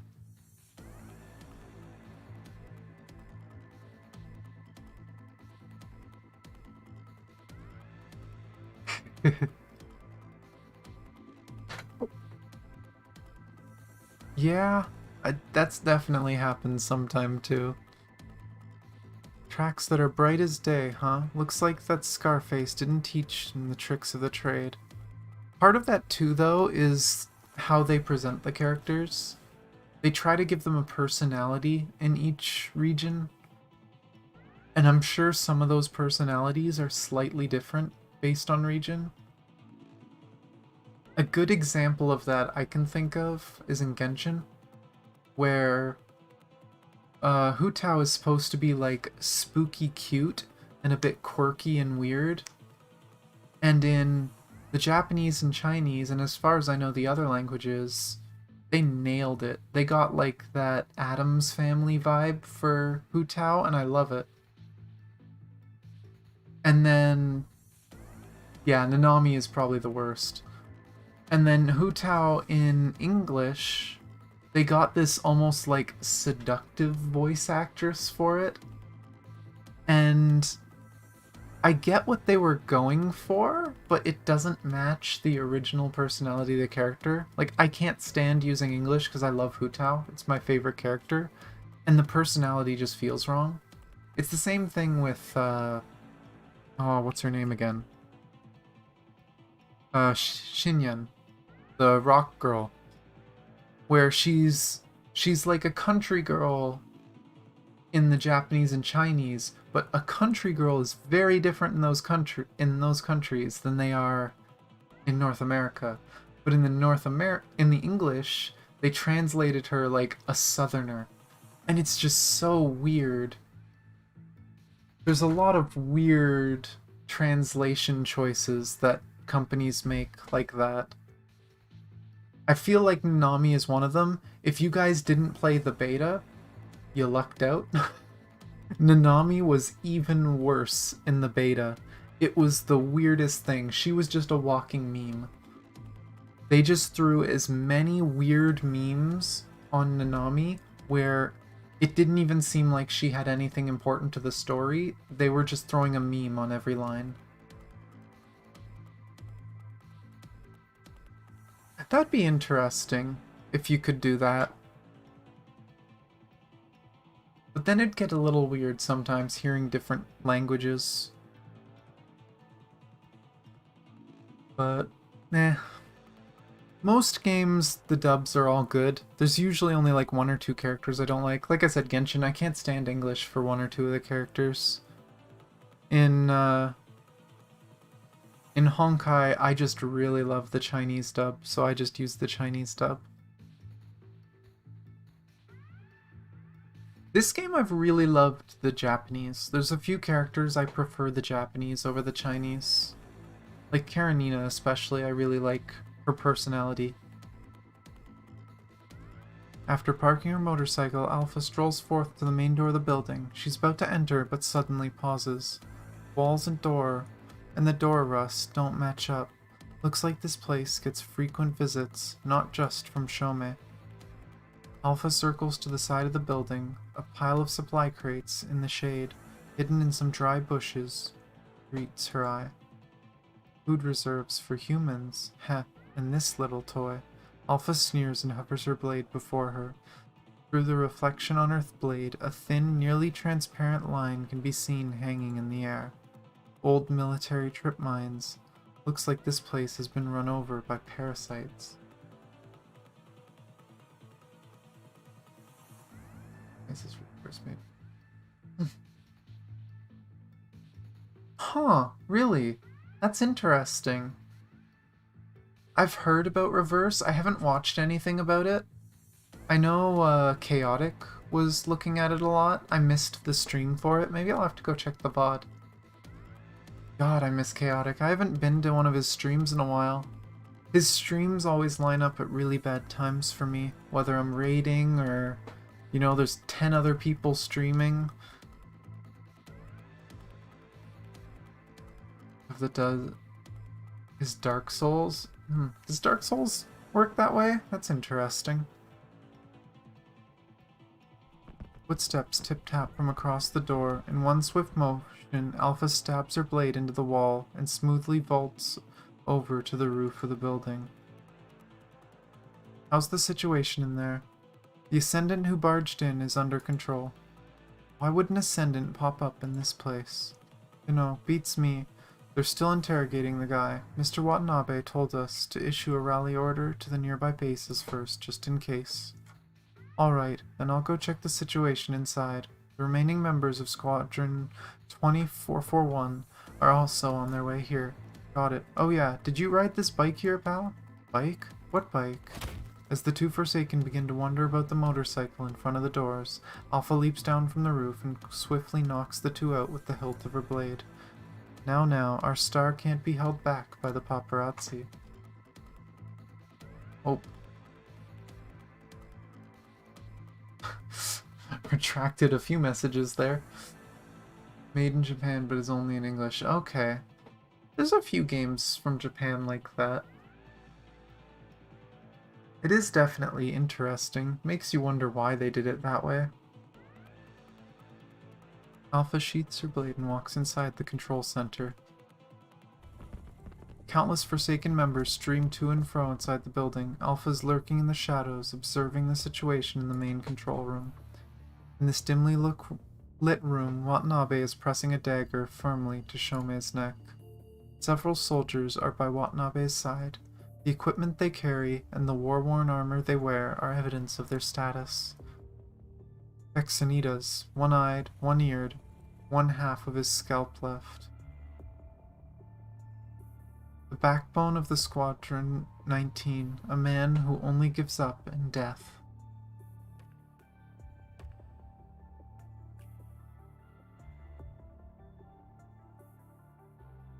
Alam, 16 years old, a new member of the Forsaken this year. The name, the armor born by her, were brought back from K44 by Watanabe.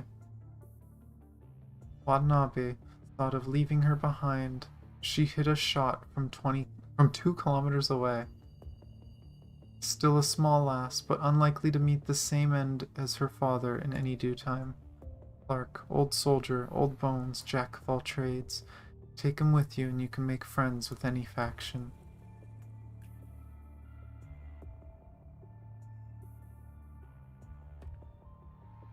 they games? There seems to be a few games like that, and it makes me wonder how they do it. It's very often English, and I know Japan does it a lot, where they put a lot of English into their games. And I've seen some really funny examples of bad English where they try to put it in and they get a Japanese person to voice it and it comes out a little funny. But, it's gonna happen. I wish it was Japanese only. Keep the tradition of only using languages that make sense to the setting. It'd be interesting. You can at least switch to it, right? In Sekiro? Hey, let's talk things out. Why don't we all put away the guns and knives? We have nothing to talk about with ascendants. That makes things difficult then. And here I thought this control center is my little secret. We know things you people wouldn't believe. Speak. What is your purpose here? Watanabe presses the dagger closer to Shome's neck as he speaks. If I say that I'm only borrowing the aircraft behind this control center, will you believe me? You messing around? Vexenitas quickly loads his gun after hearing Shome's answer and sticks the muzzle at his temple. I knew it'd turn out like this. We don't have that much patience. Even if we don't know what your purpose is, a dead ascendant would do us no harm. Communication never solves any problems. At that, sparks of electricity appear in the air around Shome. A close look would reveal that the sparks come from a tiny spherical machine in the middle. What? Take cover. Watanabe lets go of the dagger at Shome's neck and lunges at Vexenitas. Right after that, the electric sparks connect and violently erupt around Shome. Smoke fills the main control room. Everyone, activate your goggles, confirm each other's positions, agree to a team, and brace for combat. That little creep got away. Last security visuals say that he's headed for the airfield behind the building. Personally, the lack of alternative dubs is what I find interesting. I don't know, I always like having options for voices, but if a game only has one, I don't mind it.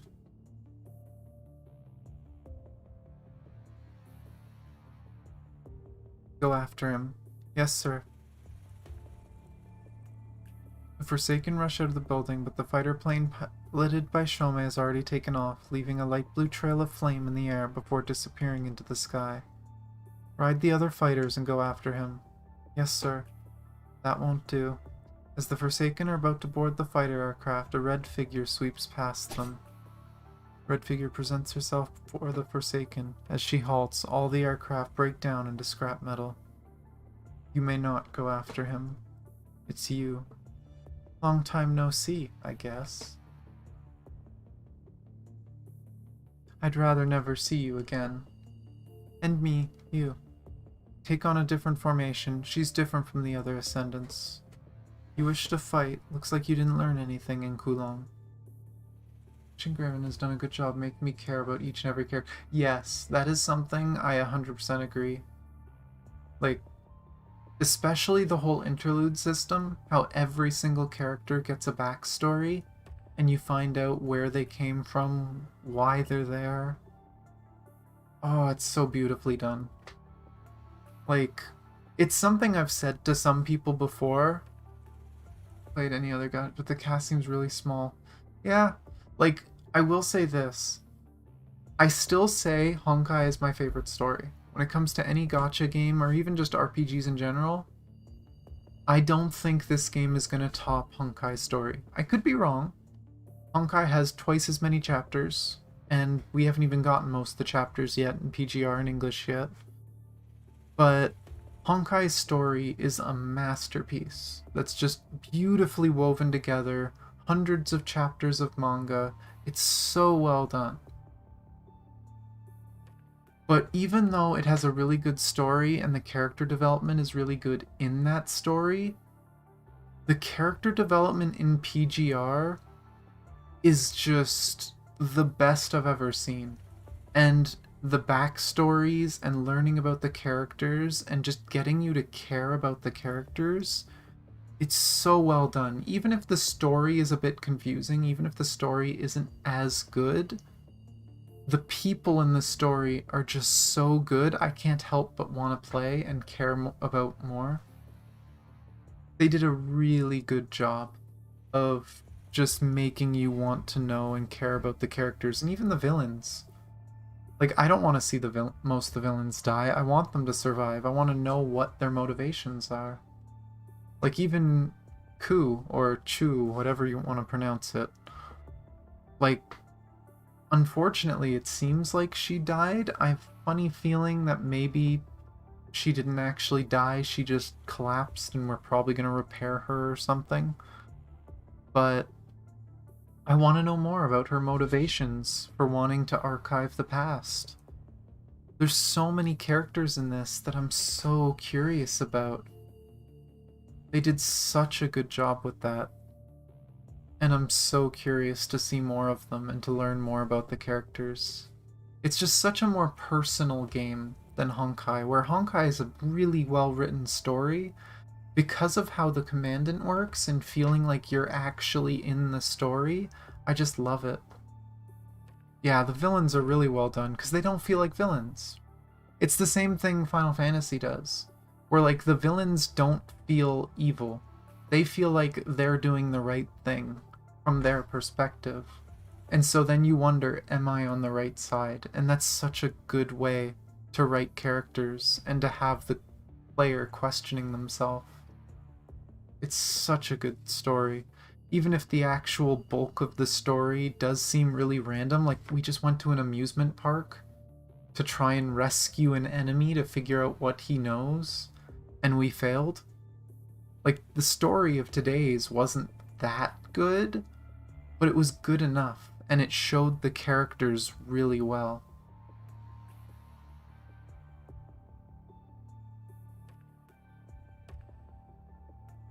Yeah, I think my biggest issue with Genshin is not only is it a vagueness of who the bad guy is, Genshin, the main story is so poorly written because you have a main character, but you know nothing about that main character, and the main character never talks. And that's kind of my biggest issue with Genshin. It's why I don't stream it anymore. I genuinely get upset thinking about Genshin, because it's like a diamond in the rough. Genshin has so much potential, but I feel like the Genshin design team is wasting all that potential. They're throwing it away with memes about Paimon and just joking constantly. And oh, here's a bunch of side content to try and make you want to buy our newest character. It just feels like there's so much less soul in Genshin, despite the world being so beautiful. The lore in Genshin is so good, but the story and the writing is so bad, at least in the main story. The side stories have been really good. I recently did the latest story quest in Genshin, and saw the cinematic, the opera, and oh my god, I cried. Like, there's pieces of it that are really well done, but it's the stuff that doesn't have anything to do with the Traveler. Anytime the Traveler and Paimon are the focus, the story sucks. And you can't have your main character suck, right? Like, they need to fix it.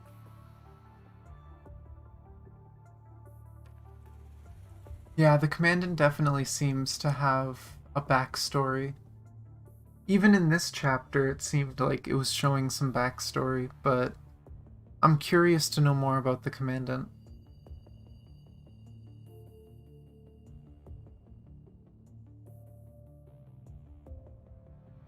You wish to fight? Looks like you didn't learn anything in Kulong. We should probably continue this. I haven't played PGR that much, but I guessed a few bits. I've heard things about the protagonist from... Yeah, I've heard good things about Arknight's story. The only bad thing I've heard about Arknight's is, for one, the gameplay can be a bit grindy and take a long time to get through. And that the gacha isn't very good. There's no guarantees, etc. And I always worry about games like that. That it seems somewhat predatory, it's trying to get money. And I don't want to play another long-winded gacha game that takes a lot of my time and be tempted to pay money to make it easier. But I have heard a lot of really good things about the story. But I'm already playing multiple, so I don't want to add more, so I've avoided it till now.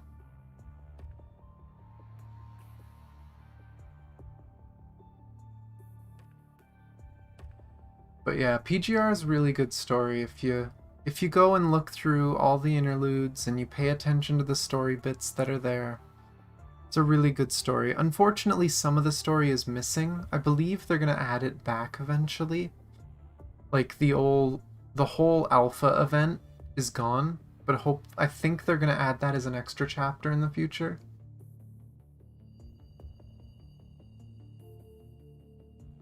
Oh yeah, the combat feels so good. Honkai, the combat feels similar, but there's a few issues in Honkai that don't feel as good. And then the other thing with Honkai is the end game is essentially Whale Central, where if you don't get either very lucky, I have been very lucky, so it doesn't feel so bad for me. But if you either have to get very lucky, grind for about 2 years, or spend a bunch of money.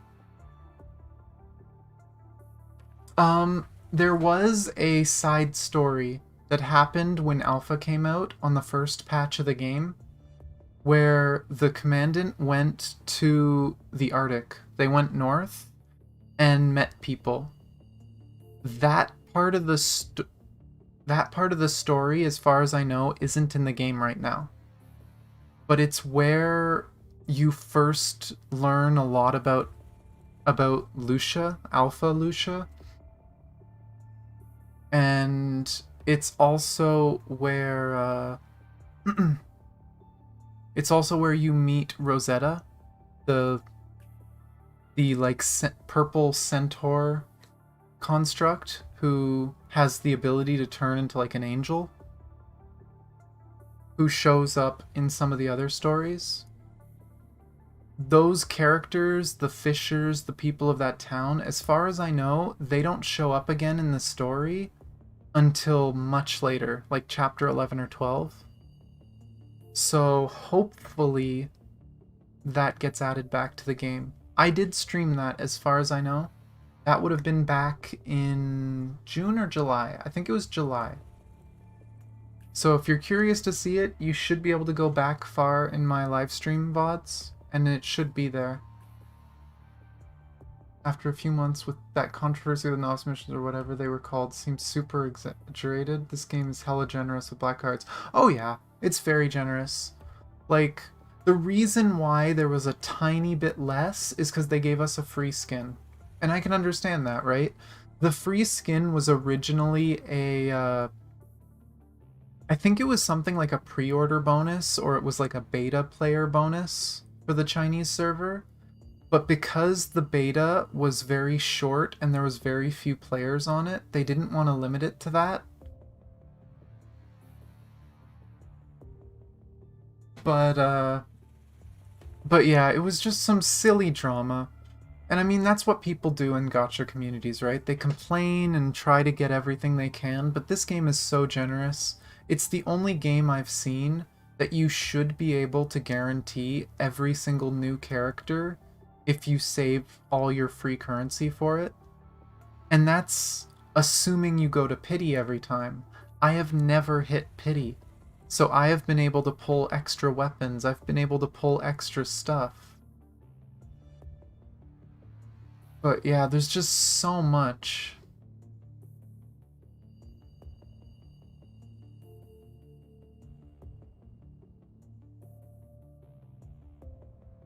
That's like 4 months of grinding coatings there. Yeah, like that free skin, that saves a ton of coatings to get it. Sure, it's not a skin everyone's going to use, but hey, some people will.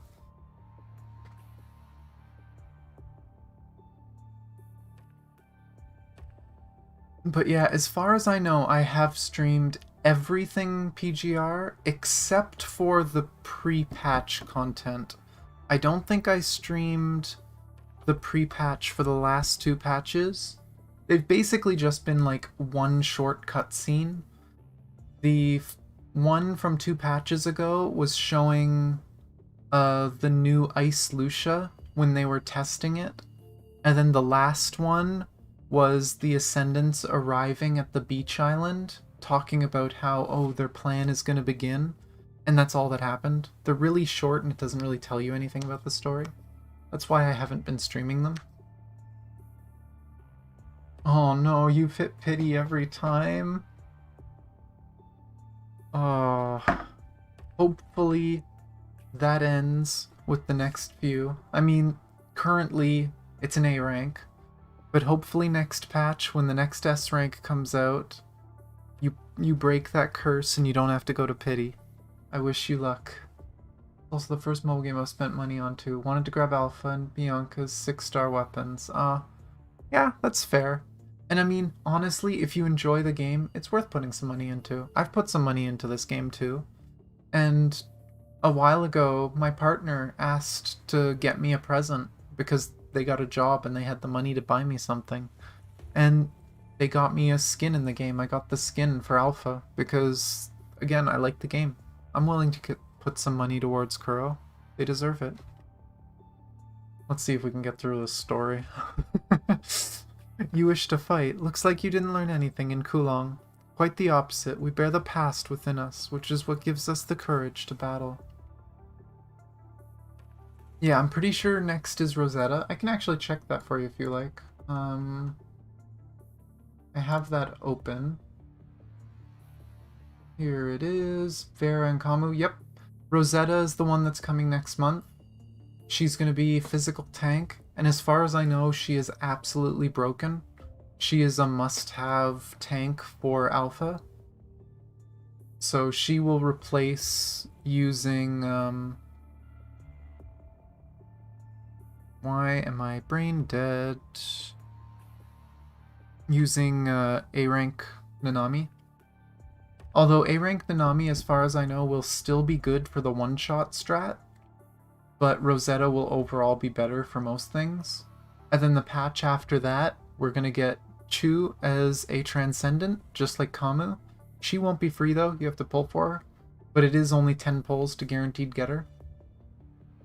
And then we're also going to get A-rank Changyu, the guy that is with... Oh, dang it, what is the name? Aslam, the train? The little cat boy, and he's an ice tank, I think? Let's fix my view now that I looked through that. Visually, Rosetta is probably my favorite construct, period. That's Centaur form. Yeah, unfortunately, I don't think you ever get to play her as a Centaur. You play her as her, like, angel form. But she's definitely one of the cooler constructs. And she's eventually going to get some really cool, like, white and gold skins that look really good. Little cats are called... Yes, they are. Good job, E. You're not the only ones to have changed after that war. Ha, then show me. Well... Speaking from earlier, when we were saying how we like it when you play the enemy, I think that's exactly what's about to happen. We get to play the enemy. What kind of gear does she have? Oh. Deploy B-19 defense formation. Roger. Meaning they're probably going to spread out so I can't blade wave them easily. What the? Okay, thank you. Whatever. He blades. I hit dodge and it didn't go off.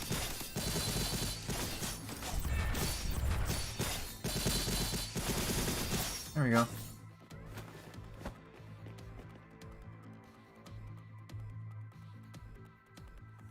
I think it will be a mini game later. Not for me.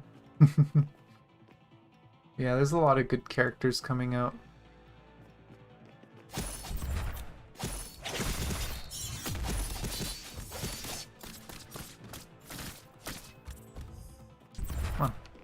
One thing I don't like in this game is if you even get a poke, it doesn't matter what that poke is from,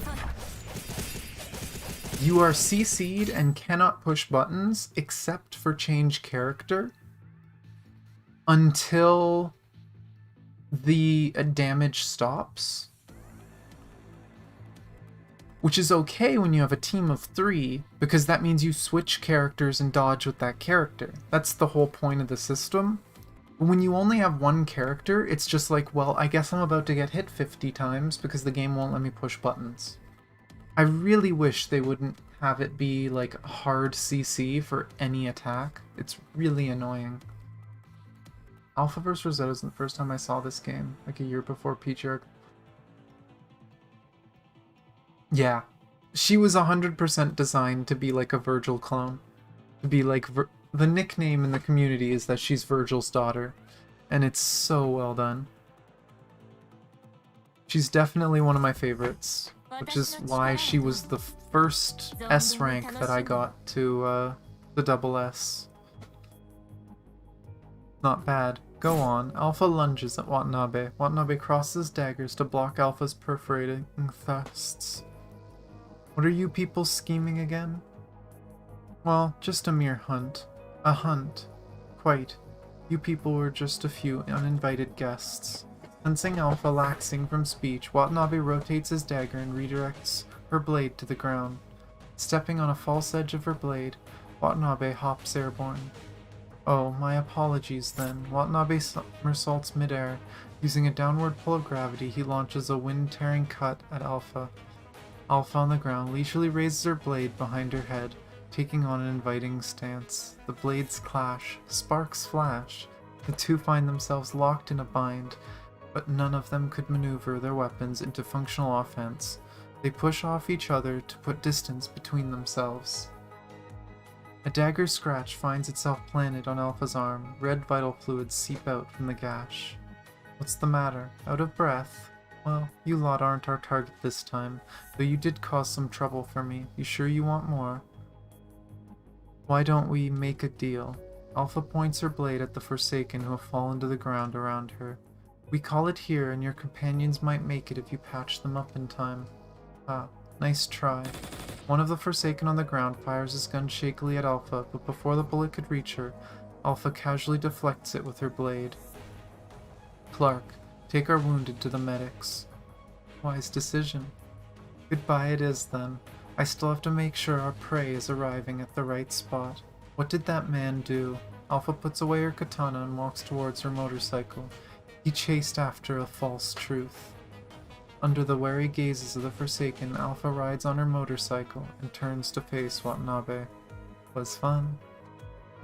It won't just be a scratch next time you step into Forsaken territory. Yeah, I can hardly wait. She reminded me of Jetstream Sam at times. She plays nothing like him though. He was all about holding down attack to charge his blade. See, that doesn't ring any bells for me, but yeah, she was definitely the one that got me the most interested. And here we are at the island. Let's see what this is. How much stamina is this? Okay, I'm gonna have enough stamina to finish all this. This is going so much longer than I expected it to. I also forgot I had a coffee, so my coffee is now very, very cold. Oh well. Lucia now, though. This story is going all over the place. Is this Shomei's destination? Indeed, the private water park that Shomei's grandfather built for him, Venus Splash Park. Wait a second, if it showed Lucia, usually when it just picks Lucia, there's a good chance that you're playing a non-construct. So maybe we're going to be playing one of them. Roland is standing beside Gabriel and looking around. The park facilities are old, but not dilapidated. Some service-type robots are aimlessly wandering around, giving the place an even lonelier air. Unchanged for decades, this small island is gradually sinking in a corner of the Caribbean Sea, frozen in time. At the moment of its completion, time became frozen on this enchanted isle, the observation platform dreamily hanging in the sky, looking almost like a border between fantasy and reality. Oh yeah, it's funny too because at the beginning of the game, people were complaining there wasn't enough. And I did tell people, because I played on the Taiwan server for a few weeks before the game came out in English.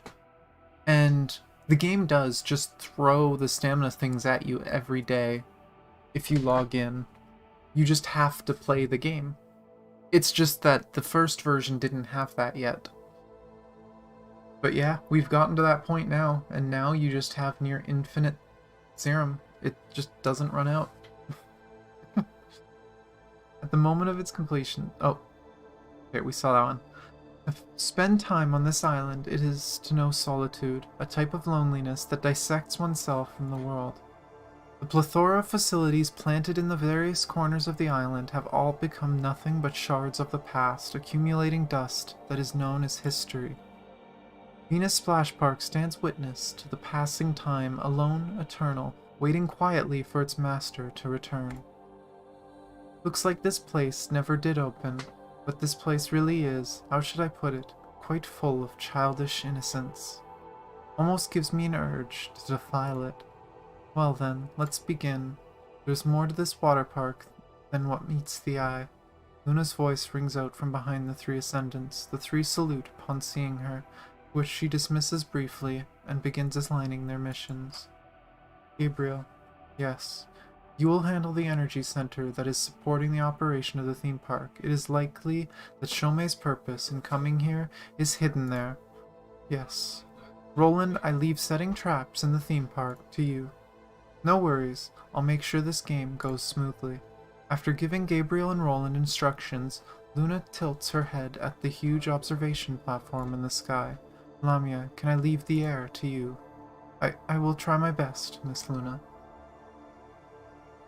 Good, our operation this time will definitely alert the surrounding factions, but they must not impede our plans. This is the Shomei's final resting place, where he will wake from his dream. Let his damnation and this place's be a wake-up call for those who do not comply. Oh my gosh. My dinner's here, but I am not ready to eat. After assigning the Ascendants their missions, Luna heads into the depths of the theme park. Getting Shomei to play out his hand here, plucking it out one by one, Miss Luna sure is a mean one. Yeah. Oh right, I think I saw an elevator over there that leads to the observation platform. Don't forget the mission. Yeah, I can control the flow of the surrounding virus when I'm up there. Then I shall take my leave. I've just finished scanning the energy center below. It's larger than I expected. But, well, not like it'd be any trouble for you. True, we can easily modify a machine facility of this scale thanks to what we found in Kulong. Turning it into a dead zone, as the humans call it, would only require half an hour.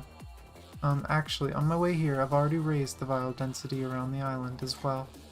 It won't take long for the corrupted to rise out of the sea and attack the shores. Not bad, girl.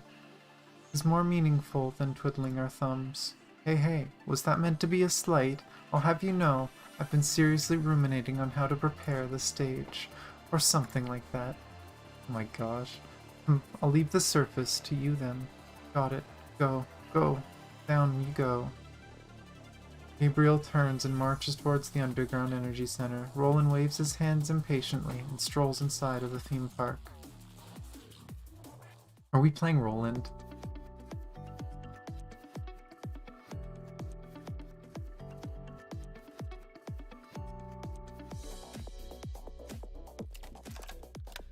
Looks like it. Yep. Let me see. Let's start by adjusting the passage. Rats who have wandered into a cage should not be running around. Place a roadblock at designated locations. Oh wait, there was one closer. Let's swing! Whee!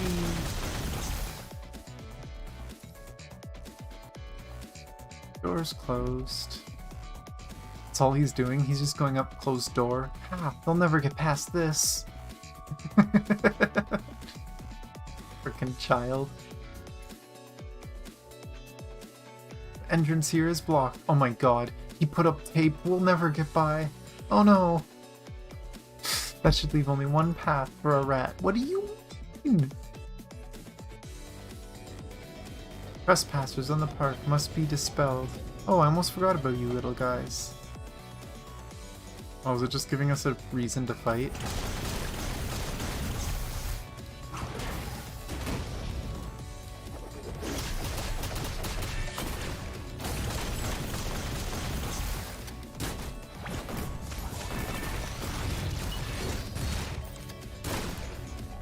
Here, have this. Boom. Oh, there's more of them.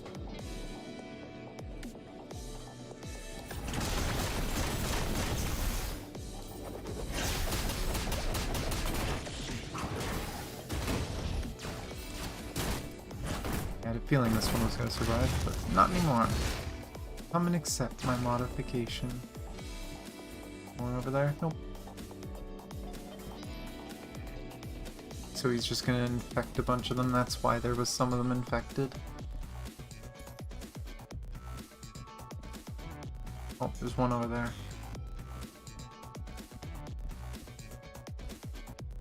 Whee! Modification complete. And now... the view should be nice over there. Come on, little rat. Don't make me wait too long.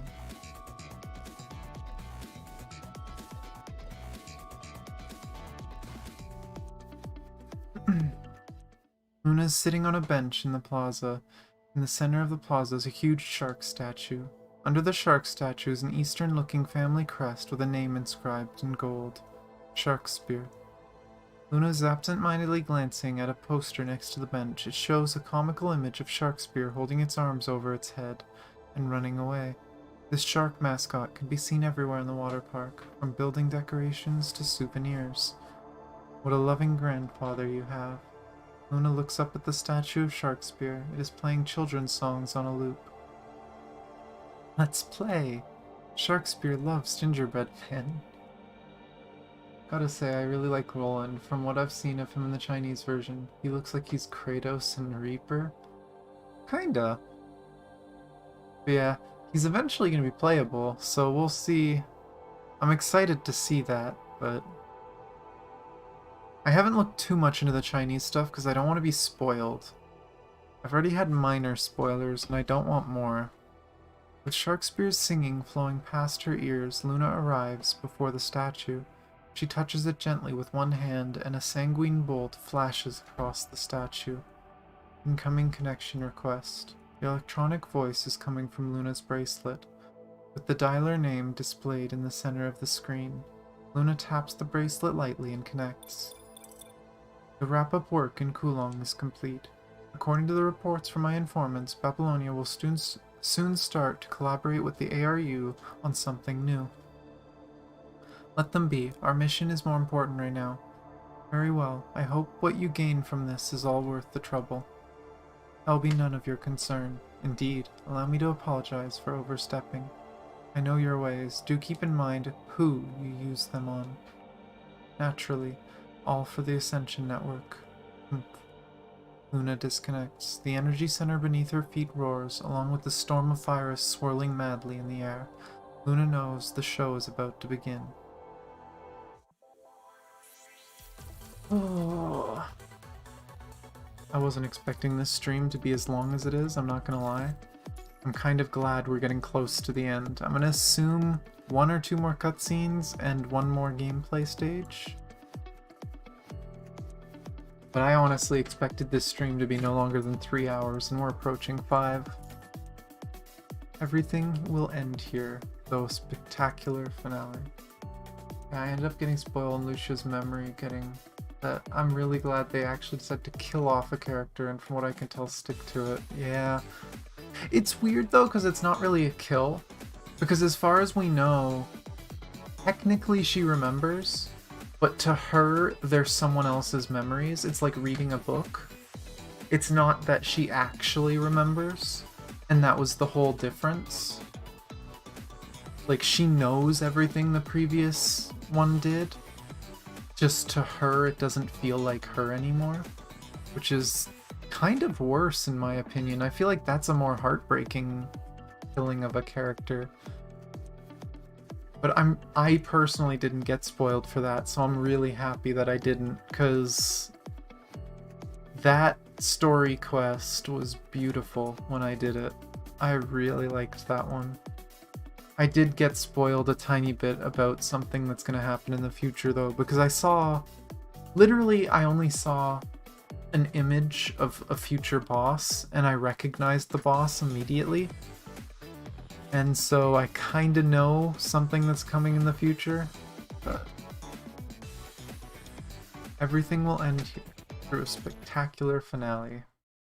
Let's see what the next cutscene is. Roland is lying leisurely on the Ferris wheel, juggling his chain blade out of boredom. Suddenly he pauses, he stands and straightens himself, looking at the sky. Ah, those grey birdlings really took the bait. And on the other end, Shomei exits the aircraft and deplanes on the beach. He heads in the direction of the theme park. Roland, at the vantage point, takes it all under his eye. He stretches lazily, then casually leaves the Ferris wheel and heads in Shomei's direction. Finally, our main dish. After Roland and Kamu's fight. Let's see how long you can keep barking like that. Roland turns away from the incapacitated Kamu and exits, leaving only Kamu, now leaning on his greatsword, barely standing on his feet. Wow, this was like 3-4 hours ago. That's a late continuation. Ah, right, here, have a parting gift, no need to thank me. Roland stops in his tracks and turns, lifting his gun and pointing it at Kamu. He fires, but Kamu easily dodges the moment he pulled the trigger. Heard of seeing in media. Kills off a character only to go back on that and an hour later. Halo, Star Wars. Yeah. A lot of them do that.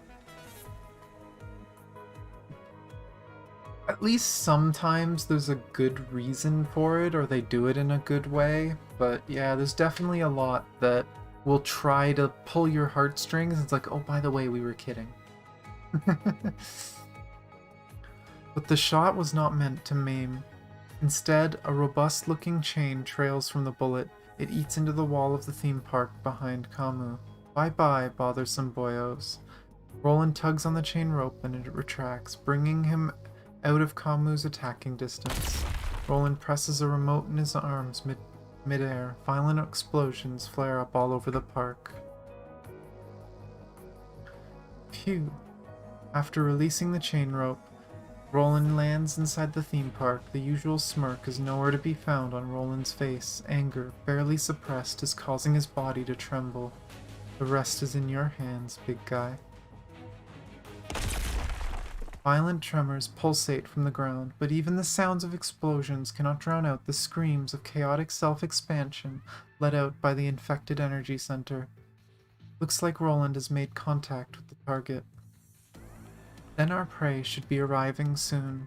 Gabriel hides, waiting in the shadows for Shomei. Roland is here.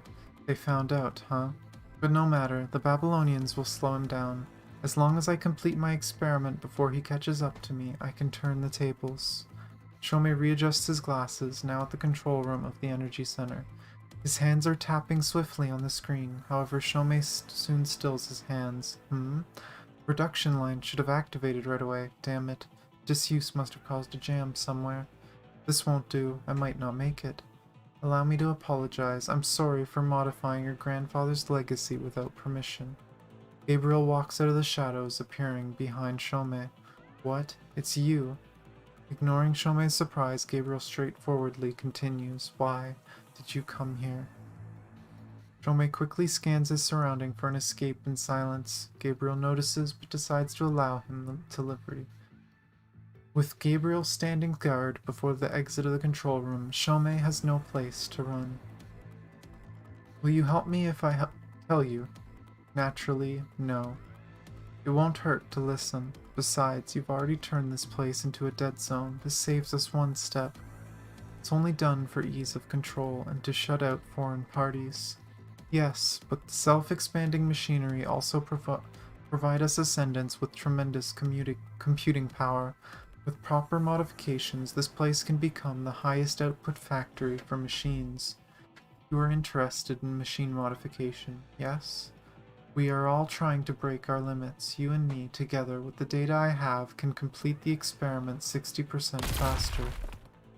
Gabriel stretches out his hand and thumps heavily on the wall of the control room. The entire room shakes from the tremendous impact. The way you stall, weakling, is as obvious as ever. Hearing Gabriel, Shomei forces a weak smile and readjusts his glasses. Well, well, let's see who is the weakling. The floor of the control room crumbles. Unable to react in time, Gabriel falls to the bottom of the energy center along with the broken floor. During the descent, Gabriel sees that only the floor in front of the control panel remains intact, and Shomei is standing on that part of the floor and looking down at him. My grandfather left me this theme park. Of course there'd be secret features, only I know. Well then, farewell. Gabriel flips in midair.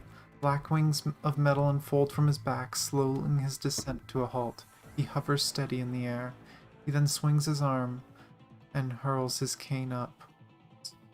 Gabriel's cane cuts past Shomei's cheek and nails firmly into the wall behind him. The wind from the cane cuts Shomei's artificial skin, and vital fluid seeps from his wound.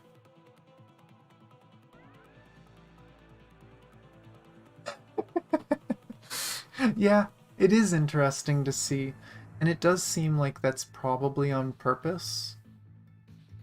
And it makes me wonder if Luna is gonna have like an alter ego or something in the future when we get to those parts of the story. And same thing with like Roland and them. Considering we know some of the characters that end up joining us, it's interesting to consider if the ascendant versions of them are just like a clone of their personality and the original personality still exists. Gabriel's cane... Oh, got that one. Looks like my peace and quiet will have to wait until they're all dealt with. Seeing Gabriel flying, Shomei quickly pivots and taps on the screen in the control room. He retrieves a light blue rectangular chip from under the screen. It's all on her now. After that, Shomei bolts out of the control room and heads for the surface. Dodging the crumbling floor tiles, Gabriel eventually reaches the control room. He lands and straightens his coat, then leaves in pursuit of Shomei.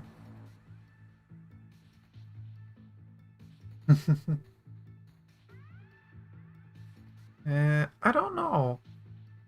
Like, when you say unwanted, like, I feel like in each case so far, with Lucia and Kamui, no one is really unwanted. They're not fully understood, but I don't think anyone's really unwanted. Maybe the old Lucia is unwanted by Babylonia, because they feel maybe she knows secrets that she shouldn't, or they wanted to dispose of her. We still don't... I don't know the full story of what happened when she became who she became.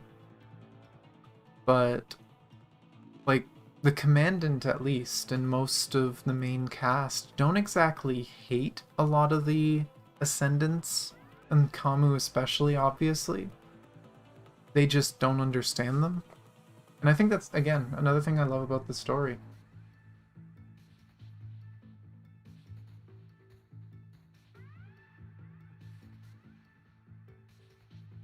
Okay, that's a little more fair, yeah.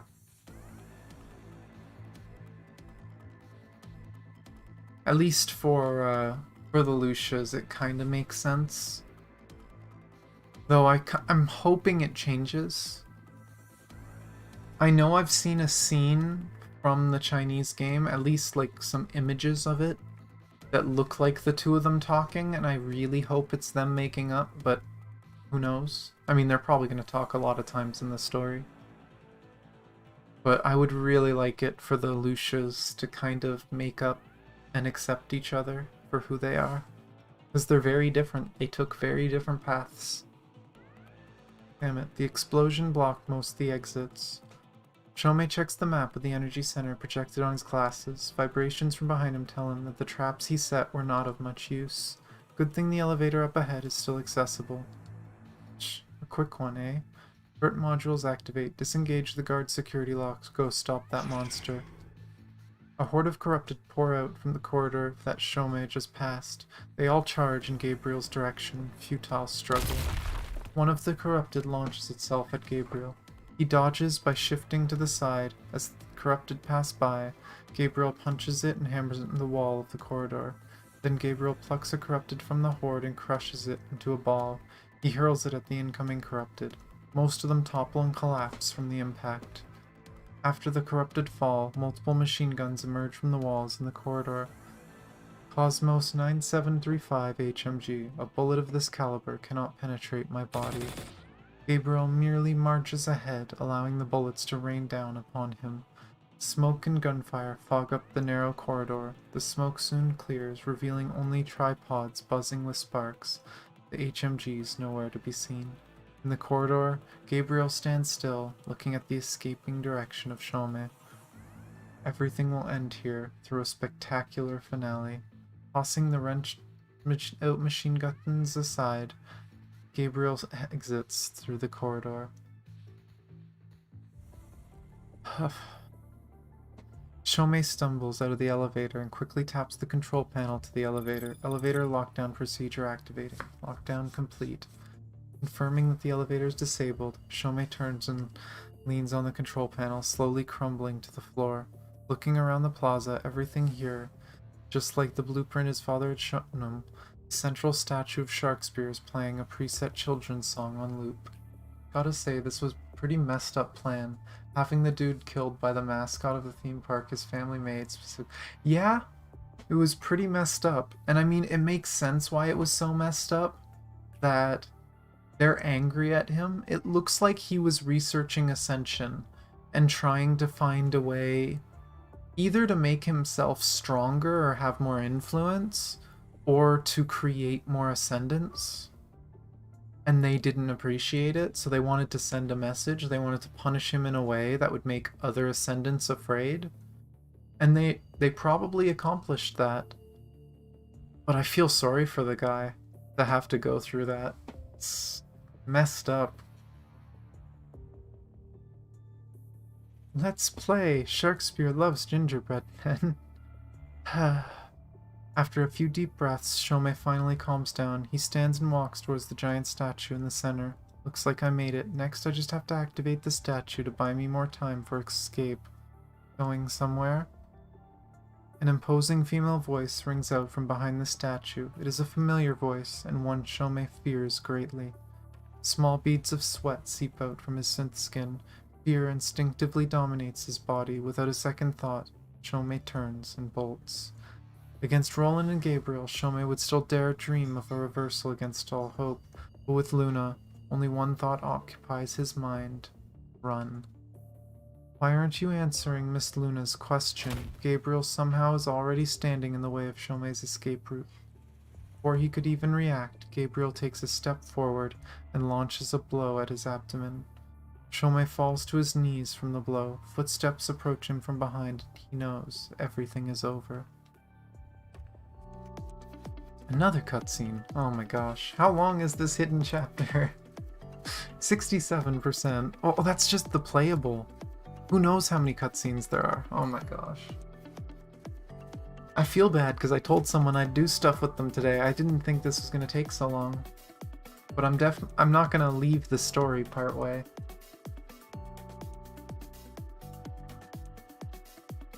Ascension Network.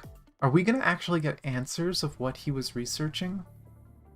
An appreciation, or perhaps out of mere amusement, Luna stretches out a hand and gently pats Lamia's face. Miss Luna, good work. You did well. Step back and wait for everything to end. Oh, so this is this point. Huh. It's your turn. No more cards in your hand? Now that you have me, all my cards are useless anyways. You should have seen this day coming. Indeed, I have, but this is all worth it, to reach the truth that you hid. Hearing Shomei, Luna frowns slightly. Gabriel walks expressionlessly to Shomei and lifts his head with one hand, then slams him heavily into the ground. The ground cracks from the great impact. Shomei's frame is clearly not built to withstand such a blow. The erratic sparks speak volumes of his coming end.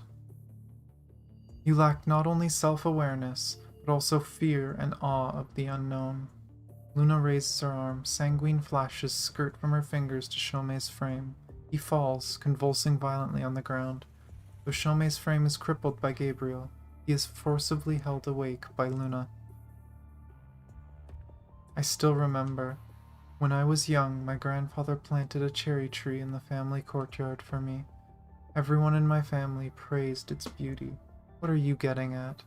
Shomei hangs his head, gasping and struggling to squeeze words out of his mouth. Ignoring Gabriel's question, he continues. But I've never found it beautiful. All that time, I had only one thing in mind. I want to destroy it.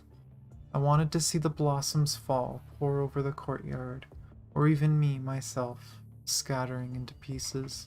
Whatever the outcome, that would be my choice. What I did is just the price to discover the truth. Oh, and what have you discovered? The essence of the Ascension Network. It's essentially a communication protocol. Power is granted through a port, but the access requirements are strict. Those who connect to it and live through the constant filtering become ascendants.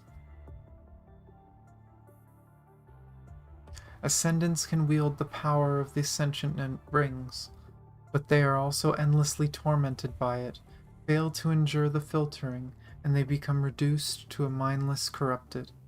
We all know of this already. Is this the extent of your research? Then, do you know that not all ascendants are filtered out by the Ascension Net, or by you? Lullaby. Indeed, that experiment birthed the first artificial ascendant, one that lived through the initial filtering and accessed the Ascension Network. Though the continuous filtering of the Ascension Network afterwards dulled his strength, caused a gap between him and the other, more natural ascendants. But he is still a true ascendant. The ascendant, Shomei. But that experiment, if I recall... Gabriel whispers in Luna's ear. Luna nods, and Gabriel knows not to pry any further. He removes his hat and holds it across his chest, then straightens to observe the Shomei before him. I've worked long and hard, and now I'm finally about to reproduce the experiment. Using this new configuration, combined with this park, more ascendants can be created, and they can all survive that accursed initial filtering with my help. You understand what ascendant horde entails, don't you, Luna? Shomei's face slowly twists into a smile as he speaks. Immersed in his speech, he does not realize the darkening of Luna's expression, the transformation of quantity into quality. Simple dialectal materialism. The mass-produced ascendants will become the most powerful force on the earth. They will wipe out all that stands in their way. Which is why we should work together. Yes, we can work together. How about it? Enough. Shomei stretches out his hand in invitation, but Luna cuts him off midway. How foolish you are. The truth you've been after never existed in the first place. Impossible. I know I've reached the gift of the network, unlike those transcendents who have the power but do not wield it. Pathetic. Luna walks up to Shomei and presses her hand against his forehead. Shomei's expression changes from fear to excitement, then confusion, fading into disbelief in the end. As if dumbfounded, he gawks at Luna. Do you see now what that person did to you?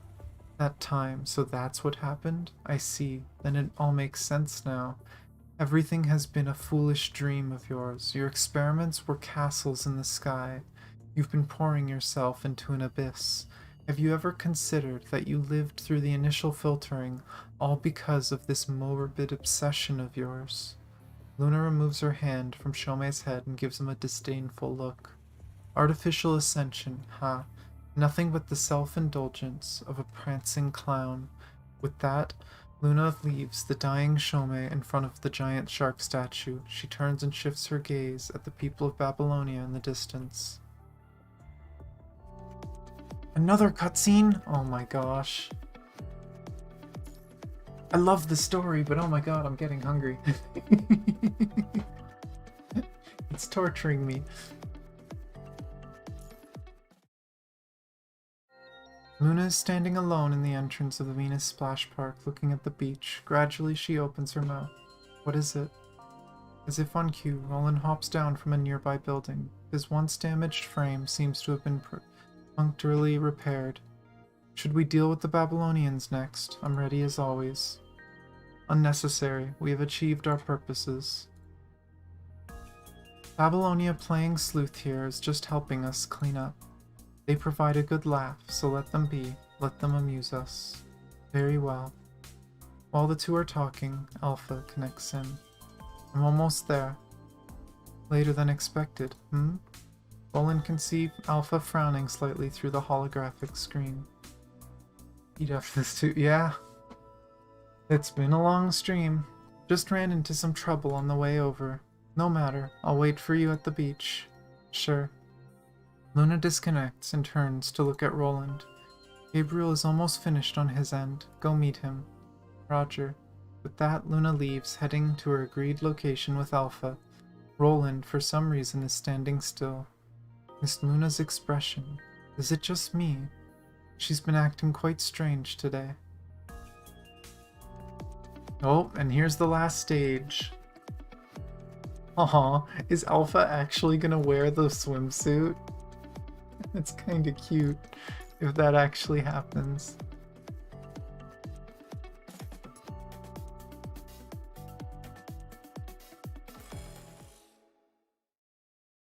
I still prefer the coat, but the swimsuit's cute. How did it end? The way it should, the betrayer becomes betrayed, dying in the dream that is his childhood. Shome's end will be a good wake-up call to his like. Looks like everything's going our way. So why don't you look happy? Huh? Luna blanks out shortly from Alpha's words, as if realizing the unusual expression she is wearing. She quickly adjusts and returns to normal. It's nothing. It's okay. Tell me when you feel like it. Yeah. Anyways, now that it's over, what's next? At Alpha's question, Luna lowers her head in thought. Alpha stands by her and wait, glancing at the surrounding scenery. The sea breeze blows in the scent of summer, rustling the coconut trees on the beach. If the next step's not decided yet, why not relax a little here? Yay! A million yays! Lamia wants a break. My favorite looking Alpha coating is probably the Drakengard one we're gonna get later on. It's not bad, but I still say that I like her coat the most. It's just such a cool... It's just such a cool look.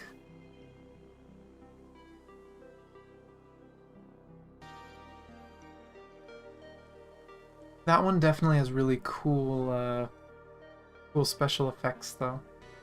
Lamia suddenly emerges from the sea and claps her hands excitedly. She claps a scant few times before freezing when she realizes Alpha's blade is on her neck. Wasn't asking you, and I've warned you, don't go invisible around me. Read the room before you pop out. Sorry, I'll be careful next time. Poor Lamia. I heard that more than enough. Looks like you need a few broken legs to remember. She doesn't have legs.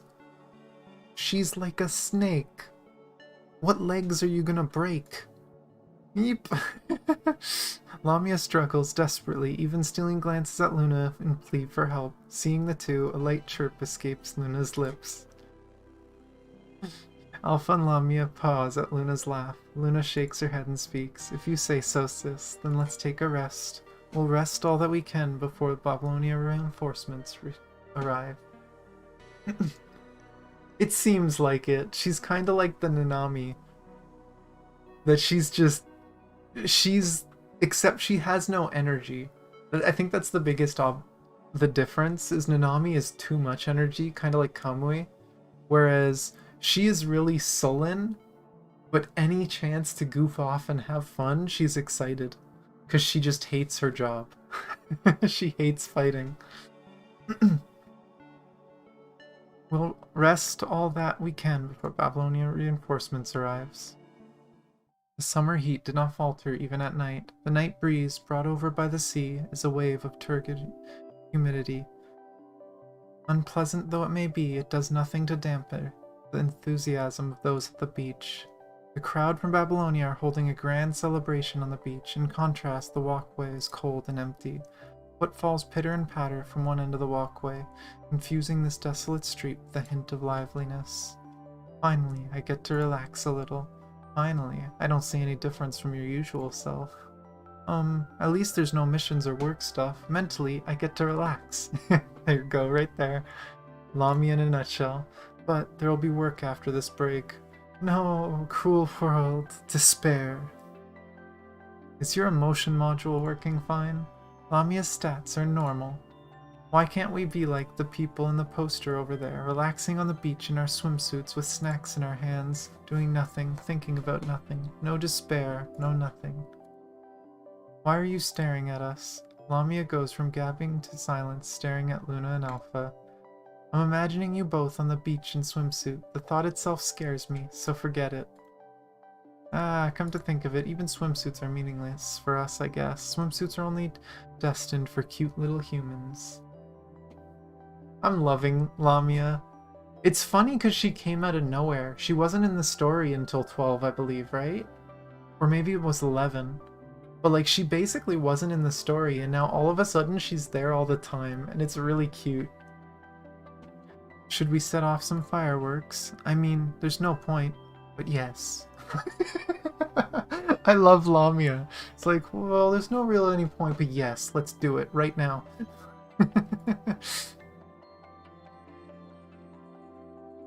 Everyone murders in this, it's war. Alpha interrupts the Lamia, irradiating with negativity by thrusting her a bundle of fireworks she found somewhere. Lamia receives the fireworks, raising them like a flag as she slithers towards the beach. Oh! When they powered up the park, they thought they accidentally set off the fireworks, but it was the Ascendants setting off the fireworks. That's kind of funny. Let's go have a look at the store over there. Did you see something you want? Yeah. Alpha nods and brings Luna to one of the stores along the pedestrian walkway. The inside of the shop is practical Sharkspere paradise. Sharkspere plushies, ads, and more. A big sign hanging in front of the store counter reads, "Opening sale, 70% off." Looks like a place that sells shark souvenirs. Not just sharks, look at this. As Alpha speaks, she filches out a mini frog plushie from behind the pile of Sharkspere plushies and hands it to Luna. Oh, it's the ugly frog. Why is this everywhere? Not a bad thing, though. Aww. For anyone who doesn't remember, the ugly frog plushie was a gift that Lucia got for Luna. And when Luna went missing, it was Lucia's like most treasured possession. Aww, that's cute. Well, since you're giving me a souvenir, I'll pick something for you too. It's okay. Alright. It's gonna be this swimsuit, isn't it? How's this? Nothing. It's just a piece of clothing. I think it looks nice on you. As long as you like it. Aww. That's where the outfit comes from? Luna picked it out for her? It makes sense though. That's the only way you're getting her in a swimsuit, is if Luna did it.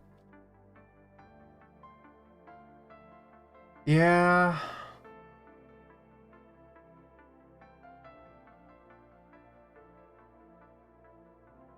Sis, if we can return to being constructs, what would you do? Same thing right now. Whatever happens, I will still be by your side. That is all. Besides, there's no what-ifs in this world. Alpha replies to Luna's sudden question without much thought, but it draws out a long silence from Luna. Alpha stops in her tracks when she realizes Luna is behind, staring at her with a stern expression. What if there are? You mean Chomei's research? Yeah. Chomei only saw one side of his research, but there's another side that no one's noticed. At the end, on the other side, lies the true origin. A gust of sea breeze washes over. The stifling heat seems to be finally dying down. The night is now carrying a hint of chilling cold instead. Luna raises her head to look at Alpha beside her and speaks. I'm a little tired, sis. Let's go sit over there. Holding Luna's hand, Alpha sits down on the bench next to the pedestrian walkway with Luna. Luna leans her head on Alpha's shoulder and closes her eyes. Strange sounds travel over from the beach. Looking at where it came from, Alpha discovers several corrupted on the beach banging on musical instruments. Reset performances? A bit too rowdy. I'll be right back. Alpha draws her weapon and zips towards the corrupted on the beach.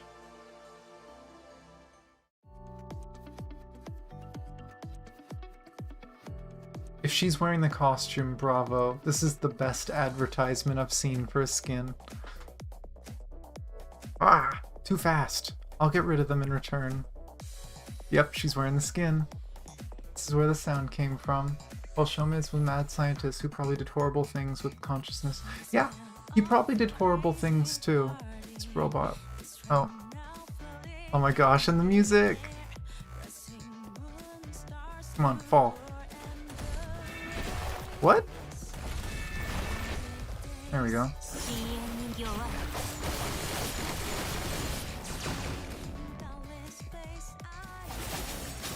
Oh, I want to get to use the ult. It better give me enough to do the ult.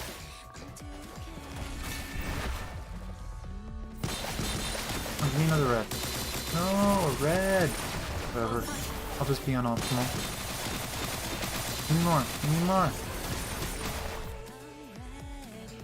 Why is this setup so bad?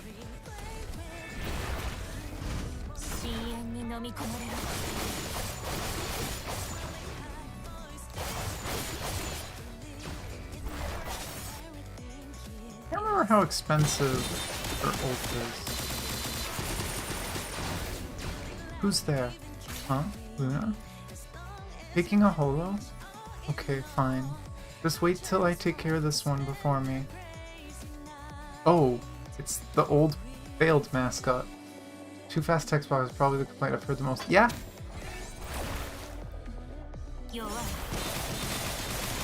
Ooh, I get to do it! Eat water! So good. Oh! She's recording it.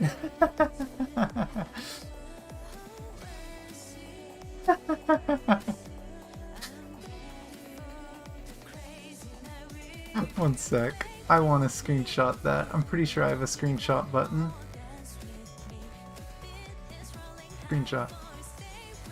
Screenshot was saved. There we go.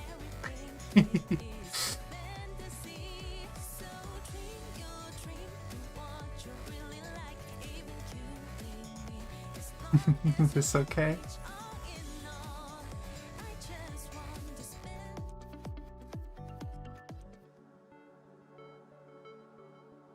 Sliced watermelon. Yep. Thoroughly sliced and washed. Sorry, must have woke you up.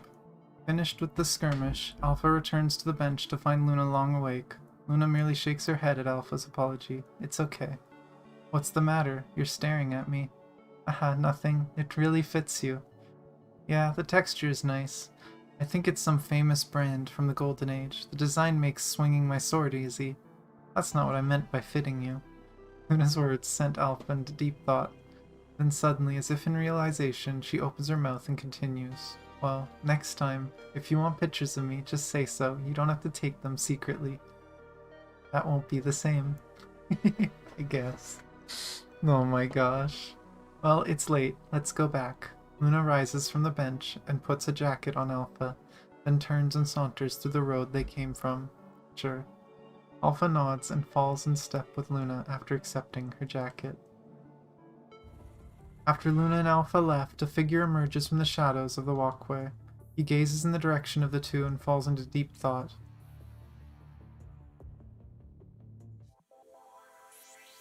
Yeah, he probably heard the part of her questioning becoming constructs again. Oh, such a good chapter. There is the Venus skit to do. I have no idea what this is. I'll do it in the next stream. It looks like it says short stories on the side, so 6 short stories, plus there's the interludes. So that's, plus there's these two, the Summer Pockets side story, and there's the year-end challenge missions. These I might do in my own time. I think they're just challenges to earn black cards. But yeah, those I'll probably do next time, which will probably be next week. Either Tuesday or Wednesday. I'm not sure. I would do it this week, but I got a lot of Honkai stuff to do. Tomorrow I'm going to be doing... Oh, did I actually finish my... Hey, finish my dailies. But tomorrow... What am I missing? Oh, it's just that highlighted. Okay. I was wondering why we were getting Grand Blue so soon. Didn't expect it to actually be part of the story. Yeah, me either. I thought it was just going to be a summer event. I thought they were going to delay it. But nope, it's a major part of the story. A lot of lore in it, too. We learned quite a bit about the Ascendants. But, yeah. Tomorrow I'm going to be streaming Honkai. I'm going to be doing more APHO, which is kind of like the future storyline of the game for people who don't play Honkai.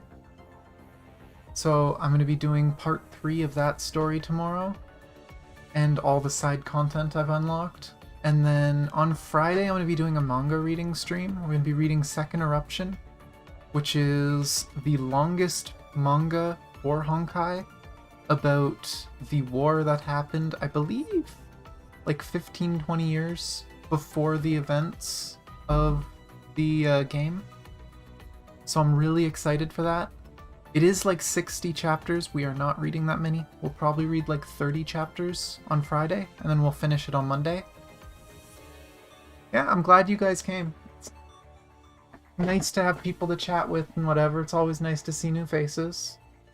But for you guys and anyone else lurking, I do have links down in the description to my Discord server and to my Twitter page.